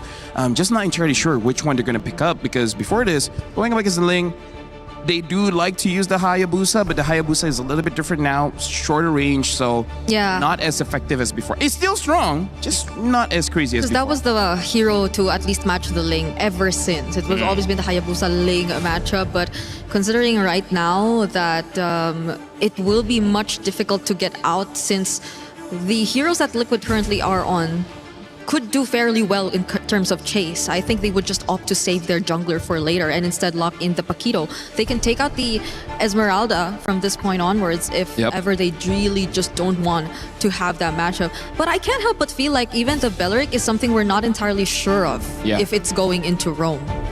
It could go EXP, but personally for me, it just doesn't feel like a Sanford kind of hero. That's true. I feel like he thrives a bit better when he can dive. Doesn't matter to the jungle, mid, or goal. I feel like a stationary hero for Sanford kind of wastes his potential, wastes his talent. And I just feel like a lot of us would rather not see these really active XP laners on the likes of Uranus and Esmeralda. Fortunately, the Uranus is gone, but the Esmeralda is still on the board.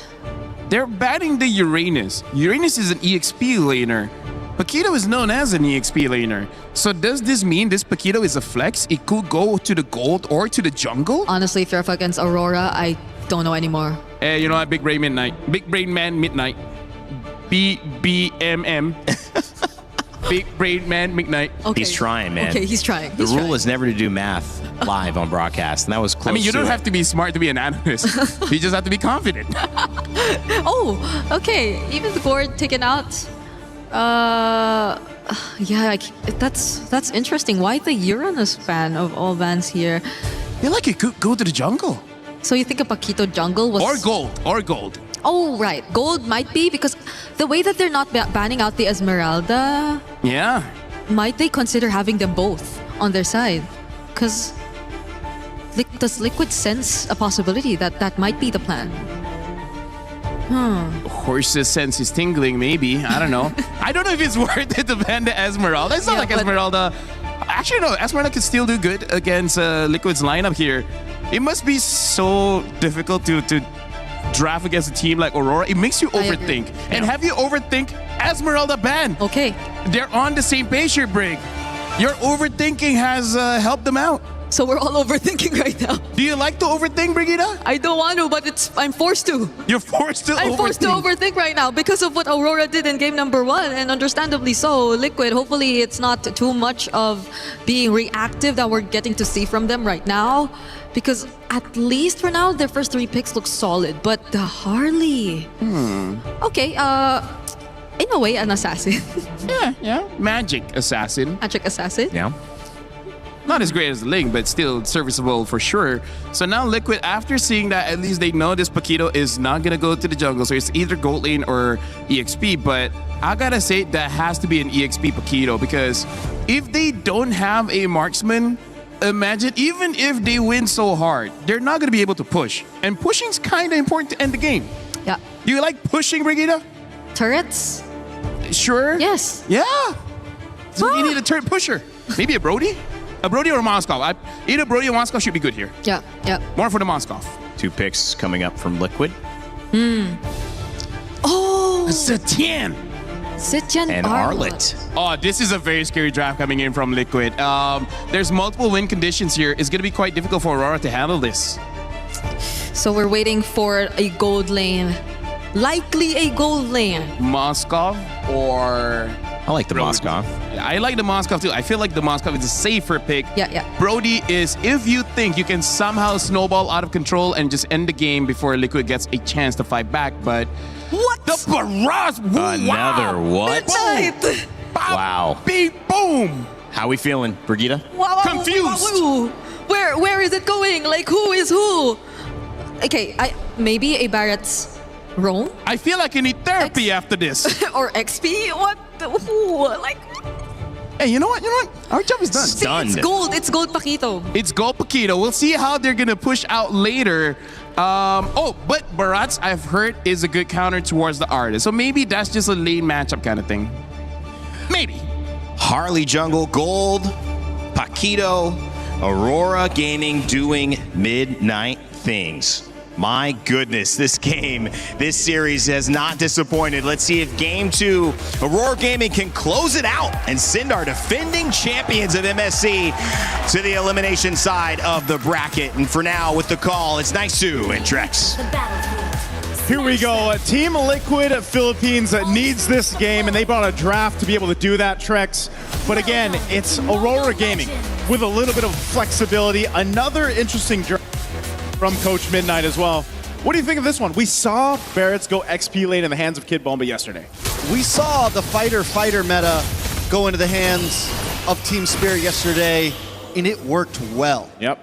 I'm not counting it out at all for Aurora right now. I don't think this is extremely surprising. Yes, it's a little offsetting because we're not used to it, but we have seen it worked. And as I keep on saying, there are a lot of layers to the meta right now, Nice.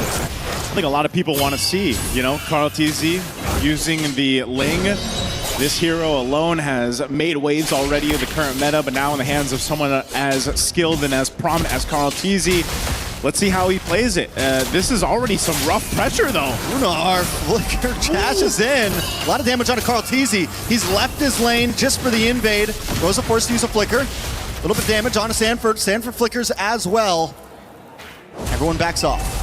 You see how much is needed to go ahead and protect that early pressure in the jungle, even when the change is here. Now they're going for purple. Look at the pressure. The stun lands. JP goes down. Pagu gets it. Aurora just not giving up. They're not giving up, man. They're also going to take more. Take another camp here. TNZ is pretty relentless right now against KarlTzy, and this is one of the things you kind of expect to happen when you pick a hero like the Ling. We've seen it in the likes of even previously in our previous match where you go in the opposing Ling's jungle, you put pressure there, you take what you can, you slow him down. And so for Team Liquid, they have to go ahead and supplement that. They have to support KarlTzy. He's not really in shape to take this first turtle, but if somehow Team Liquid Philippines can secure it, that kind of stopped the bleeding a little bit here. But look at this, the lockdown again. Another stun lands on a JP. JP's going to take a second death within 2 minutes and 15 seconds. Aurora Gaming with over 1,000 gold lead, and they haven't even taken the first turtle yet. Trex, this is what we're seeing here is just the amount of front line that this lineup has that is just helping TNZ with all the space. They continue on. The grab and nab, the pull back. Sanford going to try to vengeance through. Re-engages. JP unable to do anything, but Sanford still falls. Maybe staying a little too long. Yeah, maybe he should have just disengaged there. I'm not sure if what the move was there, but still it's Aurora building up on that lead, continuing to put pressure on all sides of the map. And this whole time, again, Sigiboom has just been able to go ahead and farm up on this gold lane. Paquito, you know he's going to hurt when he starts showing up to these fights. And so far, when that next turtle comes up, it's going to be really dangerous here. They continue to try to delay KarlTzy. He needs these buffs. He needs to be able to go ahead and catch up. He's 2 levels down right now against TNZ. Sanford once again taking a lot of damage. Deadly Magic unable to get the finish. But Aurora everywhere right now, and the Barats is looking clean. It's bulky. Lunar continues to land those stuns. Yeah. Continues to get those pushbacks. Again, this is just really a smart drafting, but then just excellent execution right now from Aurora Gaming. From game 1 now to game 2, they have stopped the Stampede in its tracks, essentially. Now for Team Liquid, if they want to get back into this game, they need to start making some plays happen here. But the question is, Trex, where do you do that when your jungle's this far behind? You know, you have a Zetian who essentially is able to go ahead and give you some vision, get that little minor stun in. But if you're choosing these fights that you can't win, it's going to further delay you. So I think, again, they find themselves in this situation of game 1 where it's like, do we wait a little bit here? Do we try to scale up into this game? Lunar is going to go back to base here. And I think, yeah, Team Liquid at this point, they kind of have to. You got to look for Teddy to get some gold. Luckily, he hasn't gone down. KarlTzy as well hasn't taken a death. He's lost a purple buff early on in the game. It's why they didn't try to contest on that last turtle. They know that they're a bit behind right now. Not even just a bit, it's almost 3K gold. Will they even try to fight for turtle number 2, honestly? With that retribution, it doesn't look like that's going to be the case. So this turtle will go in the hands of Aurora. Right now, it seems like the call is, yeah, just wait. But hold on, Teddy could be in trouble. Luckily, JP is here to keep him secure. Turtle's locked in, though. It's secured. Where's Pagu going to go?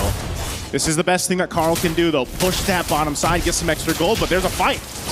Not just a fight, a big fight. A nice Wrath of Dryad onto 3 members of Aurora. Sanji able to get the kill, but look at the Fatal Links.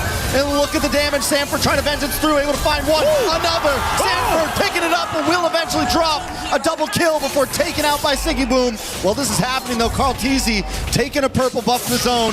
They're trying to even the playing field. Hey, Trex, as bad as things were, at least it wasn't worse here. That was a great Fatal Link setup.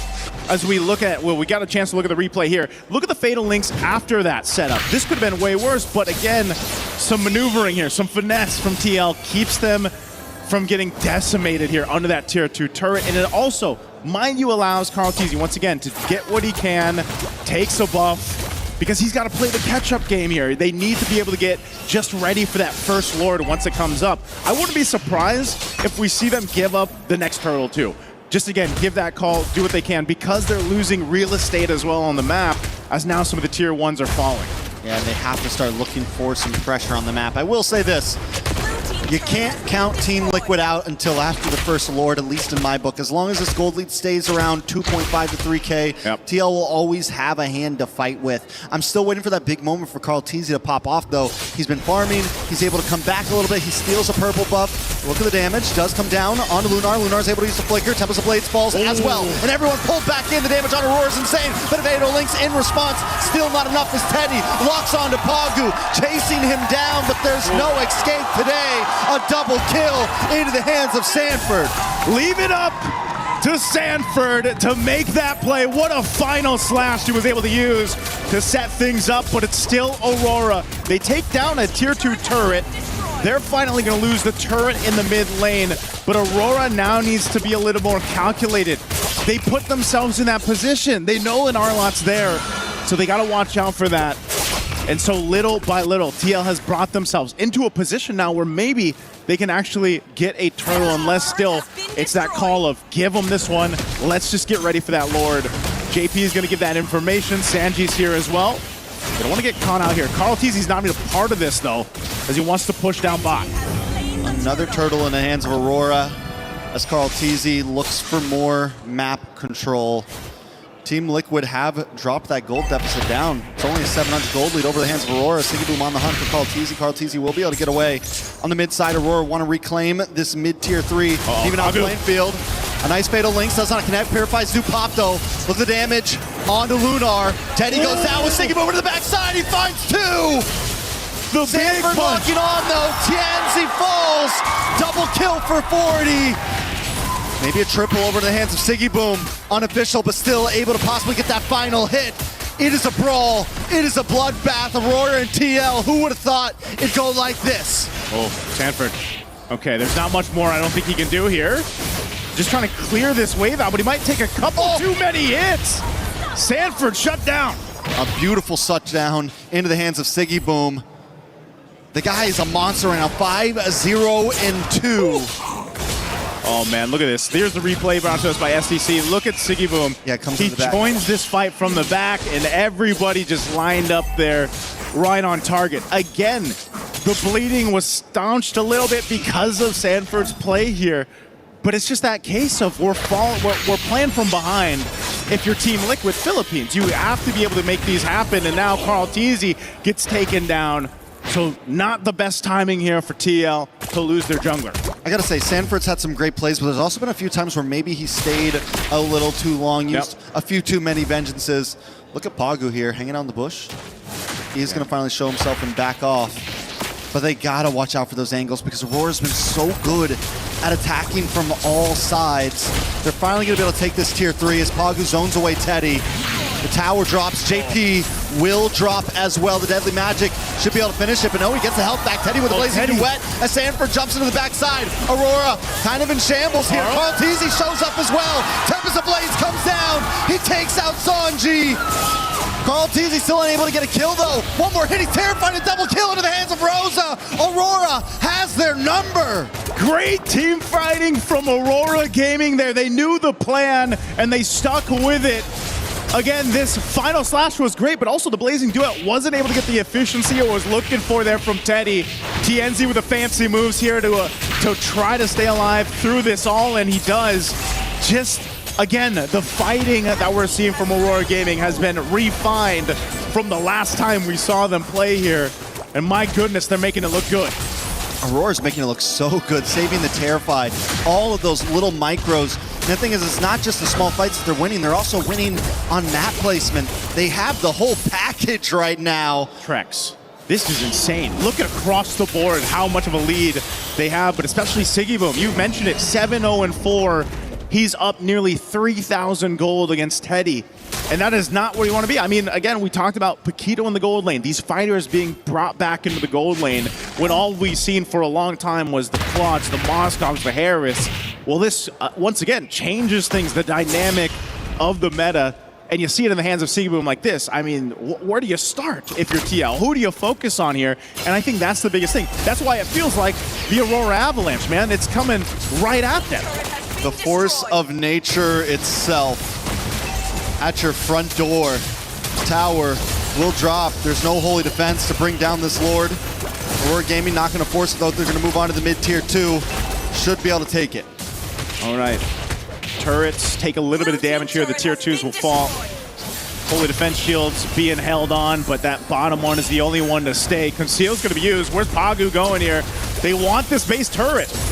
Oh, It's more just a zone, but they're still able to get it. JP going to move on. Fatal Links does connect. It's more of just kind of a stall there as the rest of the team backs off. Still no inhibitors down. TL hold the defense. All right, you have to start looking at where this could turn over on its head. 6,000 right now for Aurora Gaming. That is a big lead to hold against a team like Team Liquid Philippines. Again, they did it in game 1. They're doing it here in game 2. And it's still looking the same. Again, where do you start if you're Team Liquid?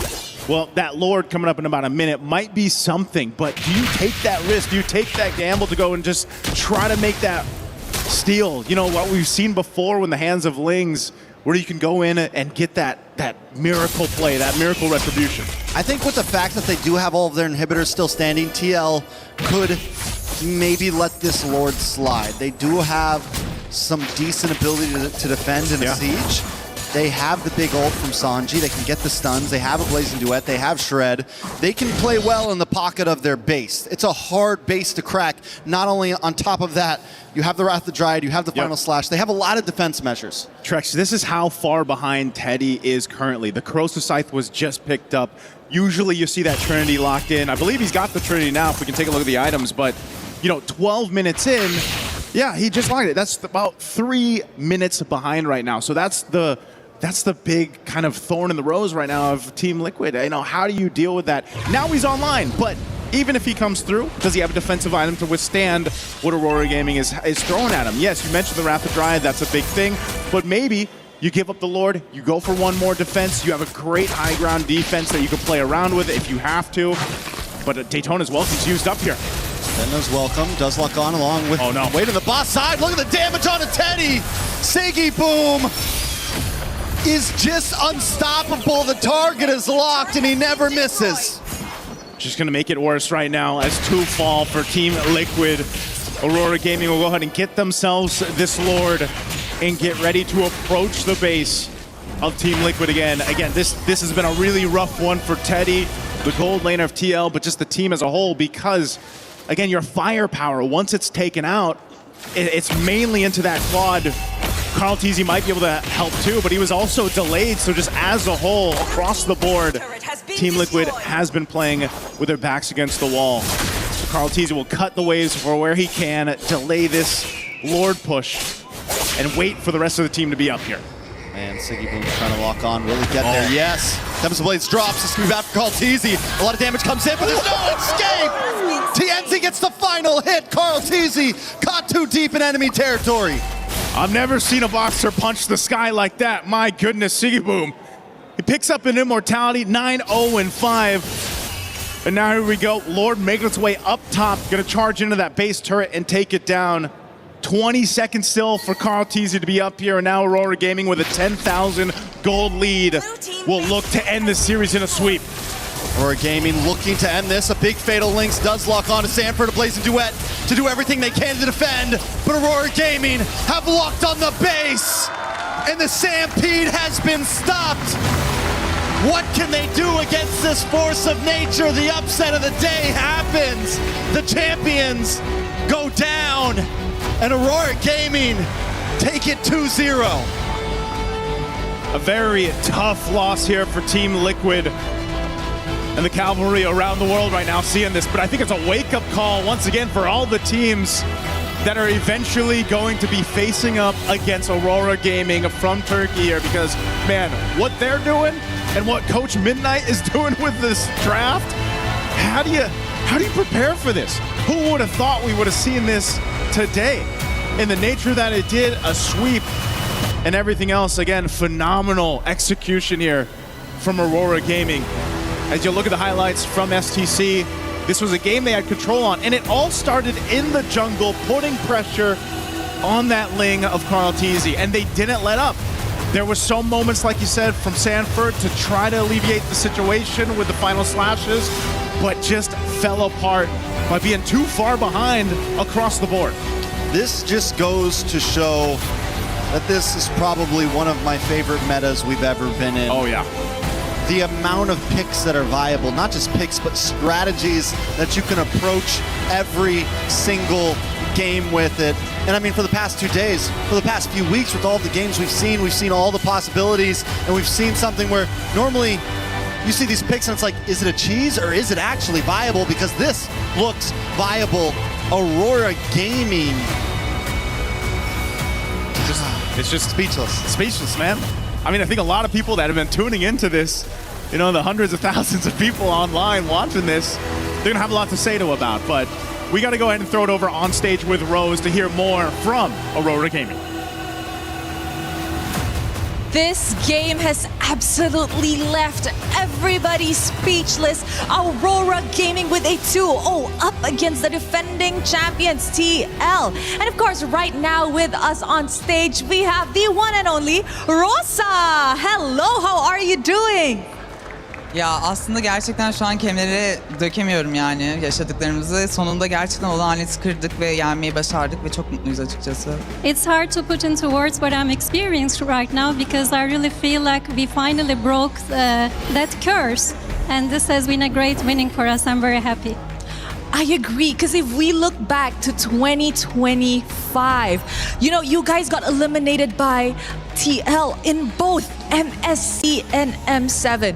Do you feel fulfilled in this, what we call a revenge matchup? Yani aslında evet, hem SRG ile hem de Team Liquid ile karşı sürekli loz aldık ve artık onları gerçekten yenmek istiyorduk ve gerçekten bu sefer iyi hazırlandığımızı düşünüyorum ve sonuçlarını da görüyoruz bence bu sefer. Yes, that's correct because we previously lost to both SRG and TLPH, but we really did our best to prepare for this game, and I think we have seen the good results as a result of this preparation.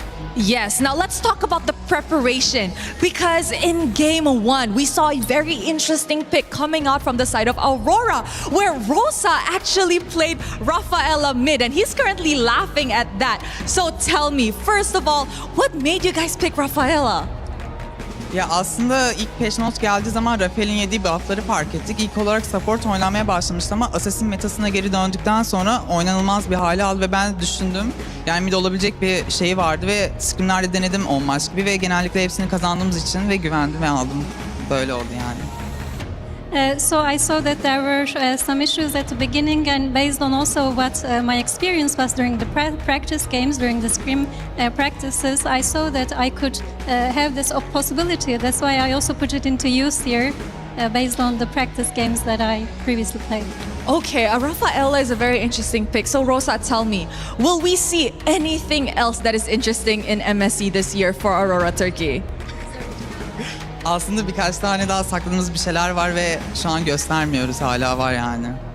Yes, we have more tricks hidden up our sleeve. We are keeping them closed for the moment. We are not sharing them. Okay, I love that. You know what? It's very rare that I see Rosa on stage all smiling and all laughing.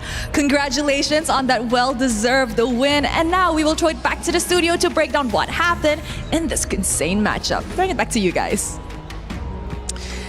Well, Rose and Rosa, what a great interview there. And one of the only people who has gotten Rose to kind of be like, okay, that's good. Those are good enough answers, and we'll move on. And of course, surprising the entirety of the MSC MLBB viewing community, I think that will do it right there. It wasn't the first time, though, Brigitte, that Rosa had come in with some tricks up their sleeve for the first game. Selena against Onyx last time, and I think this is just the way this player who has really shocked a lot of us alongside Aurora Gaming likes to show up. The Thorn Queen, right? The Thorn Queen, and now you have a Rafaela to add to the list of unexpected picks that they are just capable of playing around. And again, I think if there's just one word, it's shock. Like everyone was just shocked at what Aurora have brought to the table, at how they played against Liquid, and it just seems like they were the better team to adapt to the current meta based on this series alone. And honestly, like right now, hey, it's nice to be siblings, right? Somehow, some way. The blue and red fall. We'll talk about it a little bit more later. But look at this, 18-8. To simplify what happened is, Aurora, they won the side lanes and they immediately go into the jungle and basically made it so that TL could not farm at all. We saw a very fast rotation first rotation, they saw, hey, Carl's down at the bottom side or the orange side of the map. And then we saw Lunar leaving his lane, goes into the jungle. And then it's like, yo, Carl's going to the purple buff next. And then Sigiboom left his lane to go inside the jungle. So I gotta say, Brigida, I feel like for all of the professional teams here, they've learned the fundamentals of MLBB. I feel like the fundamentals has to change just a little bit. They have to catch up with the times. Yeah, because the way that they played it seemed very, very fast. Whereas Liquid, it felt so slow. Like they had a very slow-paced game and draft, a slow start, and it's always like that. But they're also forced to play that sort of game. Simply because, again, even in game number 1, even in game number 2, they've always picked up very scaling lineups. So it's like they had no other option but to play this slow game. But at the same time, Aurora are just not letting up. They're not allowing them to slow things at all. And they just had 2 fast games against the defending champions. What a statement. What an opener from Aurora. Yeah, it really was an amazing showcase of what Aurora came to do, which is to upset the top dogs. But also, it's clear that Liquid have had people have their eyes on them, and they're going to come prepared. So this next game you'll see them play in the lower side of the bracket, it's going to be go big or go home. Unfortunately, for Liquid fans, you're in that situation.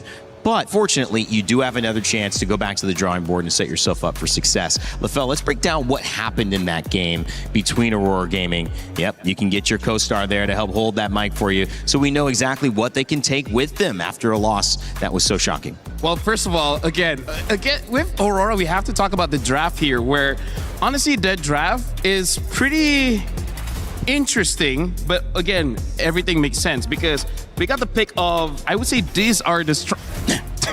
Oh my! Oh God! These are the strong picks here because they are lane winners going up against the Claude as well as the Arlet. They pick up the Barrage to fight against the Arlet, and they pick up the Paquito because he's a good pick. But also, quite interesting here, where Brigida was talking about how they wanted to scale up. Well, 1 scaling hero, 2 scaling hero, 3 scaling hero. Ha, ha, ha, ha. Right, so that makes the game just a little bit slower, where when we see the Paquito as well as the Barats just go into the jungle, she can't do much to protect. He can kind of do something to protect, and Arlet kind of help, but not really, because all of his flickers keeps on being used quite early. I mean, eventually we did see it work out as we look at the clips here, right? We're going to be looking at the first clip where this is one of those situations where it looked like Team Liquid is able to do something, because we saw Aurora where Aurora, they tried to engage later on. Unfortunately, it was missed here. We're going to be looking at this one instead. Yeah, so this is where we see why Aurora is good in this one, because I got to say, this looked like a botch engage. It really did, because Purifies was used and etc. And then it looked like nothing could happen. But having TNZ here as well as Sigiboom close to rotate as well, we'll be seeing Sigiboom flanking from behind, making it so that it doesn't matter if the engage is botch. My microphone keeps on getting lower, by the way.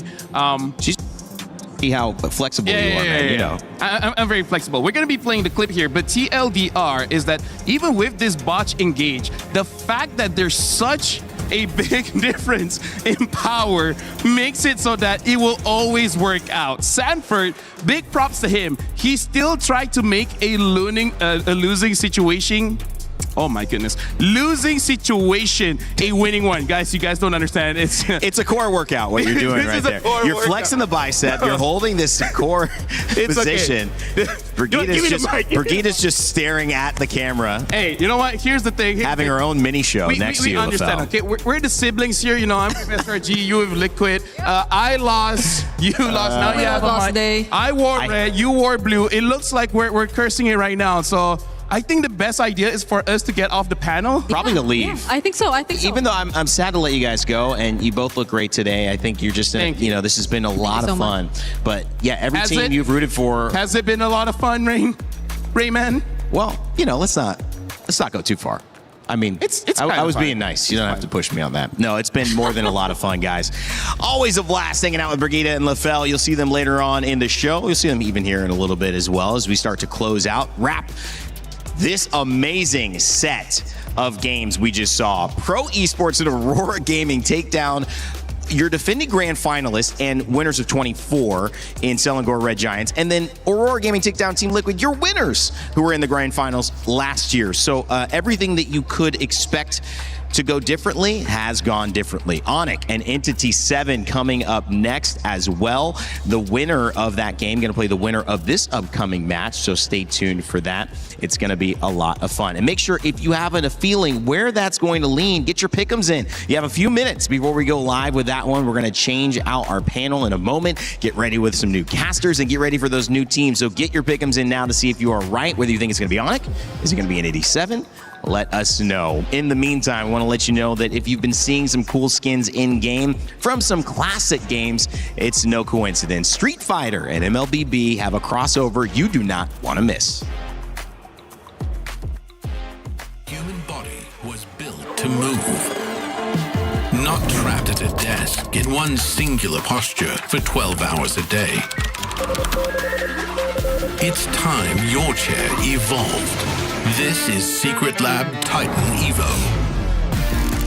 Ergonomically engineered for you, gamers, hybrid workers, artists, backing your every move.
He can come in here and play my game. Let's go. He knows nothing. Let's go! Tyler 1, you're done. Raw energy. Half blow the house down. The Mid-Season Cup at EWC makes its third appearance, and for the first time in MLBB history, the prestigious stage arrives in Paris on European soil. Awaiting the 25 teams from 15 regional qualifiers is a monumental $3 million prize pool and crucial club championship points. MSC opens with the group stage, where 15 qualified teams and one team from the wildcard qualifier will be split into 2 groups of 8. Both groups will compete in a double elimination bracket, where 2 wins secure a spot in the knockout stage, while 2 losses send teams home. The top 4 teams from each group will advance to the knockout stage. More unforgiving than ever, the knockout stage puts everything on the line. In this single elimination bracket, teams will clash in a best-of-5 series throughout the quarterfinals and semifinals. For those denied a place in the grand finals, one final battle remains, a chance to secure a podium finish and claim an additional $100,000 in the third-place match. Here, one moment can change everything. One mistake ends the dream, one clutch play creates a legend, and at the end of it all, 2 teams remain. One final series in a best-of-7, all for the grand prize of $1 million. One chance to rise above the rest. Who will become legendary? Who will prove unstoppable? 2 champions, 1 game. This is MSC at EWC 2026.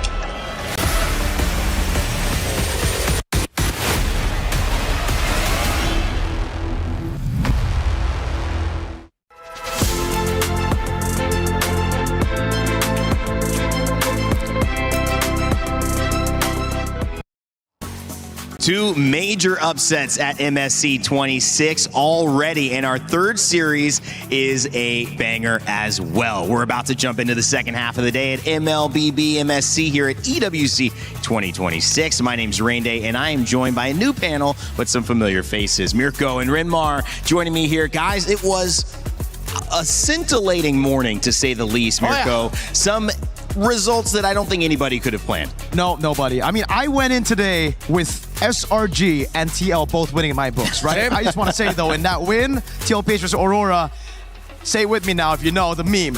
Midnight, parating handa. Always ready is midnight, is what he said. Yeah. It's translated from Filipino. But yeah, no one could have expected this. And it wasn't just because of the results, but because of how it happened. Yeah. What picks came out. Surprising is an understatement. Sometimes I'm still pinching myself to check if I'm still in the right reality. And we are. We are, somehow. Even with the Doomsday trailer coming out yesterday. Yeah. Everyone is still realizing, is this real? Is it not real? What am I in? No, you are in that maybe one reality, Doctor Strange kind of reference in Endgame, because this is, to me, what this tournament is all about, though, Mirko. The meshing of styles, and in the early two games where you have a double elimination, this is why. Because some styles are clearly proving to surprise even the most veteran of our competitors. And it's just crazy to see, again, Rafaela in mid, some of these crazy bombastic picks show up. I mean, these are some of the picks, at least, we've already seen in scrims. You know, we talked about it backstage on how it could actually work, like the Eudora, the Barats, but still seeing surprises on day number 2 after I thought most of the crazy meta picks have already been shown yesterday, especially by you, Vamos, is still crazy to say. Yeah, and just when it looks like we've stabilized in our understanding of what is meta now, suddenly here comes yesterday Team Spirit, today Aurora Gaming. It seems like the meta setting trends are coming from EECA and Turkey, which is crazy to think about. It's the first time in history that that's happening. Usually other regions outside of the big three, outside of Southeast Asia, are following and just slightly adjusting. But for them to actually set what is crazy and what works, that's cool. And it's been pretty dominant, I would say, from both of those games. Pretty dominant, pretty early. We're going to find out if that continues as we head into our Series 3 of 4 today. In our Group B, the Group of Death, for those just joining us, is what it's been named. The reason, every single team in this is a champion, except the one you're about to see, Onyx. However, they fell short of MPL Indonesia Championships. They're no stranger to hoisting a trophy at MSC. In 2019 and 2023, they were champions, and they look to add a third title to their name coming up in this tournament. This is where it gets a bit confusing, right? Because if you look at Onyx, if you look at their players, and you look at the meta, at least yesterday, you'd think this is going to be a good meta for Onyx to perform in. But then if you see the Rafaela mids, you see those double fighters, you go back to asking the question, is Kelra good on fighter gold? Will Kyrie even get his assassins after all those bans that we saw in the previous series? And will Entity 7 pull yet another upset? Because the pattern is, it's an upset day, bro. Yeah, they might just be able to. My question for Entity 7 is, were they walking in with an alpaca stuffy? Oh. Because if they're walking in with an alpaca stuffy, then they're my goats now. You're E7 now? Yeah, I'm E7, just because of the alpaca stuffy. No, but I'm excited to see what they have in store for us, especially with Hydon Bush in the jungle going up against Kyrie. We know Hydon Bush loves the assassin pickups. You mean Hideon Bush? I'm it's just kidding. Hideon. We already corrected that earlier. You know what? I think let's just make that the real thing now. Hydon Bush, Hydon Bush. We'll find out. It's going to be a fun one, and hopefully we'll see some meta continue to change. Taking a look at Onyx roster, they're looking for a third MSC. Even though they didn't come in winning the league, they now have a chance to win maybe a more exclusive title. We had a chance to catch up with Kyrie heading into his match today. We're now here with the Sky King, Kyrie. Bonjour, Kyrie. How's Paris been treating you? I think it's been good here, and the weather's so nice here. The weather's nice. Yeah, it's not hot anymore, isn't it? It's very cold here, actually. It is very cold. And you're wearing a jacket even. Yeah. Is that why? One of the reasons. One of the reasons. But Kyrie, coming into this, I think we got to ask you, like, pressure pulse. You know, I think we've seen you on multiple international stages, and it looks like coming into the group stages, Onyx usually has a little bit of a tough time early on. Is that going to be the same problem here today? Hopefully not, since we prepared for so long for this tournament, and yeah, actually the meta is good for Onyx right now. It's good for Onyx right now. Okay, could you explain why? Because of the heroes, actually, the assassins. You know, Onyx is one of the most aggressive teams, so hopefully we can show it today. You can just say that you're really good at assassins, you know. It's fine. You don't have to be humble. A little bit. A little bit, I guess. But personally, do you like playing the assassins or do you like the tanks more? Actually, I already practiced tanks before the tournament, but everybody's been using assassins, so I don't really have much choice. No. So who doesn't give you the choice, Kyrie? The meta, actually. Oh, the meta. tournament, Oh, it's yeah. not the coaches. Is it CW? Or Both of Paddington? them, I Both think. of them. But they're nice to you, right? Yeah, they are. Okay, just making sure that they're nice. But earlier on, you said you had preparations coming into this and long preparation. What particular preparations was that like? Just like how we usually practice in scrims, and we always try a lot of different heroes and strategies, so nothing really, there's not much difference. Oh, okay. Well, good luck. Do you have any message maybe to your fans back at home? I just hope you guys support us, and I hope we can show you guys a satisfying match. Awesome. Thank you so much, Kyrie, Thank and you, of course, Adriana. good luck to your next Thank you. match. Throwing it back to you guys. Rinmar, I mean, this was one of those moments with Onik where you can look at Kyrie's confidence, but also cautiousness heading into this meta, knowing he's prepped a little bit more on those utility jungles. Yeah, but I'm pretty sure he'll be all right. It's built into his DNA at this point to be able to rock out with assassins. Almost every international, he has at least one great highlight you can point out to with whatever assassin hero that he ends up with. And when we start to look at just the way Onik play, it's aggressive. He likes that early tempo, but that's been working, Mirko. For every team that has pushed it, they've been successful. Oh, yeah. And again, I mean, when it comes to just playing that game, Kyrie, no stranger to it. He had his big break at M3 when it was the assassin meta as well. Unfortunately, unable to crack the Upish track of those two guys right there. But he's really good on assassins, man. Really, really good. I think that's the only time where we see an Eterna interview with a player who just stays the same. Like, nothing changed from Kyrie. It's still just Kyrie. Yeah, that's true. Yeah, we were trying to see, is he going to blink? He wasn't blinking very often looking into the camera. He was solid, ready to go. And of course, you're going to need that if you're going to take on the LATAM representative here that they're going up against in Entity 7. Now, this is a region, obviously, getting here has, in some ways, some things to prove, but also this team has been a team that has gotten together and made a lot of an early run to get here to MSC. And we'll see if they can continue it. We actually had a chance to look at the road to what it took to get here for Entity 7 before they now play on the stage in a few minutes.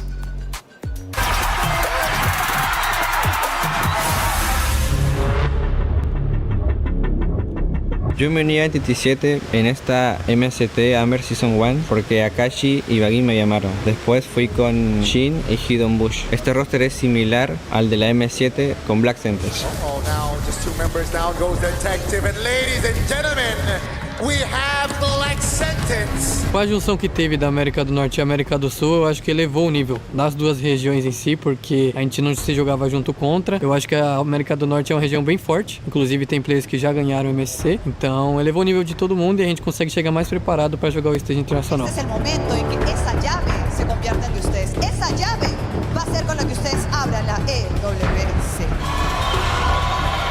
Norteamérica y Sudamérica no han encontrado un avance porque creo que deberían mejorar los tratos por parte de las organizaciones hacia los jugadores, como también apoyarnos más y dejar de odiarnos entre nosotros, porque al final somos una región y hay que apoyarnos mutuamente. A última vez que eu joguei evento internacional foi o M5, acabamos não indo tão bem, mas eu acho que deu para pegar bastante aprendizado, pegar bastante experiência internacional de evento presencial. Eu acho que dessa vez vai ser diferente. Akash gets punished. Sanji fights his man. Yo creo que este roster es mejor que el de Black Sentence porque con la experiencia a la M7 fue muy buena, como también la sinergia que tenemos con el nuevo equipo es muy buena.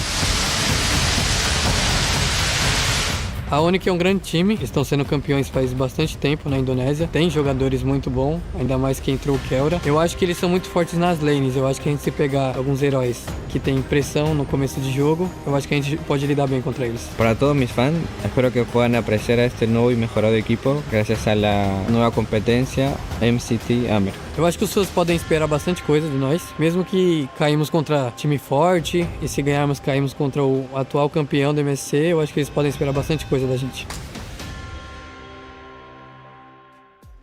Clearly the strongest LATAM team right now, representing both North and South America as a region, saying we must support each other. And now they need to do it and get that support in the biggest of moments against Onyx. And I think, Mirko, when you look at it, they even mentioned Kelra jumping in. 91% of the people who did their pick'ems think Onyx is going to win. It's not hard to doubt why. Yeah, I mean, now that the 2 matches before this already concluded, I feel like these pick'ems predictions, put a bit too much pressure on the favorite teams. But yeah, that's right. That's I think true. it's the same all the way in MPL Indonesia as well. If you take a look at it, just with Kelra joining in, most people thought it's a guaranteed trophy again domestically for Onyx. Unfortunately, that didn't happen because Vitality might go. But there you go. Onyx still coming into this. Favorites, it's just a question mark of has Kelra adapted to the fighters if we are seeing more of those fighters in the gold lane? Yeah, and if entities haven't saw anything from the previous matches and are now considering changing up their strategy just a little bit to adapt a little bit more to what we saw worked against the favorite teams, it might work out for them. Because if they try to play their style too much and they go blow for Onyx, it might be too tough. LATAM, obviously a region that is passionate. And one of the things we get to see in the esport I cover as well, just such a fandom there. Yeah. What can they do, Rimar? Is it giving them a little bit of hope looking at the results today so far? The underdogs have won every single game. Could they be the third? No, definitely. If the coaches and the players could get together and say, hey, if they could do it, we can too. We merged our regions. We're not just LATAM, we're the Americas now. That's we are right. fighting for the entire Americas region. Yeah, I love that approach, man. You got to represent big, especially when you're on a big stage like MSC. Trex support Amer, all right? NA might be out, but Amer's here to stay. What the heck is a kilometer, bro? What the heck is a kilometer, bro? That's a good one right there. I know a kg is like, what, 2.2 pounds? I'm getting there. All right, guys, it's time to get ready. Our third series of the day. It's Onyx versus Entity 7. Let's kick it off. Yes, my friends, our next and third game is up upon us. However, I have to discuss the elephant in the room here, Rose, because today seems to be the day of upsets. Did you, my eyes just could not believe it. Aurora, Team Liquid? Yeah, I feel like I'm losing my voice because I was yelling watching that game go down. Whoosh, Milosh, that was crazy. But you know what's gonna be crazier? This match tree that we have today. Ladies and gentlemen, what time is it? Perfect. Let us get Onyx out on the stage right here with us.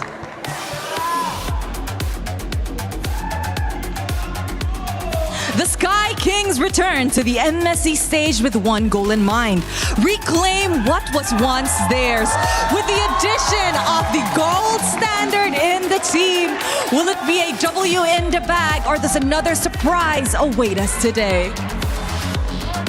I would not knock down the opportunity of a surprise today. Let's welcome their opponents, Entity 7! They skipped the first 6 and on to the 7th. The inaugural MCT Americans champions have hit the MSC 26 stage. A mixture of the best South America has to offer. 4 nations, 5 players, and a whole lot of destructive aggression. Will the return to the international stage keep the upset trend we've had today? That is the question on everybody's mind. You are right, Milosh. There's only one way to know if today will end in a chaos. Lads, boys, you may place your keys and take your seats. And of course, to our captains, don't forget your little handshake or a fist bump. You know what, Milosh? This game is honestly so exciting because of the amount of upsets and surprises that we've had today. We've had a lot of them. We've had 9-minute games against TL before, but we got more to bring you. Onyx take on Entity 7. Back to the desk. Thank you, Milos and Rose. Who won that rock, paper, scissors match and that handshake? Okay, listen. That was the fastest rock, paper, scissors match I've ever seen. There is a positive to take out of that, right? Yeah. The worse you are at social interactions, the better you are in game. Yeah, all right? So I believe they're that. pretty good. I believe that wholeheartedly as well. One of the great things about this setup here is we just get to see the unexpected. Again and again, we've seen it 2 series in a row. We now have a chance for Entity 7 and Onyx to go toe-to-toe. And of course, if you want to check out 2 champions and 1 game, you can check out the My Champions pick. Pick your dual champions, win 50,000 diamonds. Scan the QR code.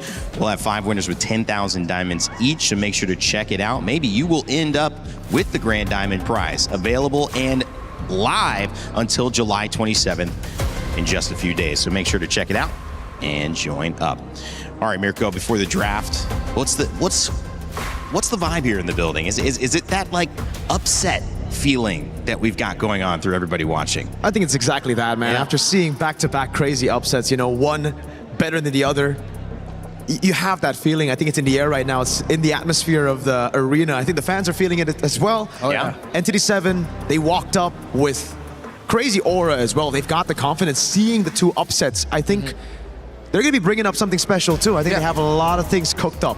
Yeah, they have to. Previously, teams from Latin America have explained in international tournaments they want to play a little bit more or so much closer to the Southeast Asian teams, or the Southeast Asian teams being put on a pedestal. But if there's any moment to tell your team, hey, maybe it's time for us to look into ourselves again and remind ourselves of what we can do uniquely. What does our region do uniquely? Then bring that. It seems like this MSC, you are definitely rewarded for playing your own style, playing your own game. And it wasn't just even during MSC, even in MWI we saw that. Exactly, you know, sticking to your identity, really bringing out your strengths, right? And keeping your weaknesses all hidden. And I think for Onyx, that's a very good approach as well. I think for the longest time, a lot of the criticism sent to Onyx would be they're a bit too sporadic. They go a little bit too improv in the drafts. If you look at CW and none of them bring notes up on stage. So they're very improv, which is great in this meta. So we'll see what they can cook up as well. It seems like there was also, from Rosa's side, just speaking of him picking up the Rafaela, like, you know, this looked like I was given an opportunity to play it. And that type of adaptability and comfort with a wide range of heroes is going to make a difference in this meta that is, would you say, Rinmar, it's fair to say that's still kind of being found out here? Yeah, I think we're getting close to hitting the ceiling of the meta, but I would say maybe three or four more picks that we haven't seen yet that might pop up. My personal favorite is I would want to see the Martes somewhere, whether as a jungle pick or as a unique pick in the mid lane. And we do have precedents with that from MSC 2 years ago, brought out by Team NIP Flash, and they were able to make it work then. So I think there's still enough room, but we're just about to level out, especially with the rise of Barretts in the EXP lane, brought out by Team Spirit and Aurora.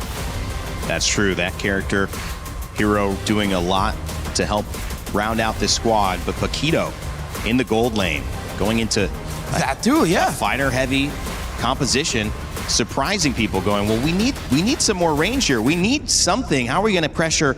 But when you win the game so fast, the pressure's already there, Mirko. Yeah, it almost seems like the siege, you know, like the question marks on how are you going to siege with no marksman, how are you going to siege with no range, has just been thrown out of the window, right? Yeah. It's all about fighting. It's all about building those early leads and taking those skirmishes to your opponents, right? Both teams equally as aggressive. So it just comes down to who's better on the assassins. Entity 7, with the same approach as TLPH in Game 1 against Aurora Turkey, it was the Fanny and the Ling Band straight up.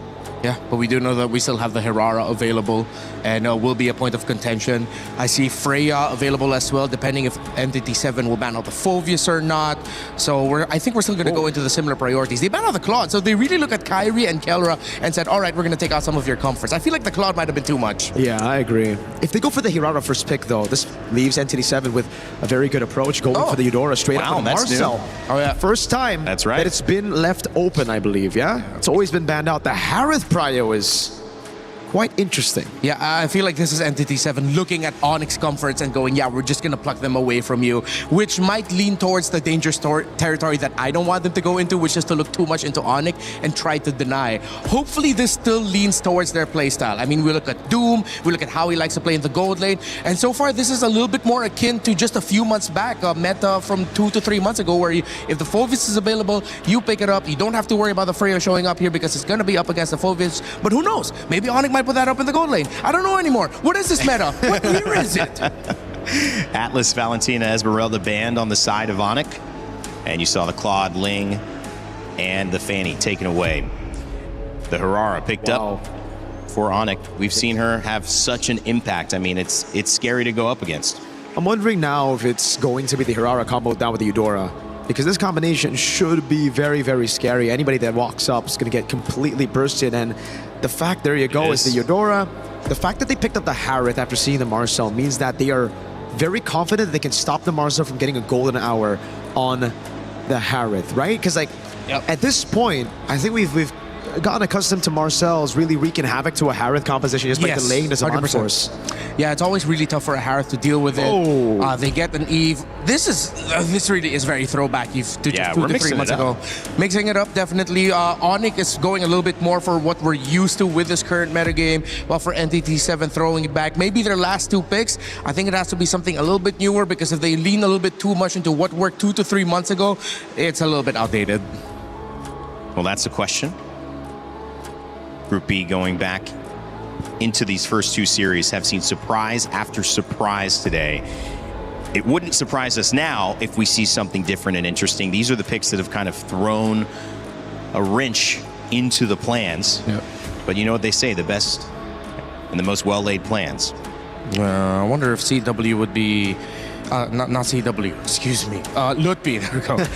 Lutfi would be up to play his one of his iconic heroes in the Lapu Lapu, who does it really well.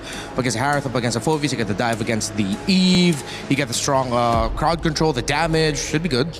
There's something better that I think NTT7 needs to ban out. The Esmeralda is still up against the Harith, against the Phoveus. Oh, my First ban by Onyx. I'm blind, bro. I'm sorry. It's okay. I'm not caffeinated enough. We're not used to seeing it on that side. Yeah, that early on. The Yeah. Eastern Chin. All right, so what about the Uranus, right? We saw the Uranus earlier find a lot of success in game number 1. Yeah, and they banned it out. So, yeah. Stop it, Entity. Wow, man. But you could tell you're like mirroring that conversation, though. Yeah. It's like, what about this? Oh, no, let's take that out. Yeah. So now we're ready to go. I still think the Lapu... I think Lapu works if it is a utility jungle that NTT7 will be picking up. I think the glue is a very good shout as well for XP. Yeah. So if ever that's the case, then maybe NTT7 would like to hold on to their jungle pick for last. You pick up their roamer at red 4, just so that Onyx would toss a coin whether or not they will be going up against a utility jungle or not. But then with the damage up of an Eva Harith, I think Assassin would be okay because they need a little bit more physical. Too much magic damage and Radiant Armor, Athena Shields, those are your main opponents. There you go. They take out the Nolan too. Yeah, no Assassins available right now. If they want to go Assassin, it has to be one that's unorthodox, something that's very different. And every other Assassin should find... Oh, I'm not a fan of the Suyo pick. Me neither. Seems like it's going to be really tough to make this work, especially with the presence of the Eudora around. The fact that Hirara can save herself from getting comboed by the Suyo. This, again, screams 2 to 3 months ago. So even more reason to pick up the glue now if you're Onyx, right? Yeah. Then you round up the draft with a gold laner. I think the Moskov is a solid option to go for. If they want to play strong side, I'd say... Nah, I think just the Moskov. Yeah. Moskov's just safe. Yeah, Moskov's good. You know you're up against the Eve. You can approach it from all angles.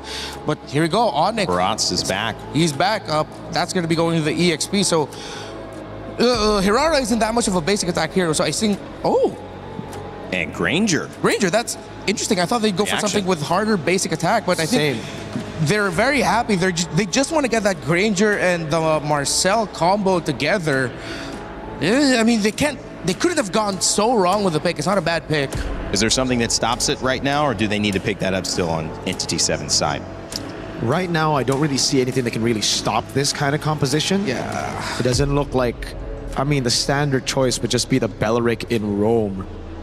He has been pretty dominant so far, I will say, as a hero today. Won most of his games, although did lose that last one that it was stolen away on the side of Aurora Gaming by Team Liquid. They wouldn't even be too crazy to go Gato Kacha, I'd say, as well, but they go for the chip. Whoa. All right. Adding to the unique hero pool seen so far. I think they had a 2 or 3. Yeah, what the heck? All right, we're just seeing surprises. The Granger, I get. You're playing strong side. The chip here is like... It's great, but it will always be dictated by your first ult. If your first ult goes bad, that's GG. Yeah, and also the question is, which one's going to hold the Piercer for Onyx? Yeah, usually you don't want to see 2 Piercer holders together. I think they're just confident enough to just plop it onto the Hirara, and then the Granger's just going to be peppering everyone from afar anyway. You have some strong frontliners with very decent damage, so they have a good damage spread. All right, let's see if Entity 7 can play the map here, because teamfighting might be difficult. All right, 92% of you think Onyx is going to take this one over Entity 7. Still think so after the draft? We'll find out who was right as we head over to our casters to kick off Game 1 of our 3rd series of the day. This third series is going to be real interesting. Looking at the way this draft is going to play out, it feels like there's answers on both sides. The real question and the real test is when they hit the Land of Dawn. First interaction, how are they going to play this out nicely? Because the way that I see it, Chip has already figured out the starting point of the enemy jungler. The same can be said for Onyx side and Entity 7. Like Mirko said, it's that first portal that's going to make the difference. Yeah, the Chip is in a... it's just in a weird place right now, I feel like. I almost thought they'd just go with the Belric. That's not the case, but, you know, whoa, already taking a lot of damage early on. Oh, the flicker used from Sands. First blood already going to Onyx to start things off. Oh man, that was a mistake for sure. Again, they're just forgetting that Eudora, especially with Superconductor, has reduced Fork Lightning cooldowns, especially when it is empowered here by the same marked target. However, same problems are still going to last. At least Shin didn't lose too much in his lane, but the rest of them, right? Now they have the information. Kyrie is having the time of his life stealing away camps. Yeah, this is something that they can continue to do. Going back on the Chip pick, we'll have to see if they can utilize this. The shortcuts, the portals, like you mentioned. Again, you don't see him picked up too often. It's him and usually the Lui Yi that can play that macro level kind of style of gameplay. And Chip, if utilized correctly, can do a whole lot here. But with a Marcel in this setup in the mid lane, that's what they're going to go for anyway. Sans, there's some revenge. Bagwin also able to get a kill now for himself. So, hey, good for Entity 7 to get things going. Really good. And more importantly, this is the fact that Heidenbush understands that, hey, despite not being level 4, it doesn't mean that I can't actually kill you in the lane if I catch you off guard. Especially since Sans very visibly used this flicker in the lane. Now, Kelra kind of out of the fight for now, but he wasn't going to participate in the upcoming turtle anyways. Yeah, this is one of the things, too. The Granger only picked a couple times so far, you know, and this is going to the hands of Kelra. Obviously, very comfortable on this hero, can make it work, but, you know, I think that's the main thing, too. You know, the decision between who gets the Sky Piercer, most likely, as the panel mentioned, Hirara here, you know, you got to protect still Kelra on the Granger. He's got the range to work with, and yeah, I kind of agreed, maybe a little bit stronger of an audio attacker here, where he's got to rely on the Rhapsody shots, but it's all about positioning, and we've seen it before from Kelra. First turtle up, though. That's already going to get started down. RWM dropped down. Loot be gone. And now Akashi going to get shredded through here. So a bit of a trade. Turtle still up. Keyboy almost level 4. We'll have that golden hour available now. They can play around this Sans. Going forward with a flicker. There's the damage we were looking for again as Kyrie picks up a kill for himself. Great coordination from the mid trio here. Great showing. And more importantly, they understand that Bagwin, he's about to get level 4, so there's no point risking it, even though Kyrie does have a level lead on to Heidenbush. At this stage of the game, right, we're thinking about lane advantages, and from top side, we're probably not going to see much go on. It's a sandbag on that side. Kelra, he's got to be really careful. As long as that flicker is down, if he pushes himself too far forward, if Doom gets a Zaman Force directly on top of him, he can kill him in that lane, so he's got to be careful for that.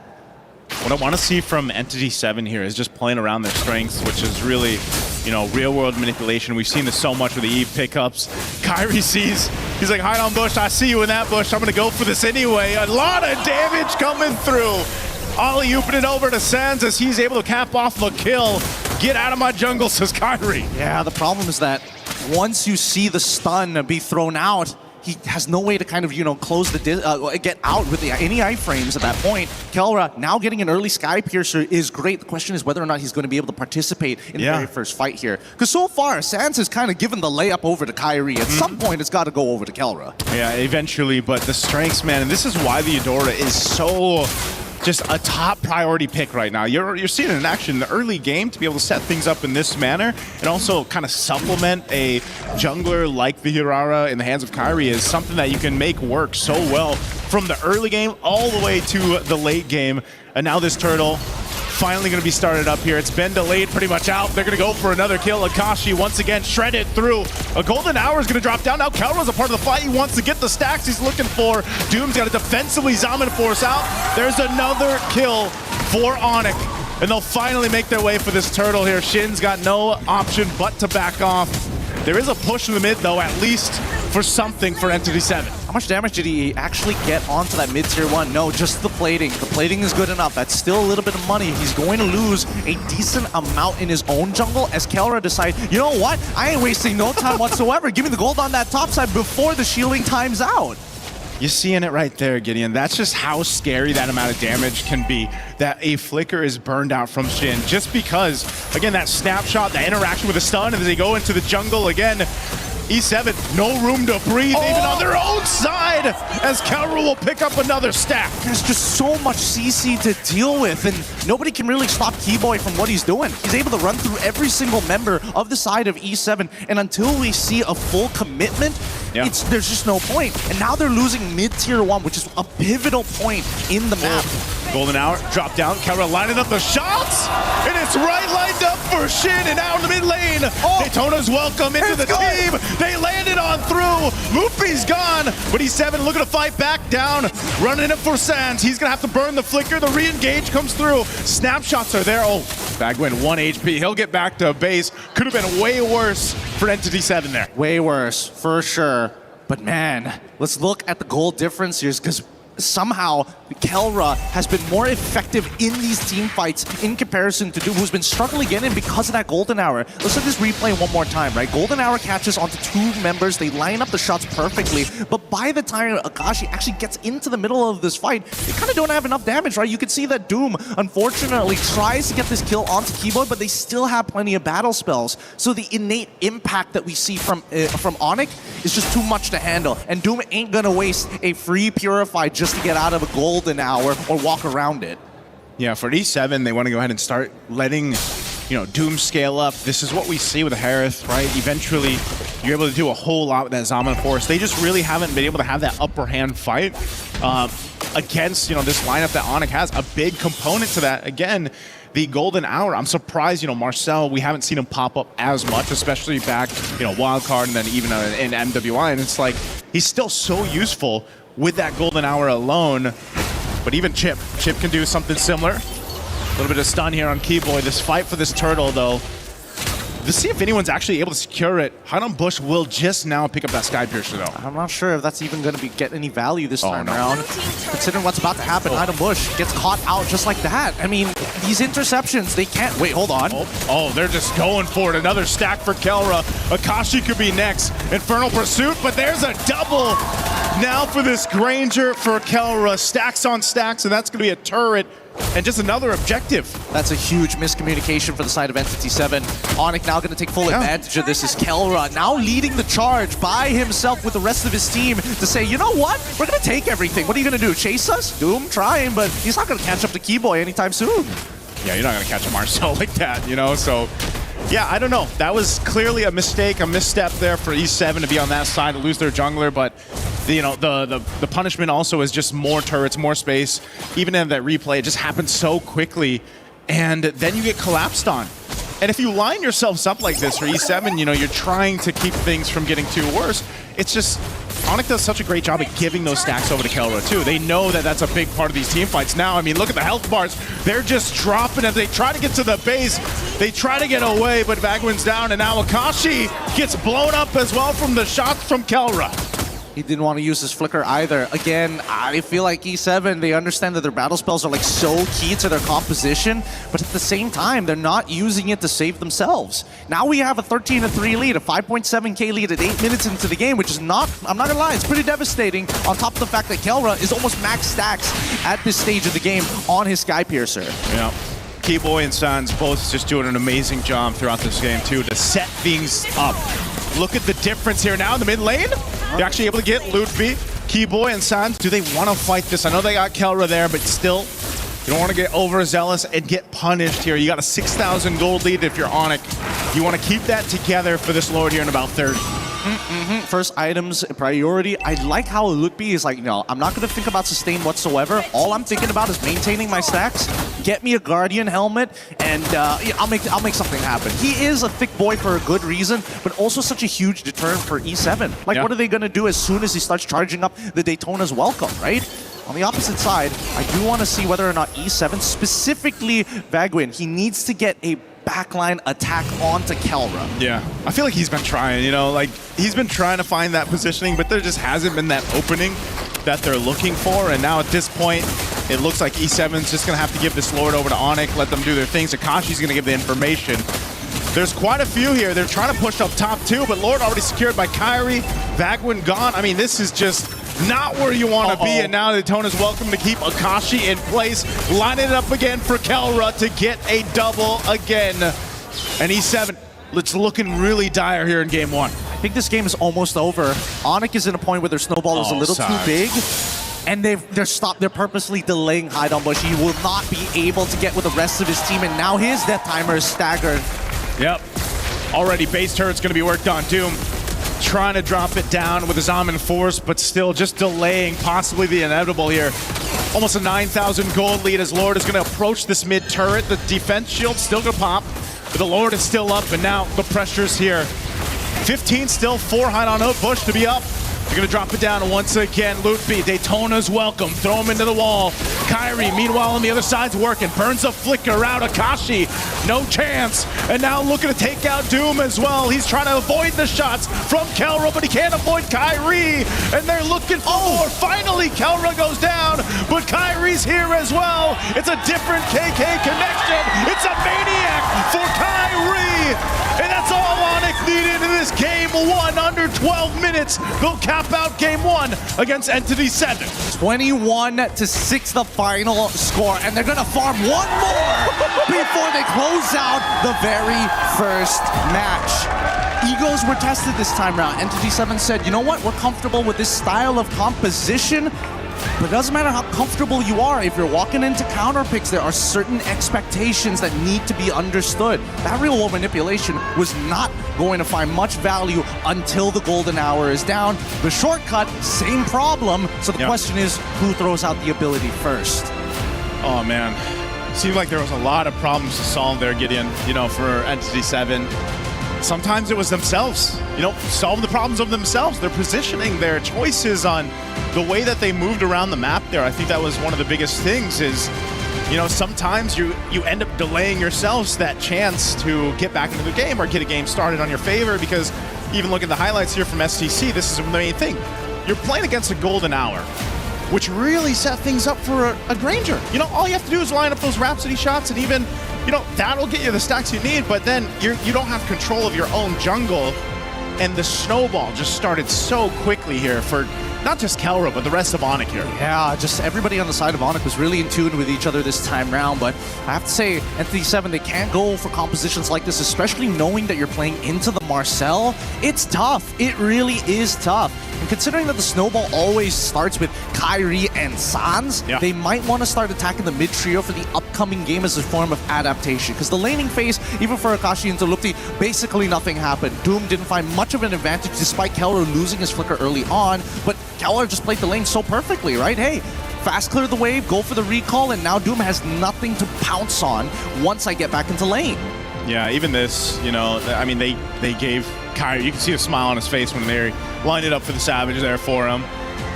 I'm so surprised. We got to start seeing if teams over the course of MSC, they decide to just ban out the Hirara, man. I don't know. Maybe that's one of the points of the draft, or whoever ends up getting it. Here's the thing. When we start thinking about the Assassins, you start thinking about the Lynx, you start thinking about the Heraras. What about the others? We have yet to see a Lancelot. Obviously, we still have the Harley in play. Hayabusa? Nobody even thought about that as well? I know. Warcry Assassins are very, very unique in this current meta. It's one of the few Assassins that can actually, hey, we can fight a little bit early on, but we gotta play the mid games nice and slow. But when we get that snowball, you can just see that overwhelming force. Walk into your jungle, take whatever you want, slap them up a little bit, leave a receipt, and walk away. You can walk away. I mean, Entity 7, you got to give it up to them. They tried to go into the jungle of Onyx here, and they tried to put some pressure on Kyrie. They tried to, make something happen with the chip. That's what we expected too, but it kind of backfired on them. And I think it's almost in that case where if you're going to bring out the chip or bring out something else that can put pressure on the opposing jungle, you have to be willing to take that risk. And in this case, look, it ended up snowballing into an 11-23 defeat for E7. That's not where you want to be. Exactly, right? I mean, we don't even need to look at the numbers to know that this was an overwhelming victory. So a lot of it just really comes down to, how does this composition work together at the different stages of the game? And I think, unfortunately for Hide on Bush, just unfamiliar with this particular matchup against Hirara, because as soon as you use that stun to initiate, you're not going to escape. Hirara is great at chasing targets. No matter how far you are, she'll catch up pretty fast. And this is crazy too, you know, the cooldown that you have with that build there that Kyrie went with, and of course he's got the Queen's Wings too, so I mean, Harara's already hard enough to kill, man. You know, you build it that way like Kyrie, and you put it in the hands of a jungler like Kyrie, you know, it's going to be even worse for you. So I'd love to see it, you know, moving on. If Entity 7 can just take maybe the Harara from Onic and not let them get that, and maybe we get to see Hanan Bush go ahead and do his thing. But, you know, it's much more than that. One thing we have learned over these weeks, Gideon, is that Harara, to be able to be successful like we saw this, you need that team support. Yes. You need everyone to be able to help that Harara get to that point. Absolutely. And this is, I think Onic just really showcased that perfectly here in Game 1. It's so very good that they, again, it's about the micro mechanics on top of just like seeing the bigger picture to everything that's happening here. That's why I was thinking whether or not they were going to get access to some of the favorites for either one of these sides, for either Lupti or even Akash to get. I was thinking Esme, but that was first ban. I was like, all right, whatever. Maybe they're going to get Paquito. Okay, we're not going to get Paquito either. So maybe they might shift into a more damage-oriented style for the side of Entity 7 rather than, you know what, we're going to team fight with team fight. Scrap that. Let's get really, really messy here. Let's go for the scramble. Yeah, I think the scramble is... We've seen different strategies now from multiple teams. I mean, hell, one of them, obviously Aurora Gaming from the last series, where it was just a very different concept of play style, you know, more of that sustainability, kind of dragging things out. But this is one of the big things here that the meta is shaping to be. Well, speaking of meta, we've got a little special somebody up on that stage. Let's throw it over to see who it is.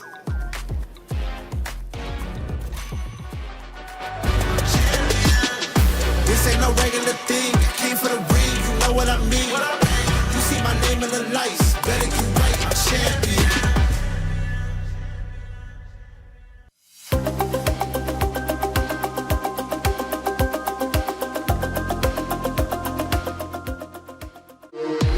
We were there. For every click, every clutch, every respawn. We were there for the years of grind. And we're here. Now. The proud founding partner of EWC. Powering the biggest event in gaming. Shoulder to shoulder with the world's best. Making history. Greatness deserves a stage. Lenovo Legion. Reach your impossible.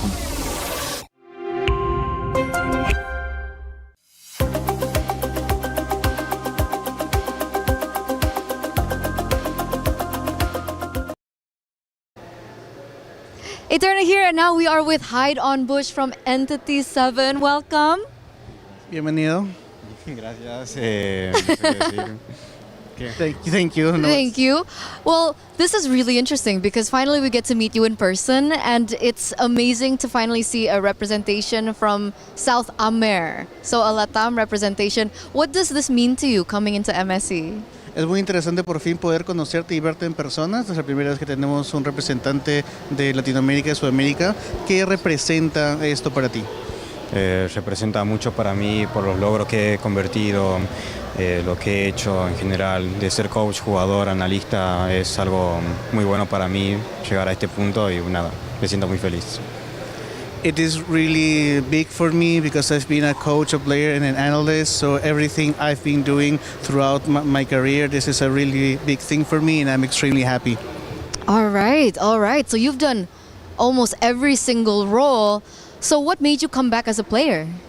Bueno, parece que has hecho básicamente todo lo que se puede hacer. ¿Y qué hizo que regresaras como jugador? No, de hecho estoy cumpliendo varios roles ahora. Estoy cumpliendo de coach, analista y bueno, sigo siendo jugador a pesar de todo. I'm actually doing everything right now. I'm the coach, I'm the analyst, and I came back as a player. Oh, okay. So he's doing everything right now. So with that kind of knowledge, how does he see the matchup against Onic? Because considering Onic are one of the favorites here coming into MSC. Y con todo este conocimiento, ¿cómo ves tu enfrentamiento en contra de Onic? Ya que Onic son uno de los favoritos en el torneo. La verdad no estaría tan seguro porque es una experiencia nueva para mí internacionalmente. Es la primera vez que puedo enfrentarme a equipos internacionales y bueno, todo dependerá de cómo nos desempeñemos, cómo estemos trabajando como equipo, pero por lo general yo nos veo bien personalmente contra Onic. I can really be certain because this is a first for me. It's the first experience that we get a chance to go against international level teams. So I personally think that we are really good right now in terms as a team, but I couldn't be sure. Okay. Any nerves though? Is there nerves? Up against Onic? ¿Cómo van los nervios? ¿Te sientes un poco nervioso? No. No me siento nervioso. No, not at all. That didn't need translation. I felt that confidence coming through. But of course, you're going head-to-head later on with Kyrie. Is there anything maybe you want to say to Kyrie come this next matchup? Te vas a enfrentar 1-1 contra Kyrie. ¿Hay algo que le quisieras decir a Kyrie en este enfrentamiento? Nada, que sea un buen juego y que, bueno, que gane mejor. I wish for a good game and may the best one win. Oh, nice. Cold, calm, collected. I like that. Haidon Bush, good luck for your next match because we're throwing it over back to the studio. A lot of people are haunted by their past. I'm inspired by it. They're not just playing for themselves, they're really playing for their entire family. They have defeated their demons. They have crushed the curse. He thinks he can come in here and play my game. Let's go. He knows nothing. Let's go! Tyler Wine, you're done. Raw energy. Half for half and blow the house down.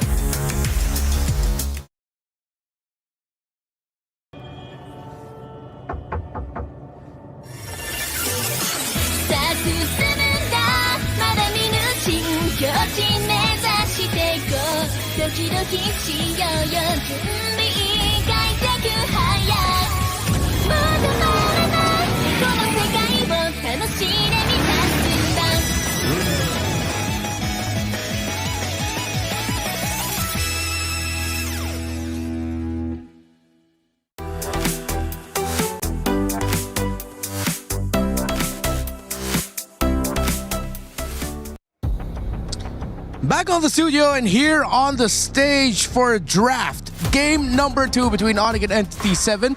It was tough for Entity 7 to say the least, as Onyx stomped right through them, through their Marcel, and of course, that Granger picked up by Kelra. Redmar and Mirko here, still talking to you over the draft. Okay, I think we can go back to maybe the first set of bans here for E7. I feel like that Claude ban was way too much.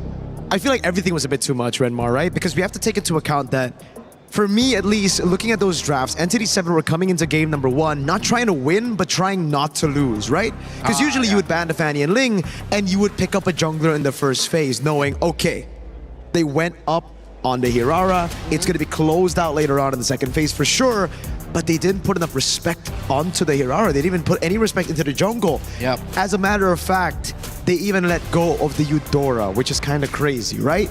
Like, it's almost like a guarantee, especially against a team like Onyx, that they want to go on Assassin. So you need to try to take that very good combo with an Assassin, aka also a counter to the Assassin in the Eudora. Yeah, that's why looking at the draft for Entity 7 earlier, it felt reactive in the sense that realizing their first 3 picks felt like some of Onyx's greatest hits. They took away the Harith, they took away the Phobius, they took away the Eve. All of that are just screaming Onyx's greatest hits. It felt like the most proactive pick that they went for was actually the last pick, Chip.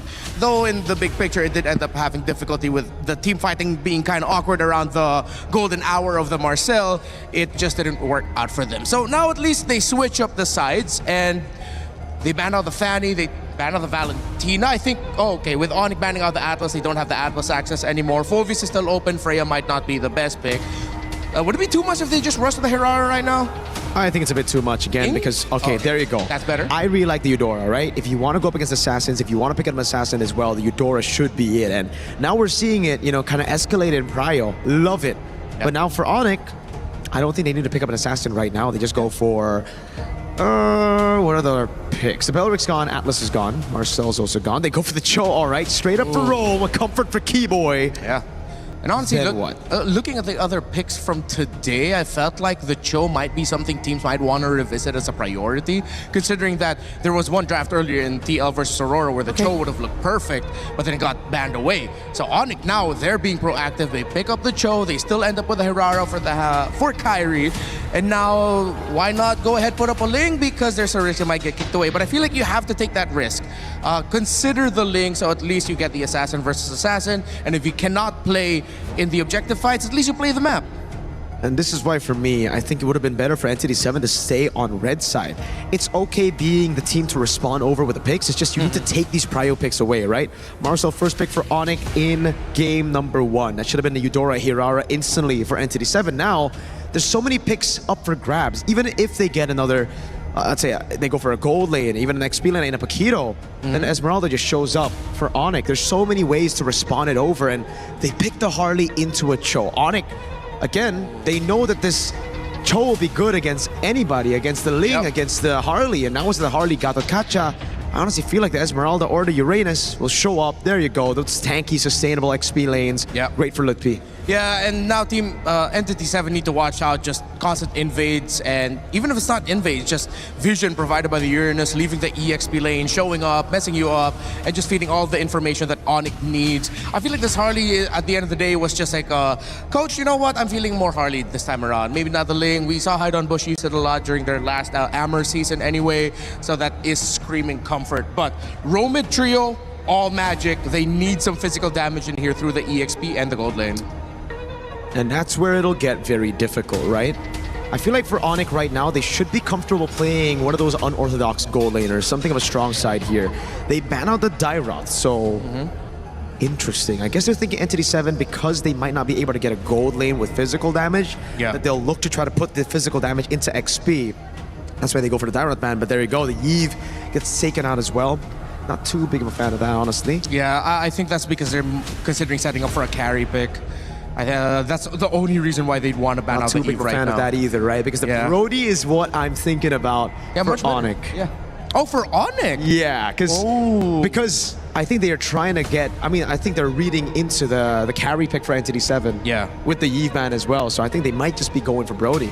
All right, let's see if Entity 7 reads it. Sora ban as well. Ban out the Kelra hero now. Ban out that Brody might be the best call for Entity 7. And if it's not the Brody, at this point, it's a plug and play, honestly. I think we've said that a lot for Onyx, especially in MPL ID.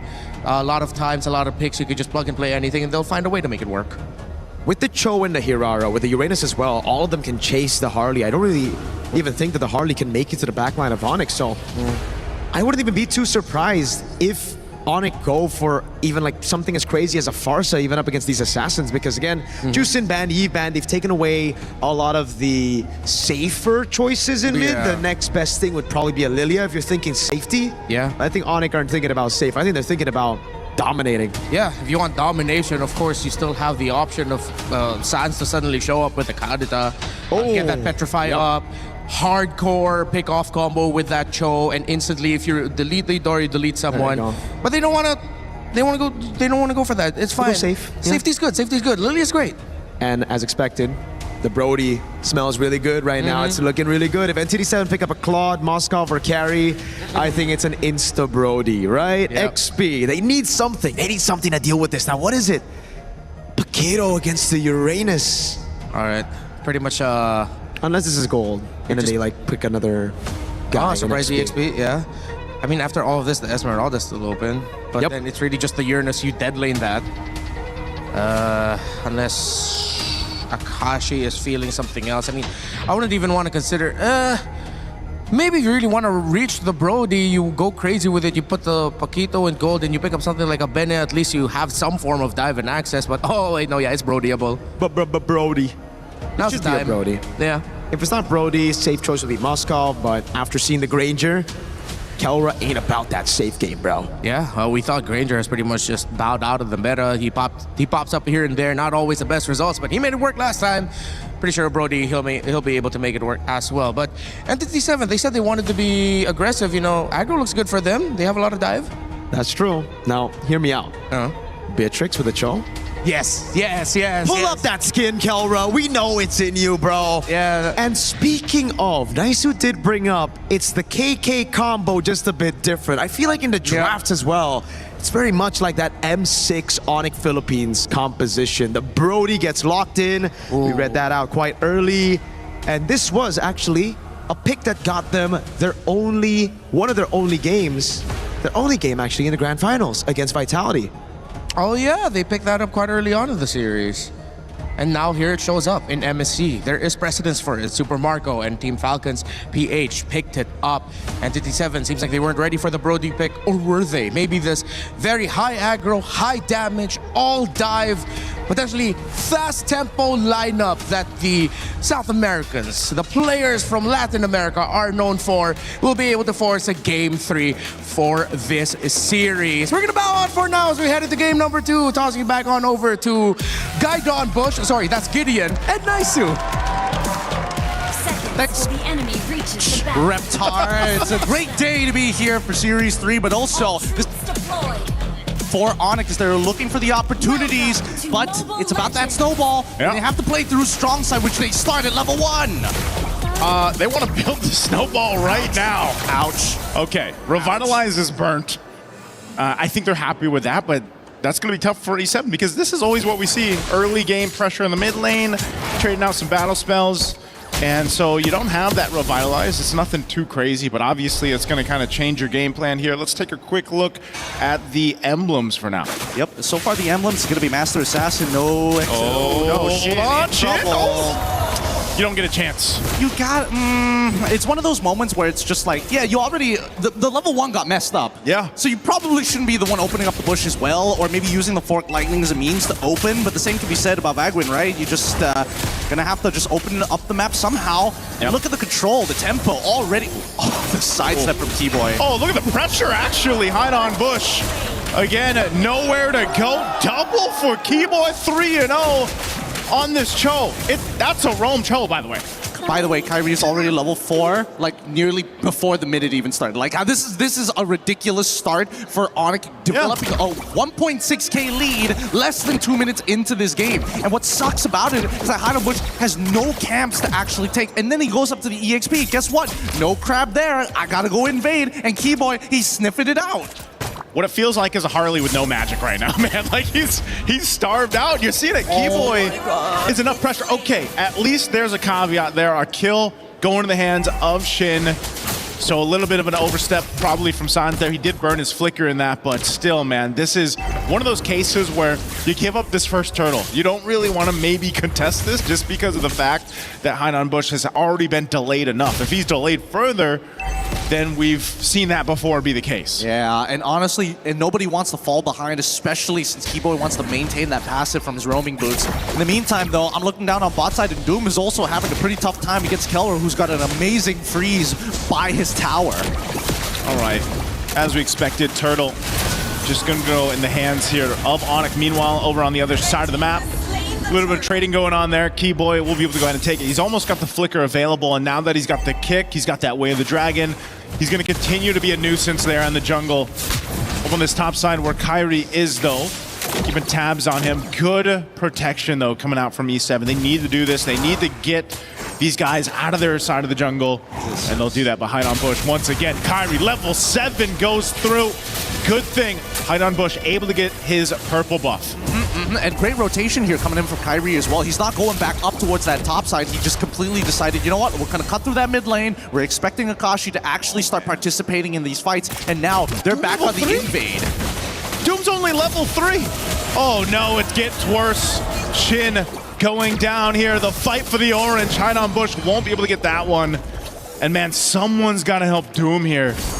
I just realized, yeah, he's only this level 3 at this point, and Kyrie level 8, man. This is ridiculous. Like, Kelra has got a permanent freeze here. What is he supposed to do? Like, well, they need Vagwin to actually come down and break this freeze, or literally anybody to break this freeze. It's, oh no, he's dead. No, Doom. Okay, BMI, but torn apart memory, okay. Oh, okay, not bad. Not enough marks? Not enough marks. The Purify came in just in time. Oh, but Keyboy's here. Rest of the team, too. They know this. He's going to go ahead and get some regen on, but oh, pop the blaze. He's doing it. There's Keyboy. Goes in with a kick. Not the target he was probably looking for, so he kicks Shin. Doom does go down, though. Revitalize to help. Meanwhile, Kyrie gets a kill across the map against the Kashi. But Onyx will continue to build up. Gideon, I don't think we've seen this kind of a lead at the 4-minute mark. Right now, the game is up to Onyx. Like, if Onyx whiff anything, if they give a shutdown over to E7, maybe there's an opportunity. But if they play just a standard game of constant invades and just using their capital lead that they have, their economic lead, there's just nothing they can do. I mean, I'm looking at this replay and it's just like, what's the point, right? The dive wasn't the cleanest dive, yet it doesn't matter when your base stats are just way higher than your opponents. Yeah, you can see that too in that, the reaction there from Keyboy, obviously. In that too, he picked up the Radiant Armor, so now he can be more durable, you know, against these magic damage dealers that ND7 has. And that's all part of the plan of not letting that lead that they built up already so quickly slip out. And this is the thing, another turtle's just gonna go over to Onyx. There's no contest here. So when it's this case, when we have to think of Entity 7's chances of turning the game over on this head, you know, with this kind of landslide right now for Onyx, where is that going to be? Who is going to be that person? You know, because Doom, you'd think it'd be the Claude, but my goodness, he was delayed so much, frozen out of his lane. Yeah, it's a... Honestly, I think this is a prisoner's dilemma already. It's like asking a mother who's their favorite child. It's you gotta pick one, unfortunately, and right now it's not Doom. That's what I could say. Oh no. Oh, Kashi. Where's the Keyboy under the turret? There's the kick right in between both. They don't care. They'll get a kill. There's the stunt, Lutpi. Kyrie with a retribution, gonna chase down Shin. Shin able to get away though, but that's just a preview of how much Onyx can take from Entity 7 as a turret is pushed now in the bottom lane. Tier 2, Doom, nowhere to go. Popping the Purify. Has to stay alive at all costs, but Kyrie's here. All the iframes to work with, and a torn apart memory from Kelra will cap out another kill. They can stop. This is a public execution here from Onyx. They are not letting up, and they want to make sure that it is known you can't play anything less than perfect. Couple shots here. All right, flicker burn at least for Sans, but still so much work for Entity 7 to deal with that they just have to watch the tier 2 turret go down nearly here in that bottom lane. It's just Onyx doesn't have anything else to take, so they'll just keep pressing on these turrets. You know, I've watched a lot of games in my career, but never one where I've been so confident that this game is kind of over already. Yeah. It's an 8.4k lead 6 minutes into the game, and these positions are literally impossible to get out of unless Onyx all decide to like run at Fountain or something like that. But it's very unlikely. Once you're at a stage where you're already an item and in a component ahead of your opponent, it becomes very difficult to actually claw your way back out of this, especially since a lot of the combinations are very single target rather than hitting multiple people. Yeah. And that's the big difference between E7 and Team Liquid's composition. Even though Team Liquid was losing massively at that point in time, the comeback with ability comes down to the 5 wombo combo, which they don't have.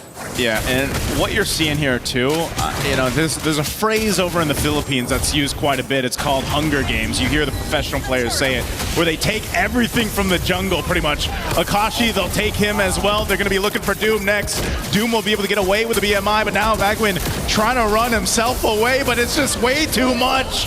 As another goes down for E7, and Onyx will shortly be knocking on these holy defense shields already this early on. Yeah, look, they just sit in base. Yep, he's already holding on to 2 waves, because what are they gonna do? Like, no DHS? All right, that's fine. Max stacks on Uranus. He's gonna regenerate harder than everybody put together. Yeah, this is just, at that point, Lutpi just pressing on the wounds for this one. He's gonna walk into target just to restart the stacks. Yep, restart the stacks. Another wave coming through mid. Tier 1 gone, Tier 2 next. They still hold on to the shields, but Entity 7, again, look at this, the glooms. A couple glooms bringing Doom down to a third of his health. Dude, Lutpi, I hate, especially when you're playing Uranus at a high level. Just look at him. And you have such a lead, he just becomes like the solar system's behind here. Just a dirty little man. Look at him. What are you gonna do? Huh? He still has his ult. And then he punts on up and he does nothing. He's just literally face-checking them. This is only possible when you're 13,000 gold ahead as a team. Bagwin desperately jumping in with the Avatar of the Guardian, but he's just gonna go to his death. Lutpi still in the base. He hasn't moved at all. A flicker forward from Sans, trying to get the kill. Another defense shield popped, but look, Lutpi still not moving from this. He's his own just bulwark for this team. He does burn the flicker. There you go. Finally, Entity 7. They're done with the disrespect. I'm sure hoping that Onyx isn't trying to farm the numbers here because it's looking very, very good so far. Oh, Calamity Reaper going on right on Bush. Kind of interesting what he's going for here. Wants to make sure that he has a little bit of true damage on top of everything else, but I think right now he kind of needs some sustain. Not to mention that Kelra has been playing literally pixel perfect as well, making sure that he isn't missing a beat. Catching up and cleaning out the majority of these kills, but now that we're coming into the 9th minute of the game, Onyx, this is it, right? No holy shielding on every single side of Entity 7's base. They're going to be able to get this. Zipper, could you pull up the items just in case? I don't want to be wrong about this, but I think that Doom should be like an item and a half. Yep. Yep. Sorry. Oh, it hurts. Uh-oh, it's going to hurt more here. Sans does take some damage. He's got the black shoes. He's going to be fine. A little jump there on the fence. They're going to get run down in their jungle, so ignoring the Lord for now. They'll just take a buff, make their way back to it. But what do they get out of that? Again, some of these ultimates used up, battle spells. E7 still wants to show up for this. Potentially, they might just get punished here, though, if they do. Everything that could have gone wrong in the early game has gone wrong for Entity 7, and I think that as much as it feels soul-crushing for Hydon Bush, it's one of those games that you wish, like, all right, it's a GG, go next. I understand that we're going to have to play through the lower side, but this is really, really rough. And I think the only few mistakes that Onyx can make, it's difficult for Kyrie because at this stage, he's got enough cooldowns to get his iframes back up before the killing blow actually comes through. I think it's got to be down to like just Sans and Kelra who need to give away these kills, particularly Kelra.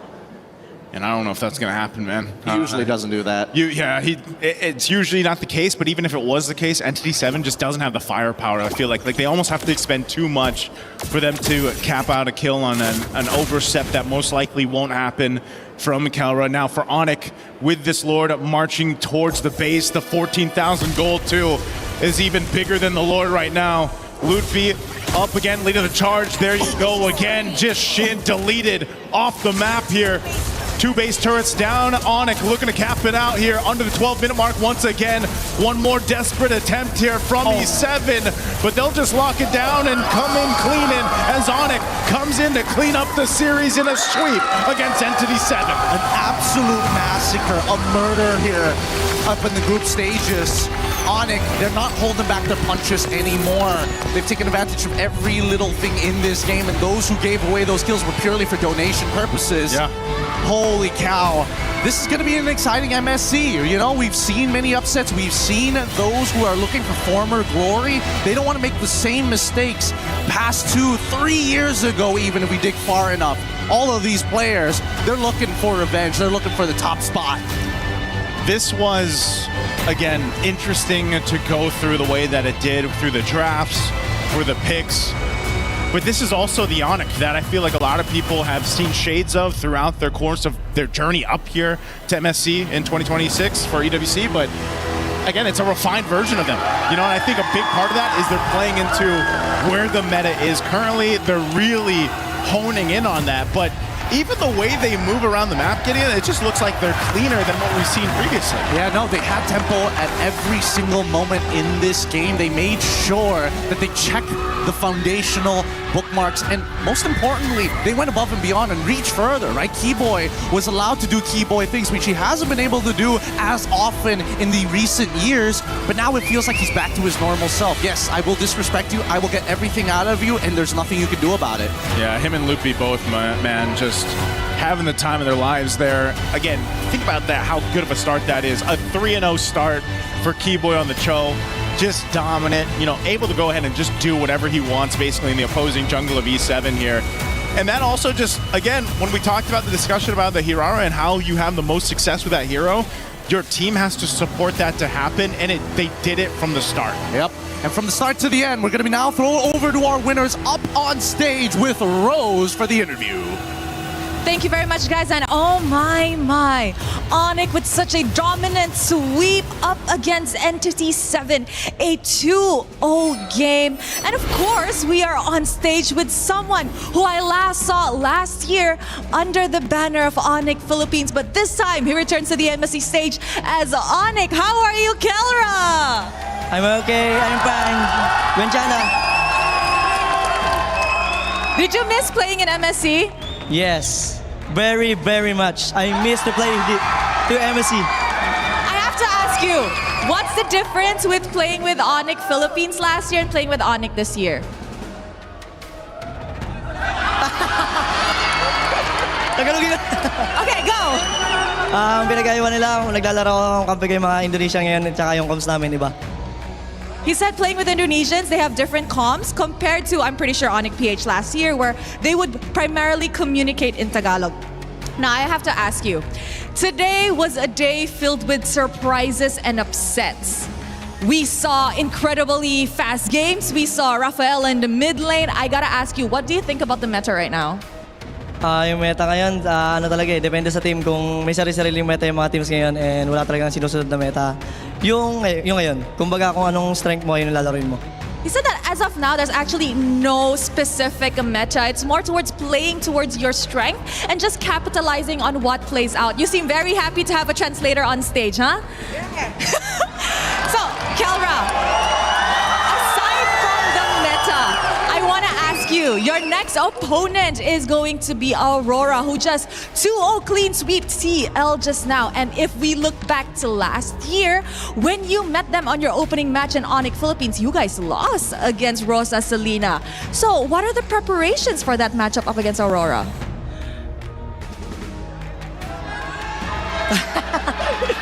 Preparation lang namin, siguro masayusin namin yung mabumben namin and babawi ako sa Aurora kasi tinalo nila kami last EWC. He said that what he's going to be working on is obviously their map rotations, and he is going to get a revenge match up against Aurora for beating him last EWC. Any words to the fans here in the arena today? Maraming salamat sa mga puntang Pinoy dito. Patuloy na sinusuportahan pa rin kami and sa lahat ng mga pumunta yung nag-report and maraming salamat sa pagsuporta. Kelra said thank you to all the Filipinos who came down to the arena and to give them their support. Continue supporting them. And you know what? I'm pretty sure he hopes to see you guys again. Thank you very much, Kelra. It's amazing to be back on stage with you. Yes! Yes! Thank you! All right, that's it from us. We're throwing it back to the studio to break down what happened in this series. Back to you guys. Thank you, Rose. That was amazing. I mean, what a personality, Kelra. And you can hear the screams. A lot of happy fans for whatever Kelra had to say. The Onyx crowd is going live here in Paris, France at EWC 26. And MSC has really started off strong, guys. We saw 2 upsets.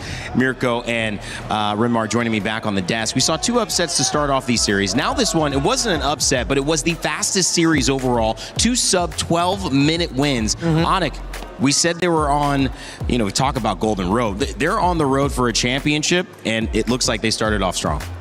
Oh yeah, dude. They just dominated every single aspect of the game, having winning matchups in all of those individual lanes and just capitalizing on every single one of them. Again, they set it up in the first phase. It wasn't even like, it doesn't even look like they're trying to hide it, but I guess it's like it could be an experience, but there you go. I guess, bro. I guess so too. I feel like we needed to see a result like this after the very shocking day, start of the day that we had. But of course, unfortunately, that it was at the expense of Entity 7, where I'm sure they're very hungry to, have a much better start here and get some better results. Yeah. I guess it's just unfortunate that they went up against a team that's like one of the most aggressive in the world. Yeah. And it really felt like they tried to play a similar style, too similar to Onyx, and yeah, they just got beat there. Maybe needed to, we talked about this yesterday, fire with fire. Maybe needed to slow it down. So hard to do, though, against the caliber of these types of players. Talking about MVPs and Kelra. And obviously, things worked out well for them. But, Mirko, if you broke it down, they were fast games. What was the key to success for Onyx in this matchup? I think it's just having winning lanes across the board and having the assassins, having someone like Kyrie to force out those bans, force out those I'd say strange picks as well coming in from Entity 7, right? Like all the way from game number 1, it was a Fanny and Ling ban into no Hirara for Entity 7. And in game number 2, they gave the Hirara over again without a Ling response. I feel like right now, teams who don't have the Fanny, don't have the Ling in their arsenal are really going to be at a disadvantage. We see it back-to-back games now. Yeah. For Entity 7, they just didn't even have, I'd say, like the plan. Again, it's the same as what we said for game number 1. It looked like they were coming into this matchup thinking, all right, how do we not lose instead of how do we win? Yeah. And Renmar, you said it was kind of a meta's past. A few months ago, you saw that first draft from Entity. Yeah, even their decision here, the fact that they went with the Gatakacha and then the Harley as one of their next 2 picks after picking up the Eudora. They picked up the Eudora, they knew the Hirara was coming out. Oni picked up the Cho, then suddenly, I feel like they're scared to now pick up or even consider the Ling. They ended up doubling down on a Harley. Harley, not a terrible pick, but I feel like they just weren't able to play it with the way that they wanted to, and then at the end of midnight. The effect of the previous series bleeding on over to this one. Yeah. Also, I feel like they didn't expect the Brody to come out at all. They picked up a Claude. Brody was wide open. Mirko called it. We realized, it's such a good pickup for Onyx. I don't think it even crossed their minds that the Brody would pop up. And you saw how difficult it was for Doom to even farm in lane. He was straight up frozen out the entire game. The gold standard. So many Onyx fans happy with that one, and they get to go home early or relax at the venue. There's a lot going on here at EWC 26 here at the Lenovo Legion Gauntlet, though. The action is all MSC, and we're finding a way, I think, to break down what we've seen because we're trying to learn something. And I think on the outside looking in, you can only glean so much. But now, I know, Renmar, you've got a couple of clips for us that you want to break down that maybe give us a bit more insight as to why things worked out so well for Onyx. Yeah, we're going to be looking at the draft here real quick again, just so that we can revisit. You want me to keep going forward? Just so that we Mirko's can revisit what happened. Yeah, we pointed it out. They picked up the Eudoras first. They gave up the Cho and the Hirara. But then these two, this screams Meta's past.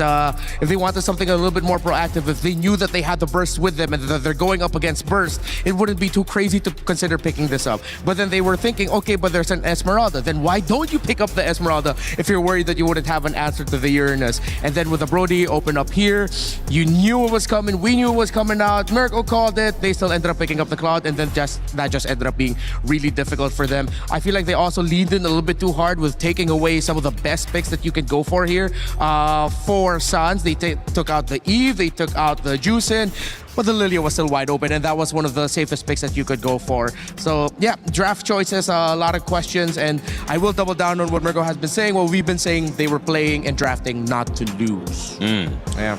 I think for me, it's also just like, if you look at the drafts again now, they didn't really have a plan after banning the Eve, because if they wanted to pick up the Claude, if they knew they were going to pick up the Claude, why even ban the Eve, right? Like, look at that again. They banned out the Juice and the Eve. They should have banned out the Juicin and the Lilia if the Claude was actually what they were already aiming for all the way from first phase. Yeah, all right. So now let's look up how this game started out here. For Entity 7. There we go. So it was just really a tale of this start here. They found them over here and then they continued. With Shin going down, great use of the flicker. Keyboy was aggressive, just the right amount. Vagi knew that he wouldn't have any help here. And this onslaught would continue. Highland Bush wants to go orange, but then at this point you're thinking, how is a Gatakacha who's about to fall down with a Eudora just coming back supposed to protect with this Cho? Not much. It will just trigger a lot of usages from the abilities. Easy burst. Onyx made that start look so easy. It was simple, really. Once they saw where the Roman mid were, once they got a read of where the jungler was, pretty much there was nothing that they could do, and that was it. It was over from the first minute and a half of the game, because that snowballed into just more aggressive plays by Onyx that Entity 7 had no response for. They couldn't even help their gold laner anymore because of how badly they lost the first minute and a half. Yeah, Onyx going to be facing up against Aurora Gaming tomorrow. Also, that means that we're going to see Team Liquid face off against Entity 7. Will it be just as fast? That one's going to be an elimination match as well, so stay tuned for that. We'll get all the details for the bracket. We've still got one more series to go, though, and before we jump into there, let's head over to Chris and Glitter Explosion for a Club Championship update here at EWC.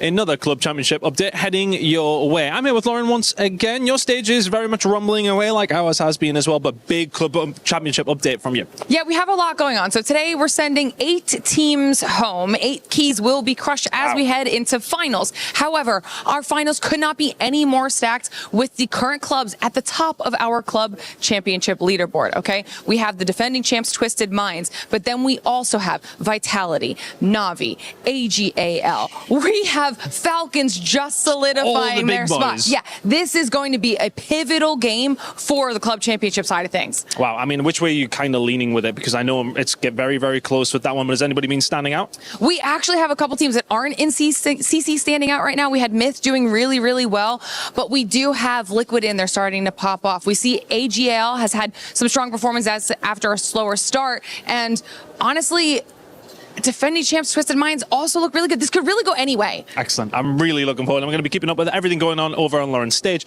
but there's your little Club Championship update. We'll be keeping up for the rest of the weekend.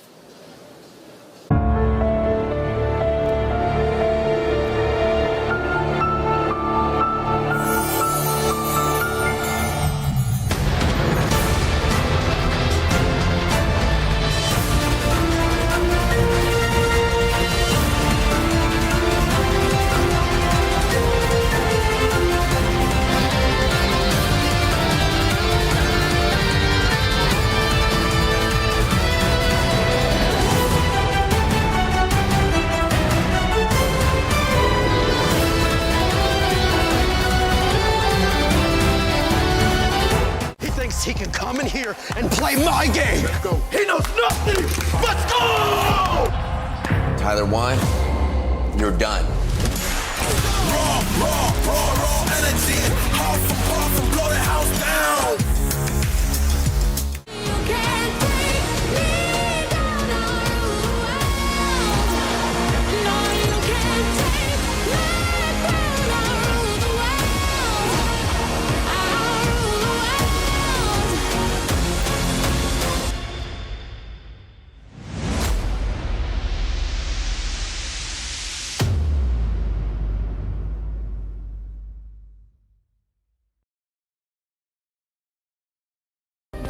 Play is in our DNA. Whenever we let it out, it becomes our superpower. Now imagine an entire city being built to supercharge it. Kadir City, powered by Play. The Esports Nation Cup in Riyadh in November. You're going to be able to see 16 games go toe-to-toe for 4 weeks, representing their nations for the first chance to win a title for their club, their nation, and make history. Make sure you are watching the prizing, and not only that, just the glory is going to be on the line in November. It's going to be a lot of fun. Esports Nations Cup coming up. I can't wait for that. Welcome back to the Desco. We've got one more series to go. My name's Randy. I'm joined by Mirko and Rinmar here to talk about Myanmar. Yangon Galacticos finally jumping in the conversation. They had to wait all day, see all these wacky results. Oh, yeah. And now we finally get to see them heading up against Armena Giants and GK Esports. Mirko, what's your thoughts heading into this one?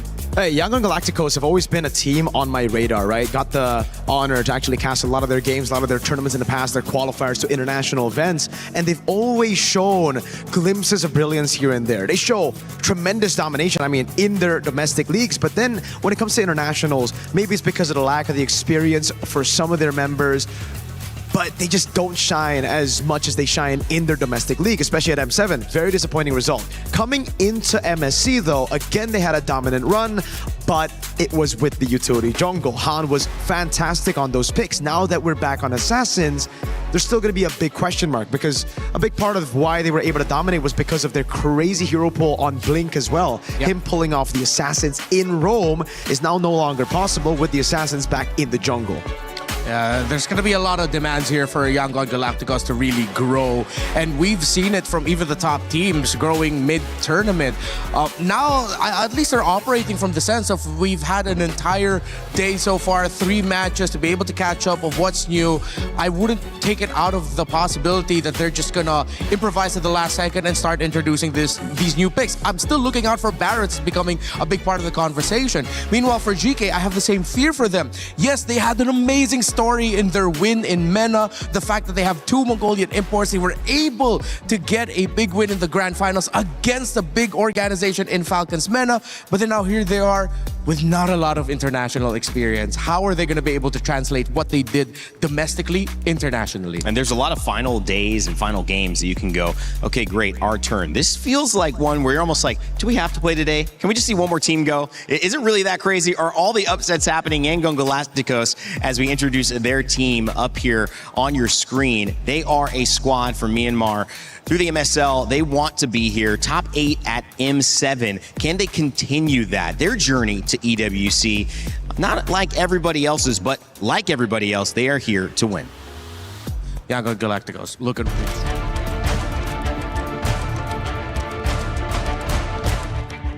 We start Young Galacticos on MSL Season 1. After we lose in M7, all of us, including the player and the coaching staff, decided to do better.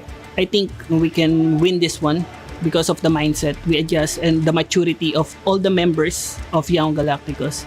They are expecting to be a champion. If we achieve top 4, it's mean a lot in terms of the pride of Myanmar, because back then on M2, Myanmar is one of the top teams. As now, Forming Schools, have they done it?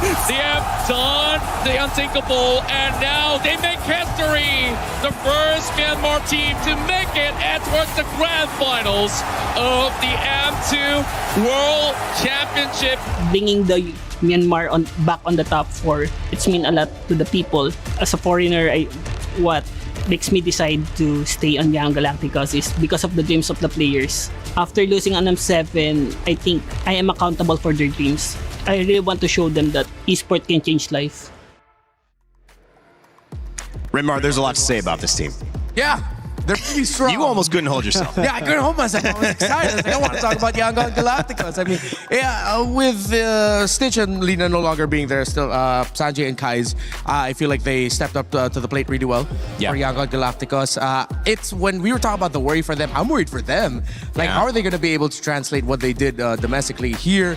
But at the same time, it's excited when you get young players finally being able to step up internationally for the first time, or at least, you know, growing that experience. They're so hungry to prove themselves that they can show off some amazing highlights. Hopefully they don't forget about the fundamentals. Yeah, but what a human experience to be in a position at this stage, this young, and to also have the opportunity to win. It's not just about the money. It's about the experience of being able to be at such a big stage so early, Mirko. It's invaluable. Whether you win here or not, you take that with you throughout back to your domestic leagues and then hopefully at AM Series or another MSC.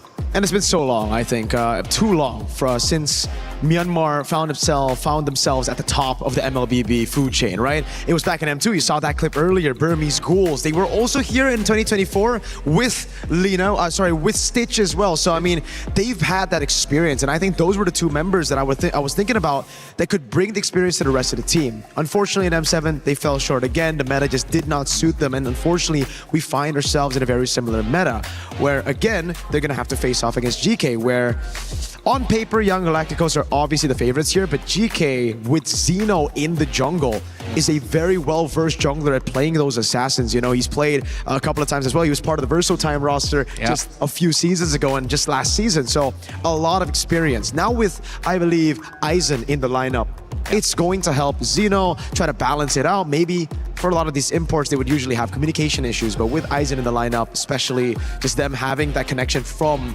the past, it's going to be very, very good for them to maybe pull another upset. Hey, it's been a day full of upsets already. I can't wait for another one. That's certainly true. The winner of this can play against Selengar Esports, who beat them, and I think that was that Pro? That was Pro Esports, right? Right out the gate to start the day. So Selengar Esports will actually play the loser of this, and that means that there's a lot at stake. Both 2 teams, they look good. I wouldn't say I'd want to play against any of them, but maybe when you look at it, GK Esports had already faced a really big task in coming here and being the MENA representative. They had to go up against Team Falcons MENA. They won that match. Team Falcons MENA in the other side of the bracket, so we'll follow their journey along. We saw them a little bit yesterday, but we had a chance to talk about the expectations and what they felt going into this tournament. So I believe Eterna sat down with Kwana. Hey everyone, it's Eterna, and now we are here with Hans, the jungler. So we wanted to talk to you a little bit, but first of all, how are you feeling right now? Feeling excited because this is our first match. Excited because it's your first match. Are we detecting a little bit of nerves maybe? Are you a little bit nervous? No. No? Okay, full confidence coming in. So excitingly so, we are going into a very new meta. You can see that the assassins are so prominent. What do you think about the assassins in the jungle right now? Do you think Ling and Hirara are the strongest ones? Yeah, Ling is the stronger one. Yeah. Who do you think is the strongest? In the jungle, player. Player. The hero. Hero. Ling. Ling is the yeah, strongest. Ling is stronger. So Ling is stronger than Hirara right now. Is there maybe an assassin that you also think is strong? Can you repeat it? Do you also think that there's another assassin that might be strong as well, other than Ling and Hirara? Other than Ling and Hirara is Nolan. Yeah, Nolan. Okay, we don't see Nolan too often. How do you counter these heroes, Hans? Counter for diving enemy blue burst. I think blue burst is the main hero. Main target for them, yeah. Okay, so you need to be aggressive, invade the buff as well. Is there a certain hero that could counter these assassins? One by one. Just anything that you think?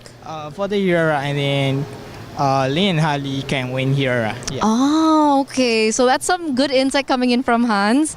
And of course, maybe people out there might be a little unfamiliar with Yangon Galacticos. So could you, share your playstyle a little bit? What is your team like? I have no idea. You have no idea. Are they aggressive? Are you guys aggressive? I don't know. Let's one in the match. Yeah. Oh, okay. But you guys are all good, right? Yeah. Happy to be here. Excited to play your first game? Yeah. For the first game, we all excited because it's our first MSC. Okay, first MSC, but they look confident, a little bit shy in the interview. I'm pretty sure it's because of the interview. But do you have maybe a message to your fans back at home? For the fans, let's watch our match. We improve our play style and performance. Yeah. All right, awesome. Thank you for supporting us. Yeah. Thank you for supporting us. We're all supporting you. So once again, good luck, and we're throwing over back to the panel. Well, as a day full of surprises continues, that was actually not GK Esports, and that was not Quanok. That was Han from Yangon Galacticos. But what'd you feel about what he had to say? I think it proves that he's adapted a lot to the meta, right? Again, back in the day, utility jungle, even in Myanmar, in the MSL Super League, it's all about him playing utility. So the fact that he knows all this knowledge on the assassins, I think he's already been practicing a lot of that, which means Blink should have already adapted to the tanky boys. To honor, however, where our conversation was leading, let's get some thoughts on GK Esports coming into this as well, Rinmar. Obviously, you mentioned representing MENA, but in your take, what is the style that they going up against this squad is going to present? Is it going to be weird? Is it going to be a little different? Is it going to be unique to them? How do you feel they're going to approach handling this meta right now? I think it's going to be chaotic. I mainly based their performance off of what we saw in the grand finals at MPL MENA. Yeah. But considering GK and then how Falcons MENA, the energy that they brought, being in that huge live crowd for the very first time, the largest crowd that they've had for a domestic league, they were everywhere, honestly. It was so chaotic, it was hard to read them. Even looking at the Romid trio with Quanok, with Shen, and even with Zeno, there were some moments I was wondering, why are they doing this? But they're making it work because Falcons are playing into it. So maybe if there's something that GK can do here to throw Yangon Galacticos off this game, is that make Yangon play a game that's a little bit undisciplined, because that's what GK wants. They want you to get roped into their tempo, their dance floor, and that might work out well for them.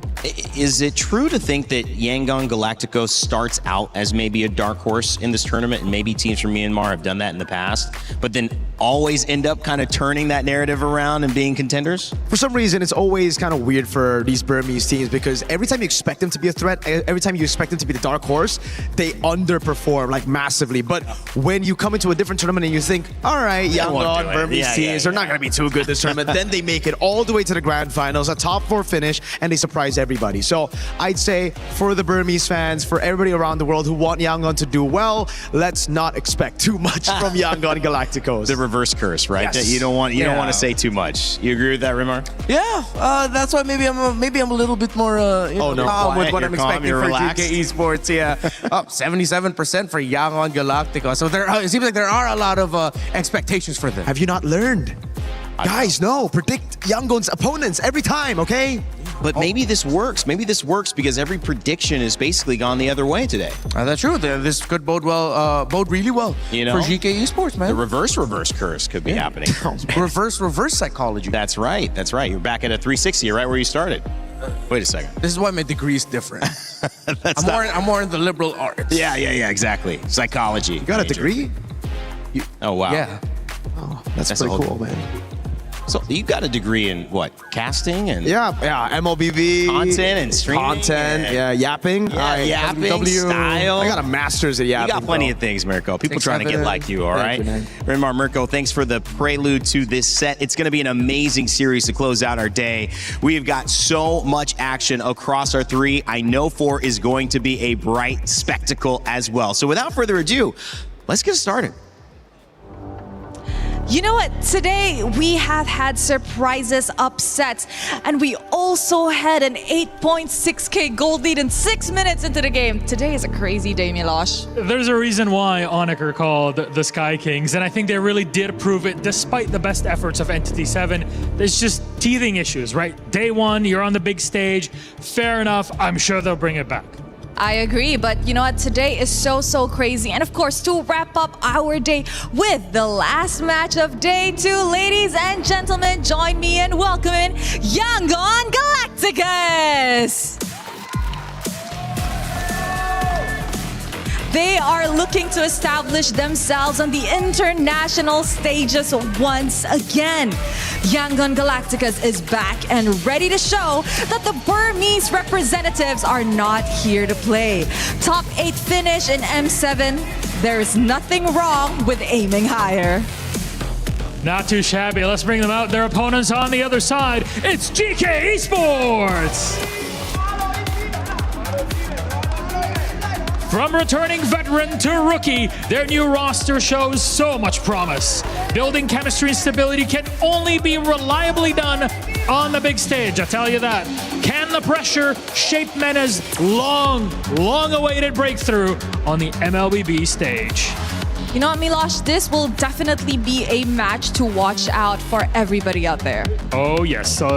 Equals in some ways, a lot to prove in others. So please, GK, please, our good friends over at Yangon Galacticos, you may go place your keys, take your seats, and make sure, captains, to shake hands for the look. All good, gentlemen. Please, let's set this one up. There's a bit of shyness in it here, but there's a technique to the handshake, Rose. We'll be seeing a lot of these as we go. Aww, and bam! So nice about it. They're very gentle about it. I love it. There's our matchup, our final one of today in the group stage. Let's send it back to our panel and get things rolling. Thank you so much, Milosh and Rose. It's the final series of the day here in day 2 of MLBB MSC at EWC 2026. We're going to get ready to go into that draft.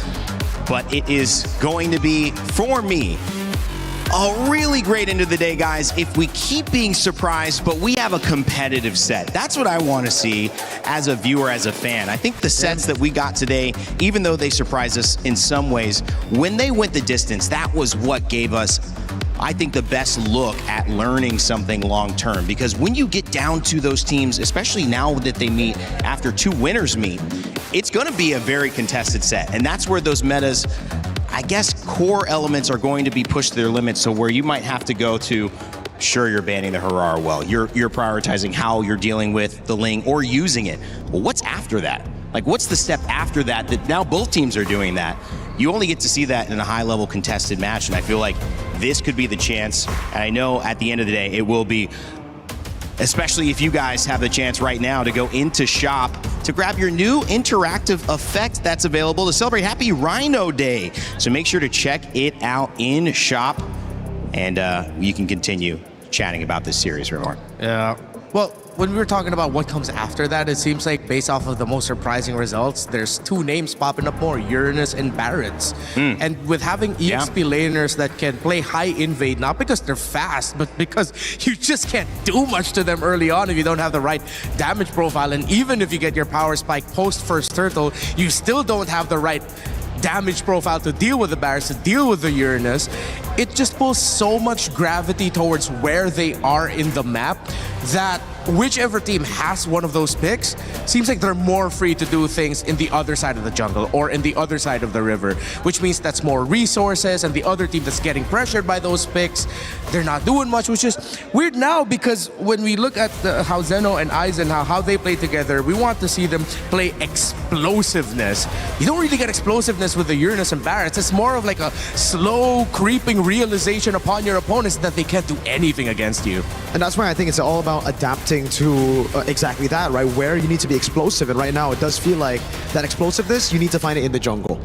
We had a conversation earlier with Han. He knows exactly, you know, what the meta looks like. He's talking about the Lings, the Fannies, the Harleys, the Hiraras as well. And I think it comes down to that. So we're seeing much more of the enablers go into the XP lane as the jungle takes center stage as the carry. And I think that's why a lot of the teams that we saw get torn apart earlier today, they are more of the teams that rely on the XP to carry a lot as well, right? Yeah. That's why when they had that swap, it was just a big curveball. Now, I think for both these junglers, they have the capability to be the main carry for their team and to be the hyper carry.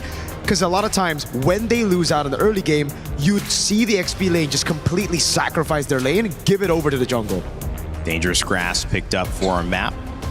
So that will help give a few more hiding spots here for these players. Oh, yeah. As the guns are aimed.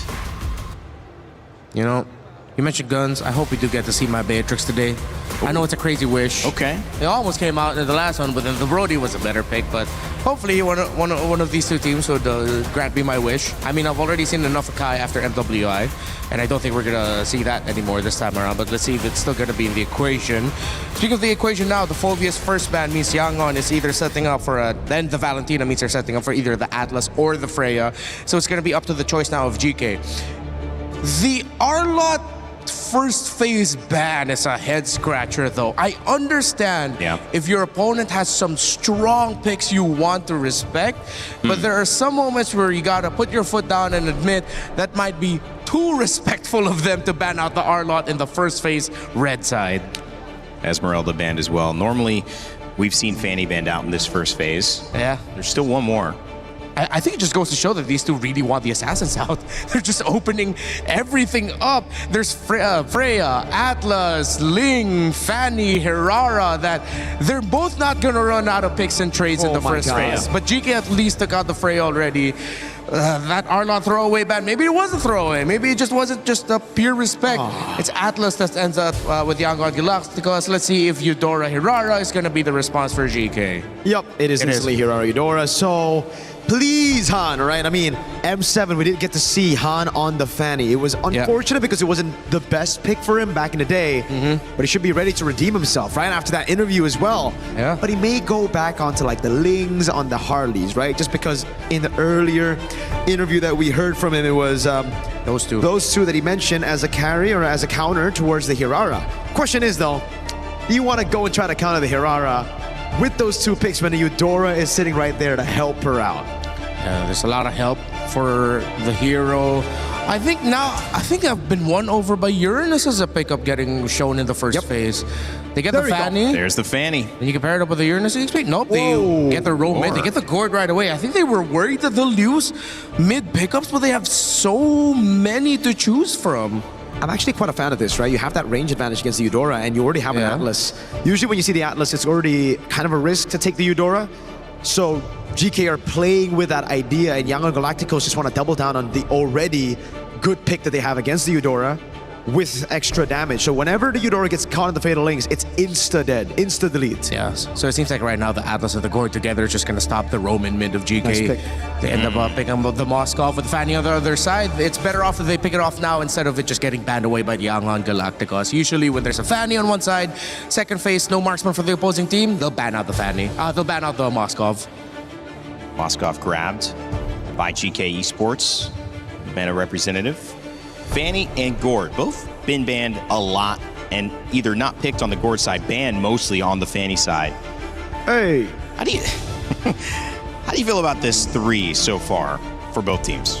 Mirko? I really like Yangon Galacticos' first 3. It's weird because if you look at the prio list, the Hirara and the Eudora have been, topping that chart. But Young Galacticos already have an answer. Again, with the Atlas going up against this Eudora, it's going to be a very vulnerable pick. Plus the Fanny in the mid lane. This Eudora and Hirara combination, if they fall early and Yangon get a snowball, it's going to get really, really tough. Because now I'm thinking about roamers and XP laners that can actually deal with this kind of damage, and I can't really come up with a lot of picks. Yeah. Part of it too is that the Hirara is amazing, and we've seen that put to great test today. However, it was either an amazing performance in gold or it was a strong XP performance that enabled the Hirara to be that successful. So if you're saying I don't see a lot of great XP laners against this matchup, maybe Yangon's kind of put GK into a tough spot. Exactly. Yeah, I think this is where we double down and go back to the more damage-dealing EXP laners, the Lapus, the Yuzhongs of the world. Don't necessarily need to go for some extra sustain because with how squishy the first 3 picks of GK are, you know that anyone that can dive and easily access the backline will tear right through them. Alongside the Atlas, the Fanny's gonna swoop in. So theoretically, just getting an EXP laner with strong dive, strong damage, great crowd control, that should be able to sweep up GK's core, and it'll be up to GK to start backing up the stronger front lines to protect their back line. Is that then also kind of playing into if they end up getting a couple picks on a diving EXP laner and the Gord and the Fanny start to get out of control, does then that whole game plan go to waste? Because then he can't dive and get enough damage on to get the kills, or are you confident that that'll be okay? Oh, it'll be okay. As long as you get that dive right in, then everyone can sweep up for one another. It just overload the damage, overload the aggro, which is what it seems like the meta It's not a tempo thing, I guess, is the question. If it doesn't happen early, can it still happen late? Oh yeah, definitely it can. Now we're on this pick, Yangon Galacticos. It really seems like with the Alice and the Cho banned out, they really want to set up for those winning lanes again, right? They need the gold and XP to be in a winning matchup for them to enable the Fanny. The Belric gets picked up. Expected at this point with the Cho and the Atlas taken away. I think we might be seeing a Brody again just to bully the Moskov a bit more and to have that Fanny rotate into that strong side as they may be willing to give Turtle 1 over to GK. Knowing again, Atlas needs level 4 before he's activated. Same goes with Gord. Yeah. And this is where we have to ask the question, right? What XP is safe enough to pick up blind? Because it really seems for GK, with the Belric pick and the Hirara now, they're going all in on strong side XP. Yeah. And who knows, GK might even end up swapping that Belric out, but I am leaning more towards the idea, just plop it down in the roam, make it a little bit easier somewhat for your Eudora. You two will struggle, but that's fine. Oh, they still decide to play safe and get the Claude, so at least they have they have another option for main damage if ever the Gord and the Fanny don't work out, but that plays a little bit more later in the game. And there it is, they pick up the Barats. It's not exactly the Lapu or the Yuzhong, but as we've seen it can pretty much do the same thing. Yeah. Not as mobile, but it is still equally annoying, especially since GK, their damage for the Barats comes a little bit later. So GK now, they're setting up for the winning XP pick. All this time, what is it going to be against this Dairoth with so much physical damage already? I don't think it's good to pick up the Dairoth. I think it's a bit too risky. CC as well, you can shred the barrage, you can win out in lane. I think I'll That's about it. Yeah, X-Borg against the Gord though, you know, your frog armor just gonna get melted down. Yeah, it's too focused on the matchup if you're just thinking up against the Barats. Oh, whoa. It's been a while. Yeah. Milos. Is that gonna go EXP or Rome? It has to go EXP, right? I think it is XP, but you know, we've seen both Belric and Hylos in XP Rome. Yeah, it looks like it's gonna be Hylo. Oh, let's see the swap. No, I think it just swapped earlier. So Belric XP for Aizen. Okay, so there you go. They still do end up committing the possibility of the Belric going EXP and then Hylos and Rome. Interesting choices. I don't know. I just like the damage a little bit more from Yangon. Agreed. So Yangon may be getting the damage, and we'll see if they can keep the tempo and set up for a win. This one is set to be a good one. So let's get it over to our casters right away to kick off our first game of our final series of the day. Our fourth series is going to be epic. We see the draft, the team fight composition opting to go for safer options rather than the high risk, high reward in the damage for the EXP. We're going to jump right into this because Yangon Galacticos are looking for a series win. And the same can be said about Geeky. Question is, which side is it really going to come from? Well, Yangon definitely get a little bit of a power card here. The Fanny finally slips through. Geeky, on the other hand, pick this bulky front line, the Bellaric, the Hylos, and then you do get the Moskov, which can do well against this Fanny. You do have answers to the trump card. I feel like a lot of the answers is one-on-one, right? I do like the option that Aizen has access to this Bellaric just so that he doesn't need to go with the Revitalize, what Shen is currently running right now in his emblem set. Now, he can just flicker into the action and try and catch people off guard rather than play defensively. He has offensive options. With 55 seconds left on the clock so far, the laning phase, and a lot of the motions that we're seeing from Geeky is actually centered around Xeno in the jungle. And look at Yangon already looking for a play, checking out to see if anyone's down here. They make sure that Han is safe to go for this. And very running tightly. The mid lane, the mid trio, all sticking together, not exactly looking for off-map play on the side lanes, but at least making sure that Han's in a good position coming up for this turtle. Again, it's just a lack of information, and Geeky don't mind it. They don't know that one of their camps just got stolen here, but really, do they need that camp at this stage of the game? Probably not. Han on the opposite side will have a slight EXP lead, but not enough to create the level lead necessary for the upcoming turtle. We'll see in a little bit, because Yangon Galacticos could just, stretch out that first turtle a little bit longer than they usually do. Looks like they are going to go for it instead. Han comes in, gets some nice damage on a Shen. Zeno deletes him. Deletes him. We can't pretend that there's too many point-and-click stuns here. That should have been expected, but unfortunately wasn't able to get the cable out in time. Oh! Looking for the stun from Blink here. Gets it. Nice magic gush, Zing able to get the turtle. Aizen goes down as well. Han back on the map, looking for the re-engage. That's two members down, one from each side. YG gets the revenge. What an interesting mechanic there. Haven't seen the Daytona's Welcome work like that, but this should be another kill on towards Shen's side, but it looks like he might be too tanky. Oh, so close. Able to get the regenerate just in time at the very end. All right, so things have come back to a standstill. It's 1-1. Zeno continues to be aggressive, though. Ying does get the stun. Should be able to get away from this. Maybe even able to put some damage out of his own. That was not going to happen. He's got too many stacks. He's got too many base stats to keep himself very healthy in these fights. All right, so on the top side, still at a standstill as well. Oh! Both teams just continue to go for it. Han tries to come in, but look at the Fatal Links. That's going to be a great grab. Shen will go down as well. The Magic Gush Fatal Links combo sprinkled on top with a little bit of Fanny. It's looking good right now. It's looking real good, but at the same time, was that not foreseeable? The wave was getting shoved in. The flicker was fast coming up for Cornell, but as long as Han's able to react in time and throw out at least one of those cables, stun or not, he's going to get pulled through. Either ways, that was not exactly the greatest, but Yangon with a 2K lead on their sides. They're very happy with the way that this is actually starting to progress, but at the same time, EK, they're not completely out of this just yet. They just need to deal with the early aggression, and not to mention that we do finally see first item purchases from Han, so his first item power spike is here. Another stun on to Shen there. In the mid side, YG want to try to take control here before this turtle comes up. Similar to what we saw last time. Last time, though, Han did catch that quick stun to the face and got taken out. I think this time maybe it's a slightly slower approach. Both junglers going for their purple buffs. Geeky will be here first. The Heptaseas is going to be really, really important, especially on the squishier targets. Han ideally wants to find his priority, and Blink is going to open up the map first, targeting towards Shen's side, allowing Ying to start fighting for this space.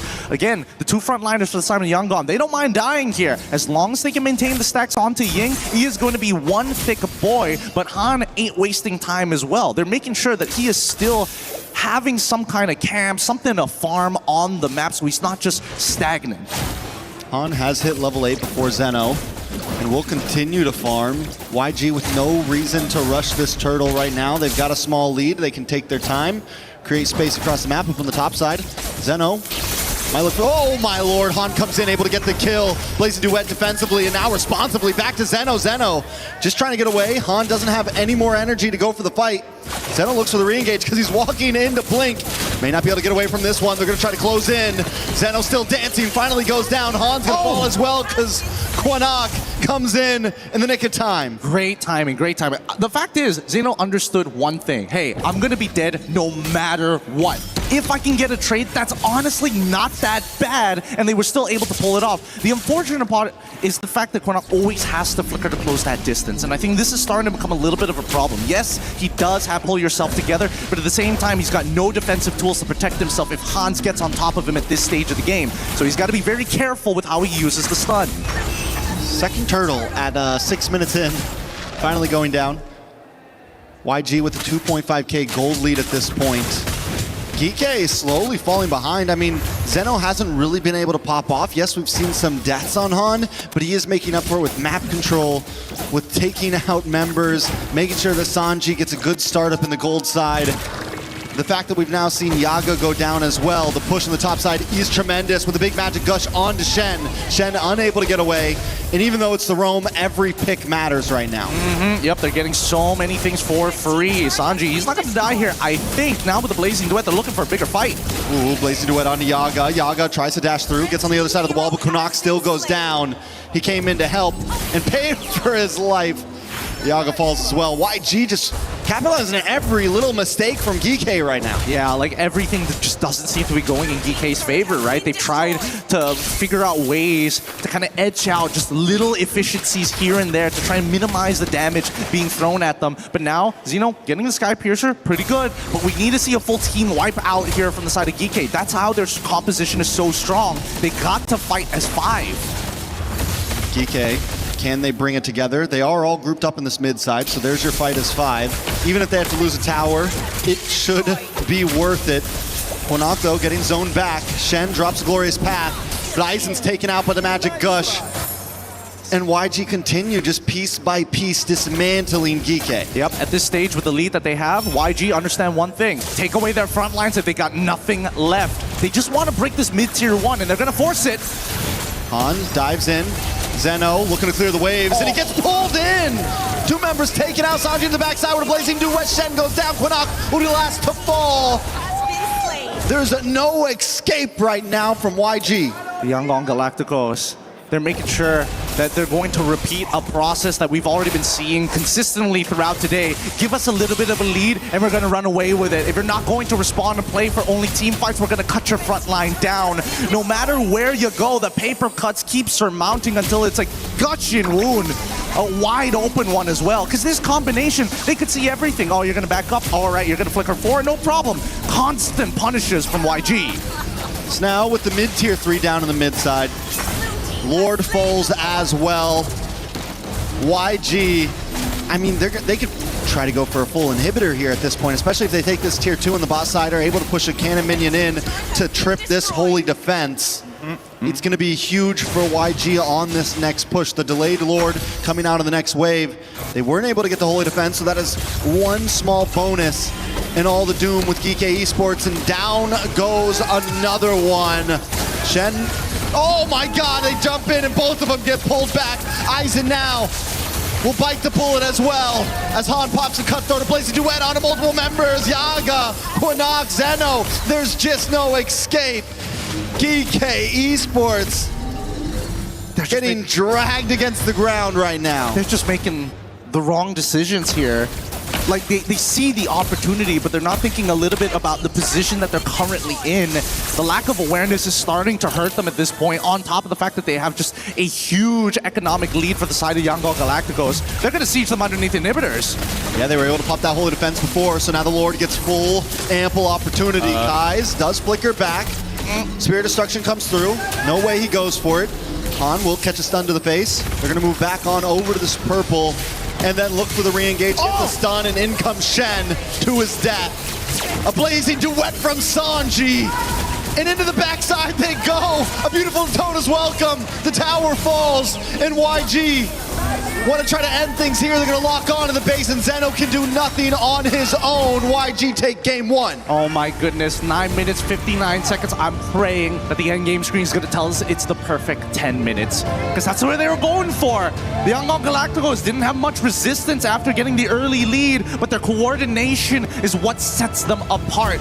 Unfortunately for GK, they made too many bad choices in a composition that heavily depends on that team fight. You only get 1 or 2 of those, especially within the early to mid stages of the game. 9 minutes, 59 seconds. No, 1 second off. 1 second off. A couple milliseconds off. Man. Maybe we can fudge it a little. Just make it look, maybe make it say 10 minutes. Yeah, maybe we'll talk to production about that. But in the meantime, that's got to be crushing. That's got to be confidence deflating for the side of GK. I'm not sure how they're going to recover from this, but they got to show that they are real competitors here. Young Galacticos, they're not absolutely perfect. There were mistakes, it's just they couldn't capitalize on it. Yeah, and YG, I think once they knew they could keep pushing in, and I think they just felt it, right? Even though they made little mistakes here and there, they knew that they had the better of them in so many of those fights. And the reality is GK also made mistakes, but they were a lot larger, right? A lot of re-engages that they should have never taken, just like that, right there in the mid lane.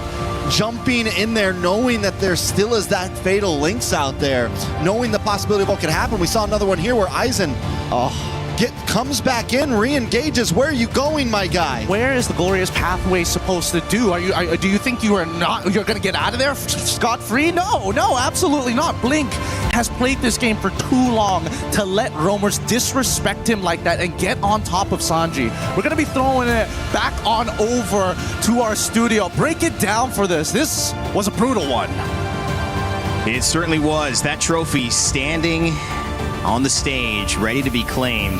One of those teams has made a very good argument for why it should be them. Early on, sub 10-minute win, almost the perfect 10-minute win against GK Esports. It was a dominant performance, to say the least, Mirko and Renmar. As we come back onto the desk, my name is Randy, I'm your host, and that was a quick one. I mean, I just introduced myself 2 seconds ago because of how fast this game went. But again, it felt like this was a little bit more of what we saw earlier on in the beginning of the series today, because it was just too good from YG across the board.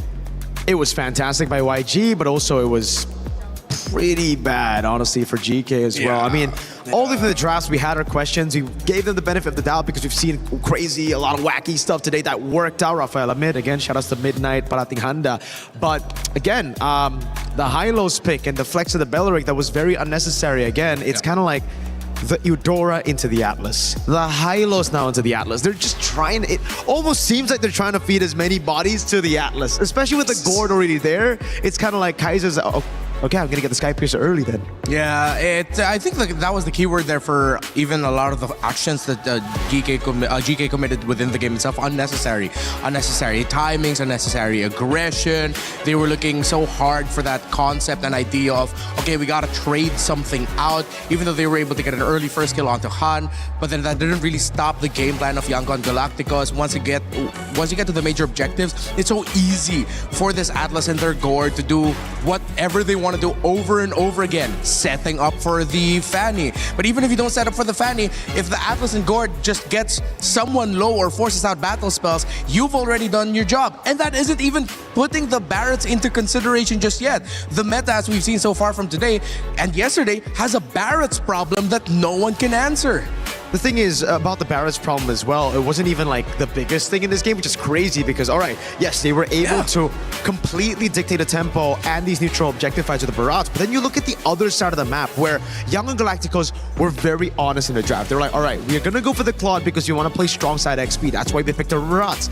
But the fact that the Claude won so hard in lane that it ultimately became 2 strong sides with no bully matchup. Again, in that matchup, it should actually be the Moscow who has a little bit more of a say. That's where the Hirara should go to, and that's why Zeno tried a lot of times to rotate up top. But in the end, it was Moskov getting solo under turret, already using Spear of Misery that gave Han such an easy time to pick and choose where he wants to go. He goes bot, free neutral objective. He goes top, free kill. And on top of the free kill, it was kind of like a buy one, get one because Xeno was trying his best to kind of like recover for the team by rotating top and trying to get a kill. Yeah, unfortunately, you can also just sum it down to it seems like Yaga got diffed really hard in lane by Sanji. Yeah. Sanji, of course, with the experience that he had coming in from Falcon Esports and then now being able to play here for Yangon Galacticos. Really, you saw the difference in experience and comfort playing around the gold lane, where I know Yaga has it in him, but Sanji just looked so much better in game number 1.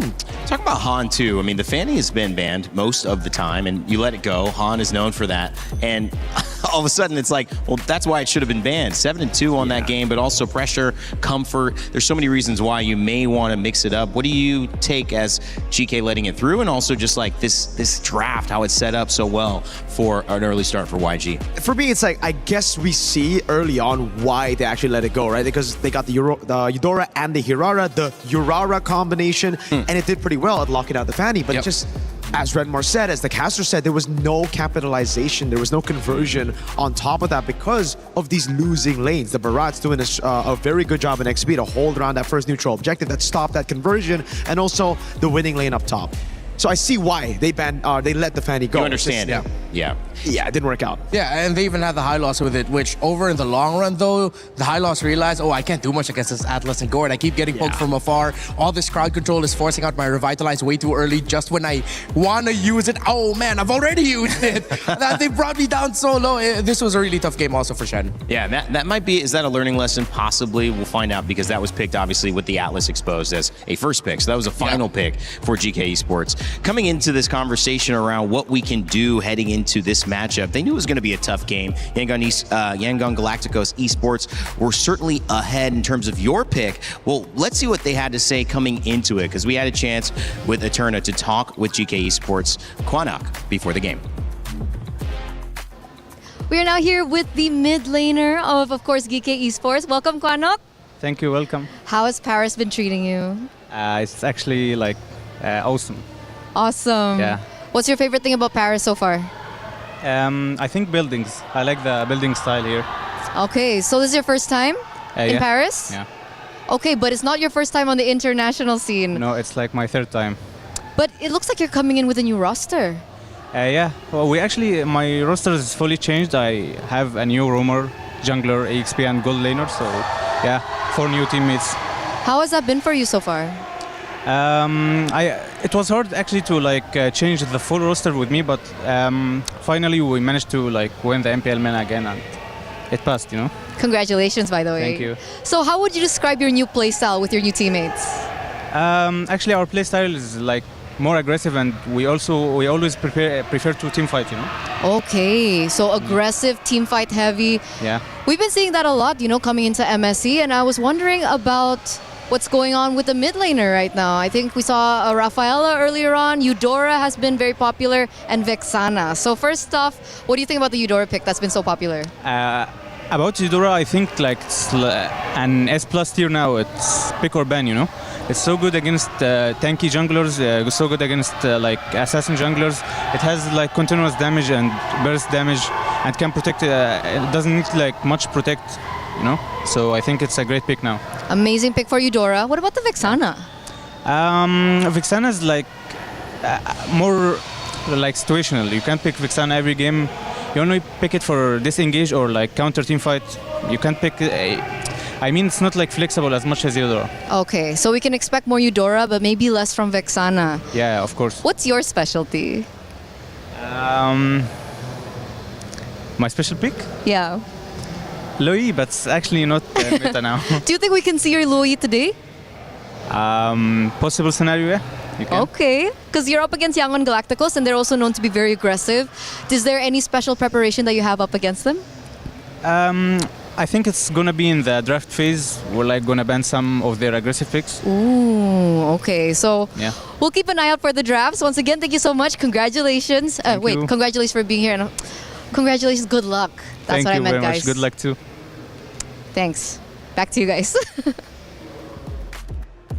Eterna, congratulations to you. Congratulations. For being so good at your job. Good luck as well. I gave a very nice compliment. I felt Eterna's been doing amazing with those interviews. That was a funny one and a funny way to end one, but also that's just what happens when you put yourself in a lot of interviews. I think she's won probably 99% of them. I think maybe Quanok won that one, guys. I think we deserve a graphic for the future broadcast of like Eterna's win-loss record in interviews. Yeah, she'd be in grand finals basically, I For think. sure. If that was the case. Just remember, the worse you are at social interactions, she's a god at Mobile Legends. That's true. Oh, so good at games. No. We can't get on her like that.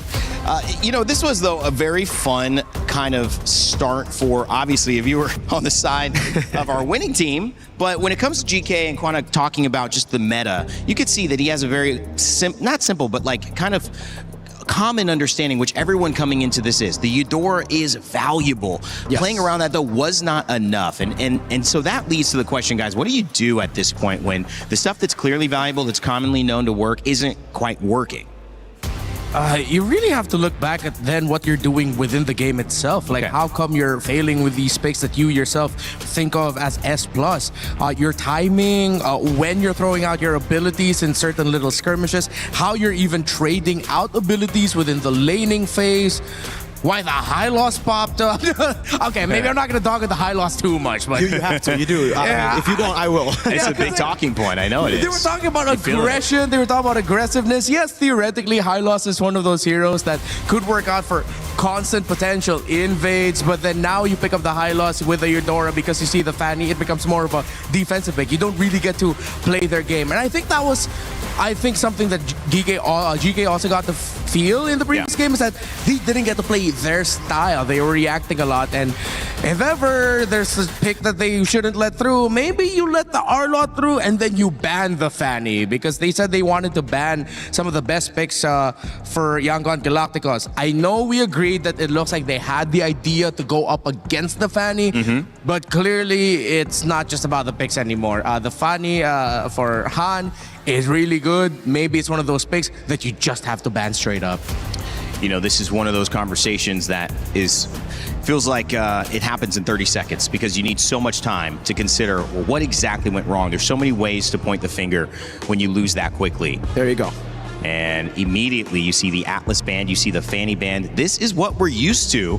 It was strange in game one that didn't happen, but we also see Freya band as well. I mean, this is much more, I think, Mirko, close to what you would like to see from GK. Yeah, I think this is a standard approach to drafts, especially, in the current meta. You ban out the Fanny, ban out the Atlas as well. Now it opens up for that Eudora.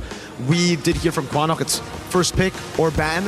I think that should be the choice as well for GK. A lot of the other assassins open, Hirara, Ling, so might as well pick up the Eudora first and then let Yangon Galacticos decide what other assassin they want to go for. Now, question is, will the Phoveus also be banned out, or will YG try to punish GK with that Phoveus? Yeah, there you go. Phoveus up. They take out the Belleric instead. So it's a wealth of options here for GK that Yangon Galacticos, based on the math that we've seen so far and the priorities, they might just end up winning the trade for the first blue 1, red 1, 2 trade, and then GK will have to pull out something for blue 2, 3 to turn it around in their favor. I still think the Shadow of Uranus and Belleric is starting to really hang heavy in the drafts, but instead of the Eudora, they rush the Hirara instead. So you'd think they're going to lose the Eudora here. Yes. Yeah, it should be Eudora +1. What does that tell you, Mirko? I mean, it tells me that GK are confident in their Hirara, I guess. I mean, they picked up Hirara both games, right? Xeno in the previous game as well. I'm guessing they think they'll have an answer for the Eudora anyway. Something that can open up, maybe a Cho early on as well could be the choice, but it could be taken by Yangon Galacticos, man. They were the ones to ban out the Cho earlier after banning out after picking up the Atlas rather. So Eudora Cho, just guaranteeing mid prio, and then you pick up the Ling on red 3 will be a solid choice, but they go for the Ling Eudora instead to save for, I think, the Phoveus red 3? Yeah. Could be. Honestly, GK just pull a page out of the book of everyone else. Just pick up something like a Cho, and then you pick up a Barrett's. Ooh, I like that. Right? Show Barretts together. You get a little bit of a more priority in the center of the map. You rotate fast because your Barretts are slower. Barretts can safeguard that side of the map. But no, of course, for Esmeralda. Yeah. Not bad, not bad. She's usually banned at this point. That's true. But you are a big Barretts fan. Talk to me a little more while we wait for this pick, unless it really shocks us. Talk to me a little bit more for those just coming in and watching, why you like Barretts showing up more and more as we get into these days. Yeah, because of the picks that we've seen for this metagame, there's not a lot that can actually give it problems early on. Well, although in the previous series we saw Lutpi go down twice early on with the Barretts, but it had to get so much resources from their opponents just so that they could take the Barretts down. Which is why I feel like it's so good, because with all those resources gone, you, with a lot of damage dealers in the metagame right now, with the Barretts down, you still can clap back and counter against opponents that took it. And GK are honest with it. They show up the Esmeralda and the Paquito already, so they know that they're going to be packing the EXP gold, favorable side lanes. You get the Paquito at gold, you get the Esmeralda at EXP. Isn't that where they kind of had their biggest struggle, though? I mean, in gold and EXP, and I mean, Mirko was kind of waxing poetic on this. They just lost so hard in that, even if they had better matchups on mid and jungle, it wasn't able to take advantage of it. Yeah, that's why it feels like this is a confidence pick and confidence draft overall. But Yangon right away, answering with the Ruby. That is such a good pick. Because GK were so honest with it, Yangon Galacticos pick up a pick that punishes that honesty. Yeah, I was literally about to say, the Ruby we did see earlier as well was a fantastic choice by Pro Esports to bully or to punish a full melee composition at the start of the game. And GK, they did exactly that. The Paquito, the Esmeralda, the Hirara, all very honestly laid out for YG to counter. So they go straight up for that. They're going to have a crazy combo as well. So let's just see how they build on it, right? Like, I feel like the Ruby, it's also a three-way flex at this point. They're not being too honest themselves. They have that question thrown out now to GK, and they're going to have to keep GK wondering, because Roam works, Gold works, XP works, all the matchups against the picks of GK. It works. Yeah, it will really make GK overthink, and now they start taking out the Barretts of the world. I wouldn't be surprised if they even decide to take out something like the Uranus, but then you might need to consider banning out the Phoveus, because that could still get slotted into Yangon Galacticos, where though that's a little bit more up in the air. You wouldn't want to pack it up against the Esmeralda, but maybe if Yangon are crazy enough, put it elsewhere, but I don't think they're going to be too crazy to do that. 4 of the game's heroes from the previous game are banned in this one, so we're seeing a full lineup swap. The stolen Eudora, I think, was more given away from GK Esports. Noticed that wasn't going to work unless we had stronger EXP and gold lanes. Mirko, what's next in your eyes? What are we looking at? I'm thinking the Cho right now for YG again, just guaranteeing mid-prio so that they can help the lane get the buffs, because even though GK have the Ruby that can actually, beat out the Paquito and Esmeralda in these team fights, one thing that GK have basically confirmed is prio on both lanes. They can just cut the waves and then have the Hirara rotate over with these two guys over into the jungle to take away from Han. So YG, either they got to start winning these lanes, by picking up these lane bullies, which are already banned out, again, the Barats and the Uranus, or they went out mid-prio and cover Ling, cover Han straight up. They need a really strong row mid here that can set the tempo. They end up picking up the Cho, which is why I was suggesting maybe GK would want to pick up the Cho for them. That would be good, but... Ooh! Adding a unique hero. Finally, there's another one. And the Selena. They'll be able to farm mega fast if they're going to double leash for their Hirara. Brother, Melissa it up. Yeah, Melissa's good. Melissa the gold lane. That's my pick, baby. Yeah, Melissa did pop up already yesterday.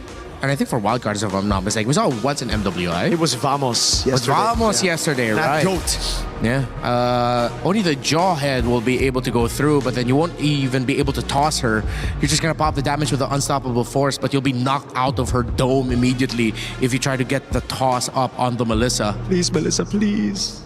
Yeah, with all of this dive, go away would be perfect right now.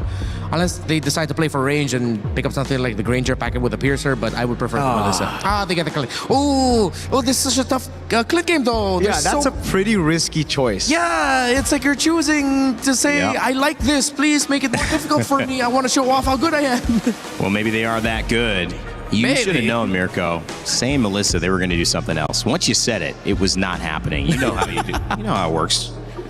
You said it yourself. That's true. You know what? My bad, YG. Maybe I revealed their cards before that. They went for a different thing.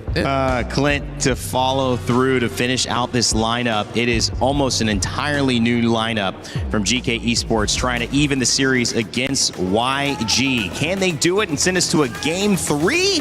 We'll find out. We've got Gideon and Trex on the cast.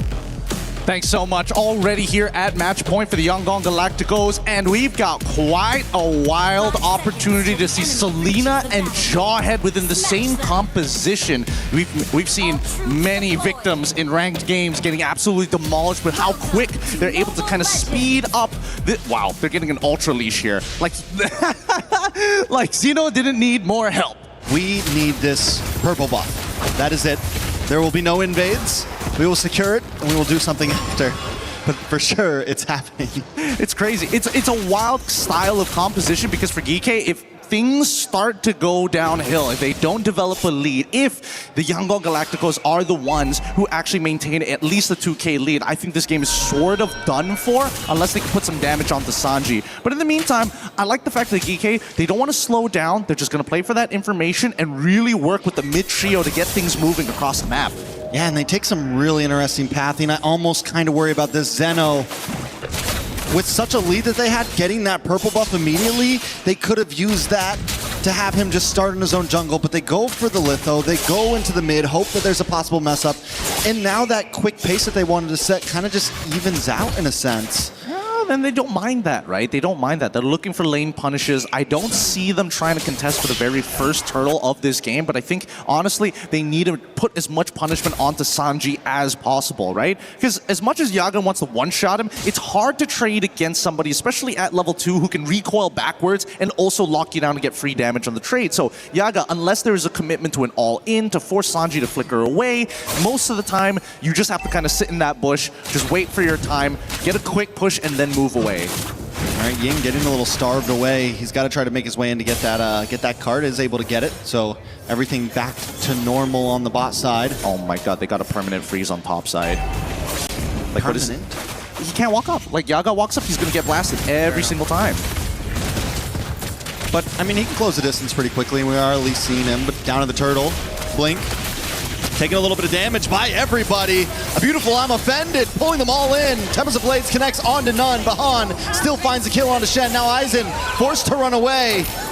YG bring it all in on the first turtle. And that's exactly what you want to see, right? I would have imagined that they didn't want to do it, but Ying makes all the difference here. Flickering forward and catching all 4 of the members from the side of GK. Very nice of him to do so, because with this lead, they're going to push it even further.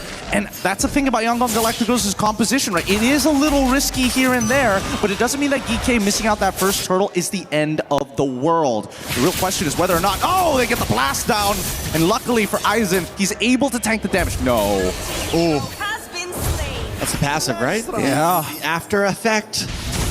Ooh, that is nasty. Nasty, nasty stuff. And I think this is going to be what the game is going to look like for a while. Hopefully, I mean, it's already 5-0. I don't know how much longer it could go if it continues to look like that. It could be another very quick game if things follow this pacing. Shen on the bottom side just trying to defend the tower at this point as YG continues to advance forward. Look at Blink just constantly keeping tabs in their jungle, constantly pushing in. The thing is with a lineup like a Jawhead and a Selena, that's what they should be doing, right? Yeah. They should be the ones pushing in. Good amount of damage on a Ying there, but it's not going to be enough to take him down. Shen gonna fully commit. Completely misses. Ying. Oh, wait a second, the I'm offended, he's okay! What a surprise! What a surprise! Why are people trying to dive people like Ruby? There is just no point, especially if you don't land that first arrow, if you don't get the guaranteed CC, and now the punish. A nice kick from Blink on a Zeno. Han moves in, Tempest of Blades, just try to close the distance. Ooh, Han will get stunned up. Unable to get the kill on a Zeno, but wait, he dashes back and forward, back to safety. GK still unable to get a single kill on the board. Unreal, unreal. He's still able to have the time, and honestly, just really good movement so far. Yaga, he can get this kill onto Blink, but is he willing to die for this? Is he willing to flicker? And he is! Worth it. Value, I would say, at this point. Just get what you can. Is Sanji gonna walk up? No, they're not gonna contest this. Yeah, they're already using the unstoppable force on towards Han's side, making sure that he's kind of deep. A nice throwback from Shen there. I'm Offended connects onto Aizen though, and Shen unable to get away as Han close the distance onto more members. Aizen falls. Quinnock may just be next. Sanji able to get off the headshot. 3 members down on the side of GK. Just when I was about to say, okay, they're getting some pace back. They get a turtle, they get a kill.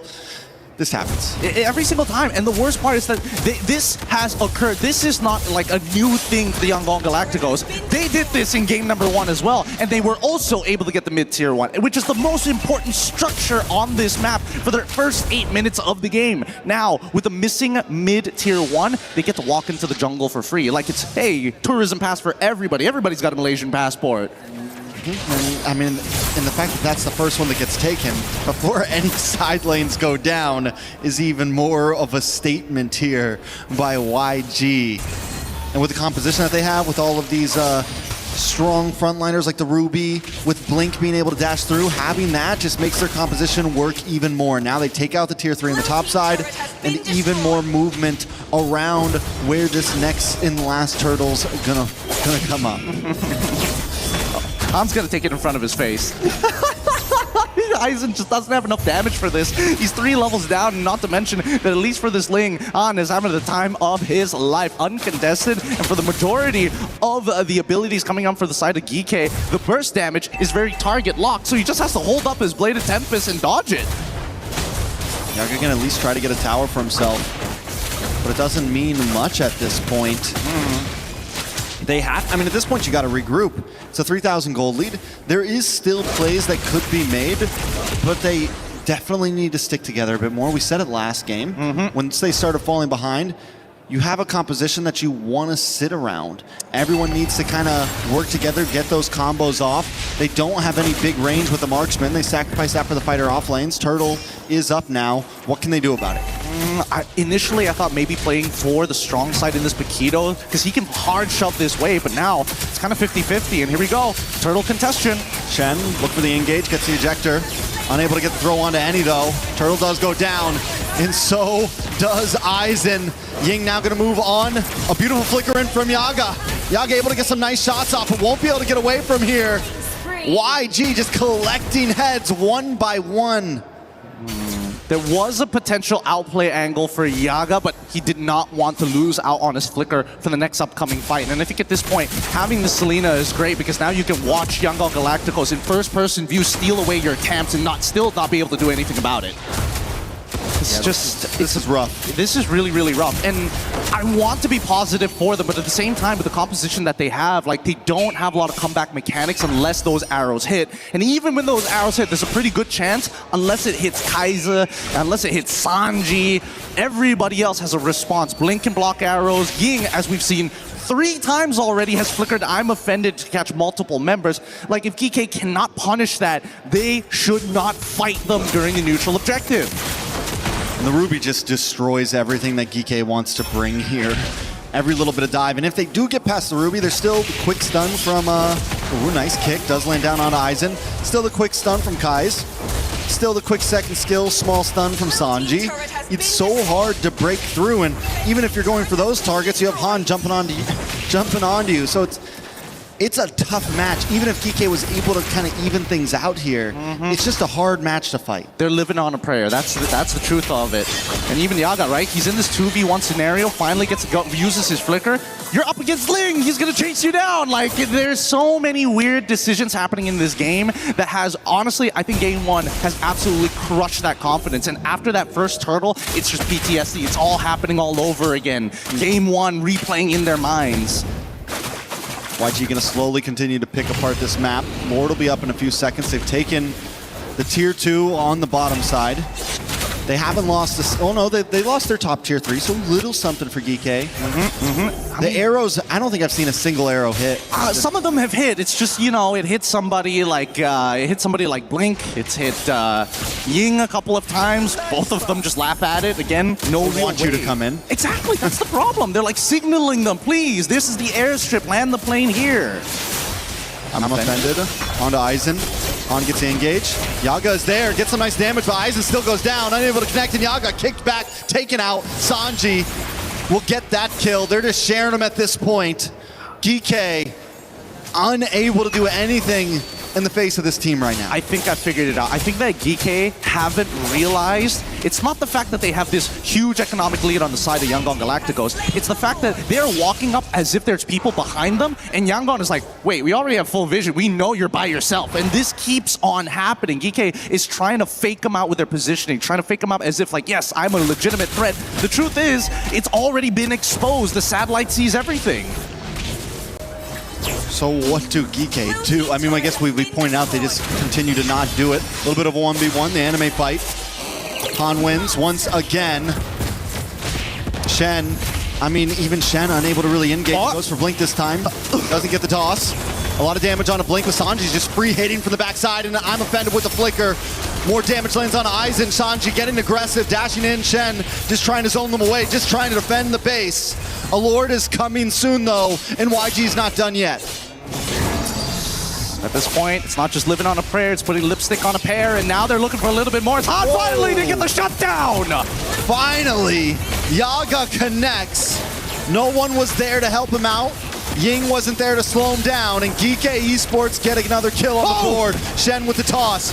Oh my god. But everyone walks in. Nobody able to help out at all. Blink getting low. Sanji able to find Shen. Blink does finally drop. Yaga is finally picking up some kills on the board.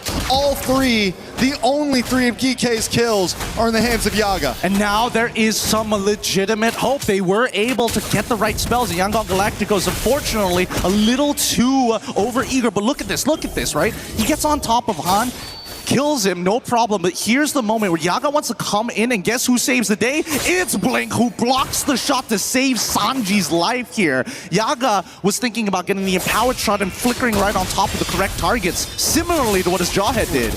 Oh my lord, Han is moving and grooving right now. They're maintaining that distance, but since you brought up the question, I will answer. They're going to need somebody to bait the spells.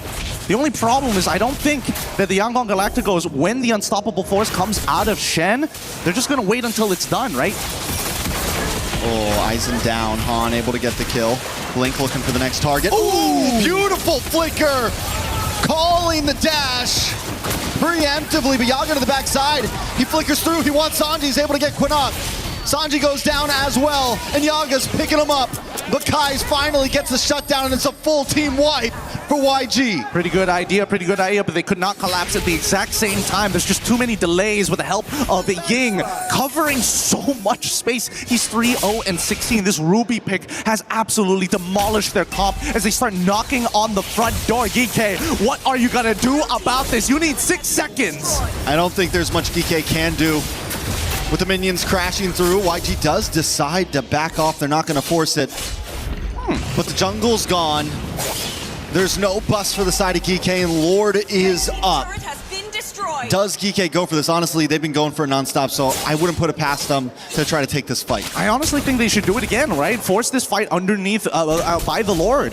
They need to, GK are the ones who have to walk on over, and if Yangon don't do this fast, that top wave is going to build up to force the decision for them. Dashes through, big kick on Quinnock. Quinnock goes down. Tempest of Blades falls onto Aizen. It's on the top side. Yaga gets pulled back in with the I'm offended. Kais gets the kill. The rest of GK running for the hills. Yep. And now they're going for the endgame. They don't even need the Lord at this point. They know what they need to do. And Sanji is just too strong. He can single-handedly do the siege. It's a 4v5 right now, or a 3v5 right now. Aizen goes down. YG gonna move on to Shen here. Last minion drops. They do have to back off. They're unable to connect to the base. I don't know how long we can do this for because it's coming to a point where we're getting to the 42k mark. Once we get to the 42k mark, we're expecting that Xeno alongside, well in this case, Yaga, would have hit their core items. I know for a fact that Yaga has his item, Xeno at the same time, but the rest of them, they just don't have enough stats, especially for Aizen, literally 2 items.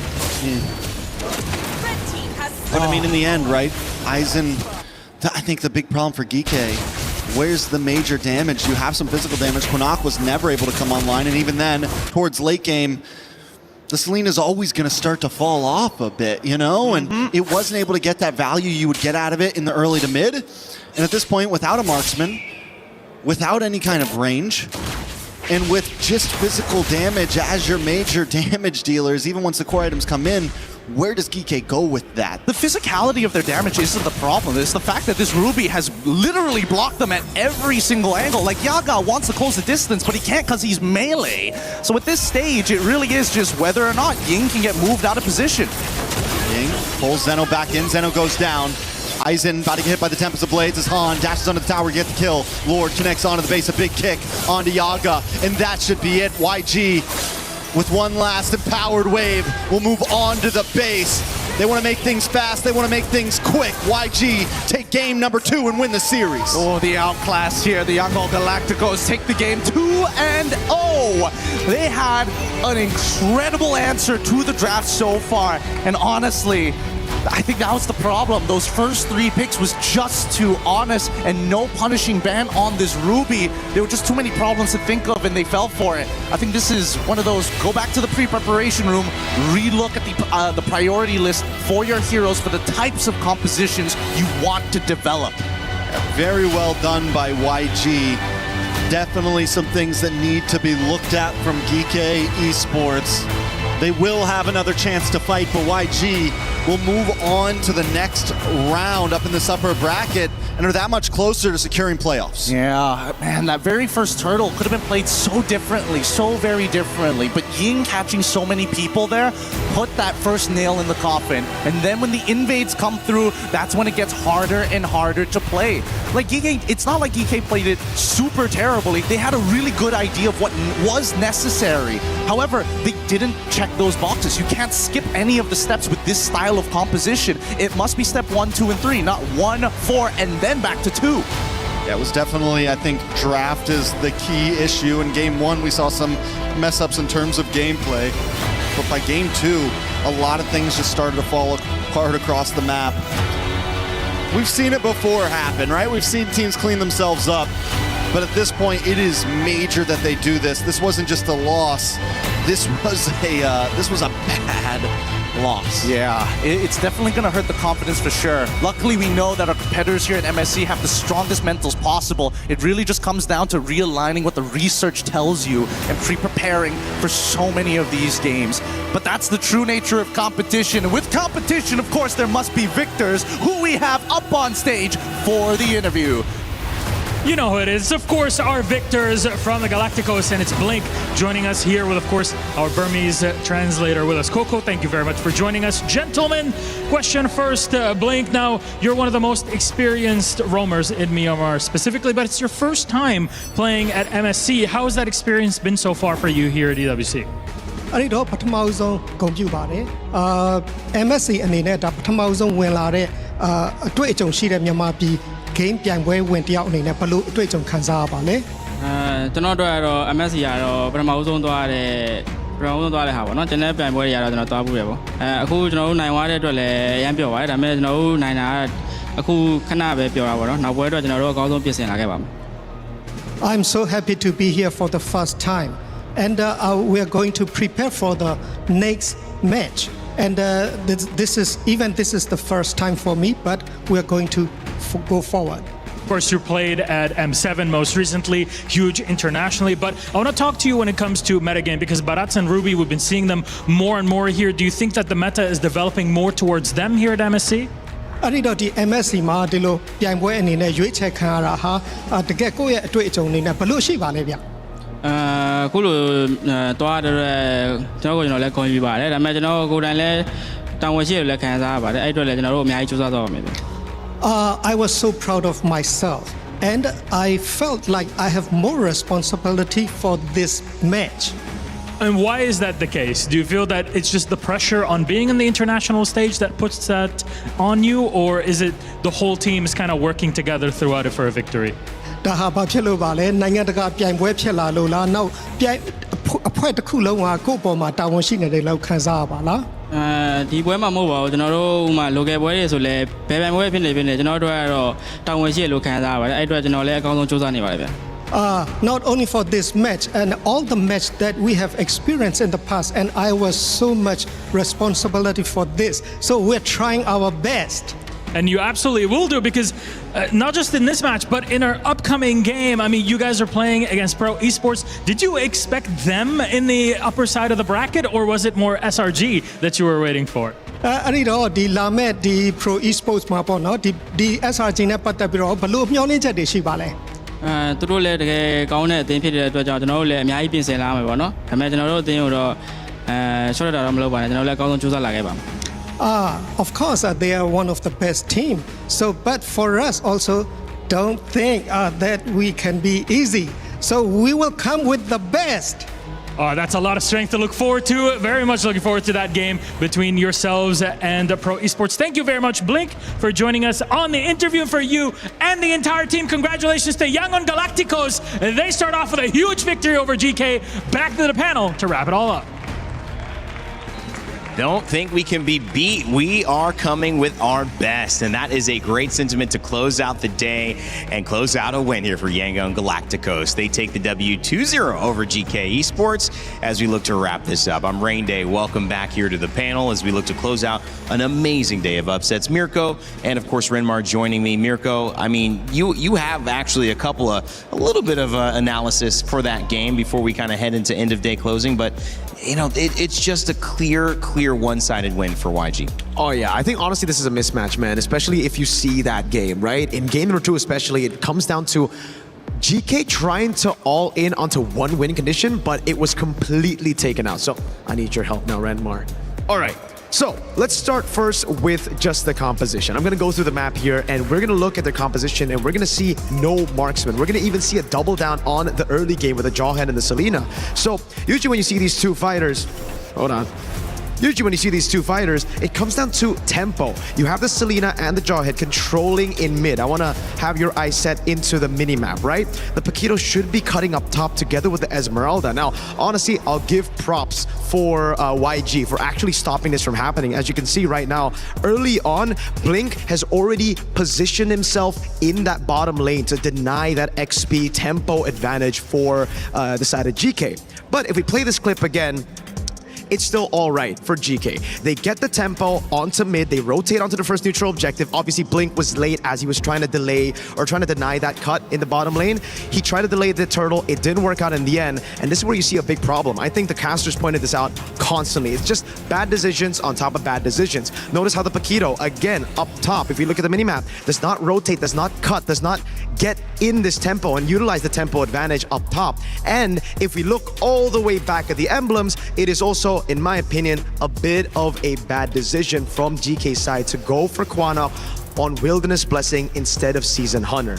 Usually with the Selena, you go Season Hunter and that insta-tempo in mid with these fighters in the side lanes to guarantee neutral objective. But just take a look at how long they take to get this turtle down, right? Quana couldn't burst it down, Xeno couldn't burst it down. It creates this very awkward area where they didn't know what to do. Their composition isn't built to go for fights, it's rather pickoffs with the tempo, or it's to burst the neutral objective. Now with all of YG going in, it kind of comes down to, again, that decision for GK that was just horrible. They didn't clear bot, they didn't force Ying into a bad spot. So Ying just instantly rotates over without having to clear that bottom wave and gets a massive set. So we play this again and we see, look at the entrances again. Even from the individual standpoint, Aizen didn't try to stop Ying from getting into this team fight, right? Because at this point, at least if you want to win for GK, it's picking them up, it's isolating these targets. But what GK did in the end is corralling together up against an already heavy AoE composition. So you see this all play out and all those individual bad decisions, all those individual mistakes on the micro and macro just culminate in the game ending at 2 minutes. And you see the Paquito in the middle of the river there, finally moving. Yeah. We call that a day late and $1 short. It did take a while for the Paquito to move in. Even GK to move as a team at the beginning. I really thought when you show up with the Selena and Jawhead and you have a Hirara, you're gonna, yes, mega leash for the Hirara and then immediately invaded the opposing purple buff. They spent 20 plus seconds waiting on the bush, watching as the Ling gets a purple buff without a problem. And once the Ling left, stayed there for another 5 seconds and then they moved back to their rotation. They ended up losing that initial start because the Ling even got to go to the opposing Lizard, steal that away while they stole nothing and only watched. It just seemed like they hesitated on every single decision, and not just in the game, but even pre-game. Because again, Renmar, I had to recheck, right? Because I saw that turtle take, that first one where it just all collapsed. Yeah. I had to check the emblems again. And there you go. I spotted it. Wilderness Blessing on the Selena instead of the Season Hunter with this kind of composition, right? So basically they went for this composition, but even then they weren't really all coordinated to go for it, like to understand the winning condition and just go straight for that winning condition. Yeah, it's like they had the rough sketch of it, but they weren't able to polish it into the final picture.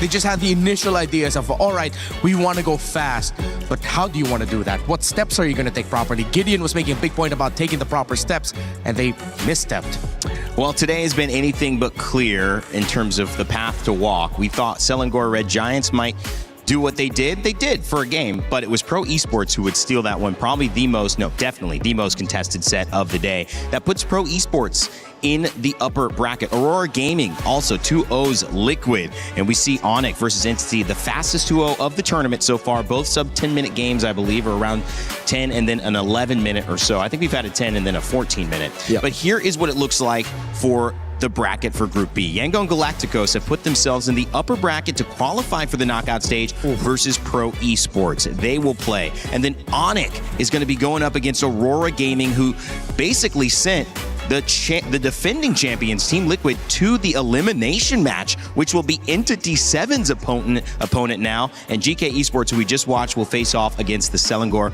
Red Giants. Whoever loses those elimination matches goes home. Whoever wins the qualification matches advances to the knockout stage. So high stakes for every single match. Yangon and Pro Esports, I'm happy for them. These are teams that probably no one expected to even make it to the knockouts, and now they're going to be fighting for one of the first knockout spots in Group B. Happy for Myanmar and Cambodia, of course, with the shocking results that we got, but I think that series is probably going to be one of the most banger that we're going to be getting in the second round in the groups. I think that's a guarantee, right? It has to be a banger. It's just, yes, it's sweet, but it's bittersweet, right? Because in a way, you get to see Yangon Galacticos and Pro. They go up against each other for the first time in Cambodia and Myanmar for the first time in a long time. But then you look at that better side of things and it's like, dang, every single time in the M6 World Championship, M7 World Championship as well, whenever one of these teams, the Cambodian team loses or the Burmese team loses, the Burmese would back the Cambodian team and the Cambodian team would usually back the Burmese teams, whoever's still there. Now they finally meet each other and they're foes. It's bittersweet.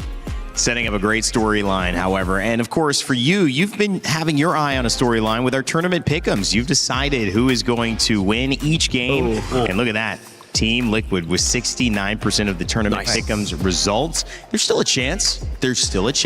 Yeah. Elimination matches. I mean, it does mean that they've got to be on their game as well. Closely behind them, 10, 7, 6, and 4% though. Everybody has kind of got an idea of what's going to happen, but I think, Mirko, as we kind of look into tomorrow's schedule and start putting our eyes on these next upcoming games, it's very tough to tell what is going to happen as we go back to Group A and we get our first upper bracket games to advance to knockouts and our lower brackets that will send some teams home.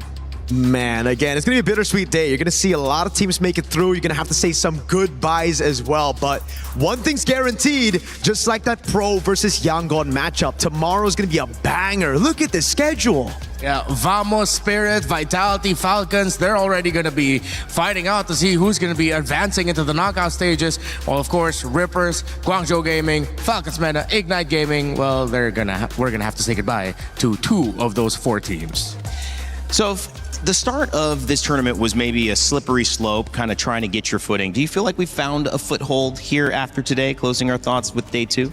I think we found our foothold on the mid and jungle prio picks, but that's about it. Everything else is really just up to the players. We've seen fighter golds, we've seen some crazy picks in the XP like the Barats again. So I think the meta will continue to surprise us in the upcoming days for those roles. Still, I love it. It's challenging for the players. It's challenging for the coaching staff. People have to be ready for even more surprises. Barrett's Uranus coming into the conversation. Ling, Eudora popping off. It's one of the best MSC metas that we have because it's so unpredictable. I've been loving watching it. Been so thankful for all of you guys giving me your knowledge, helping me to learn this game. And all of you at home watching, thank you. We love you, MLBB community. Of course, MSC at EWC here in Paris is coming to a a close for today, but tomorrow we send some teams home. We send some teams to the knockout stage. I've been with Mirko and, of course, Renmar. My name is Rain Day. I remind you to never give up, never stop gaming. I'll leave you with the SDC recap to close out day 2.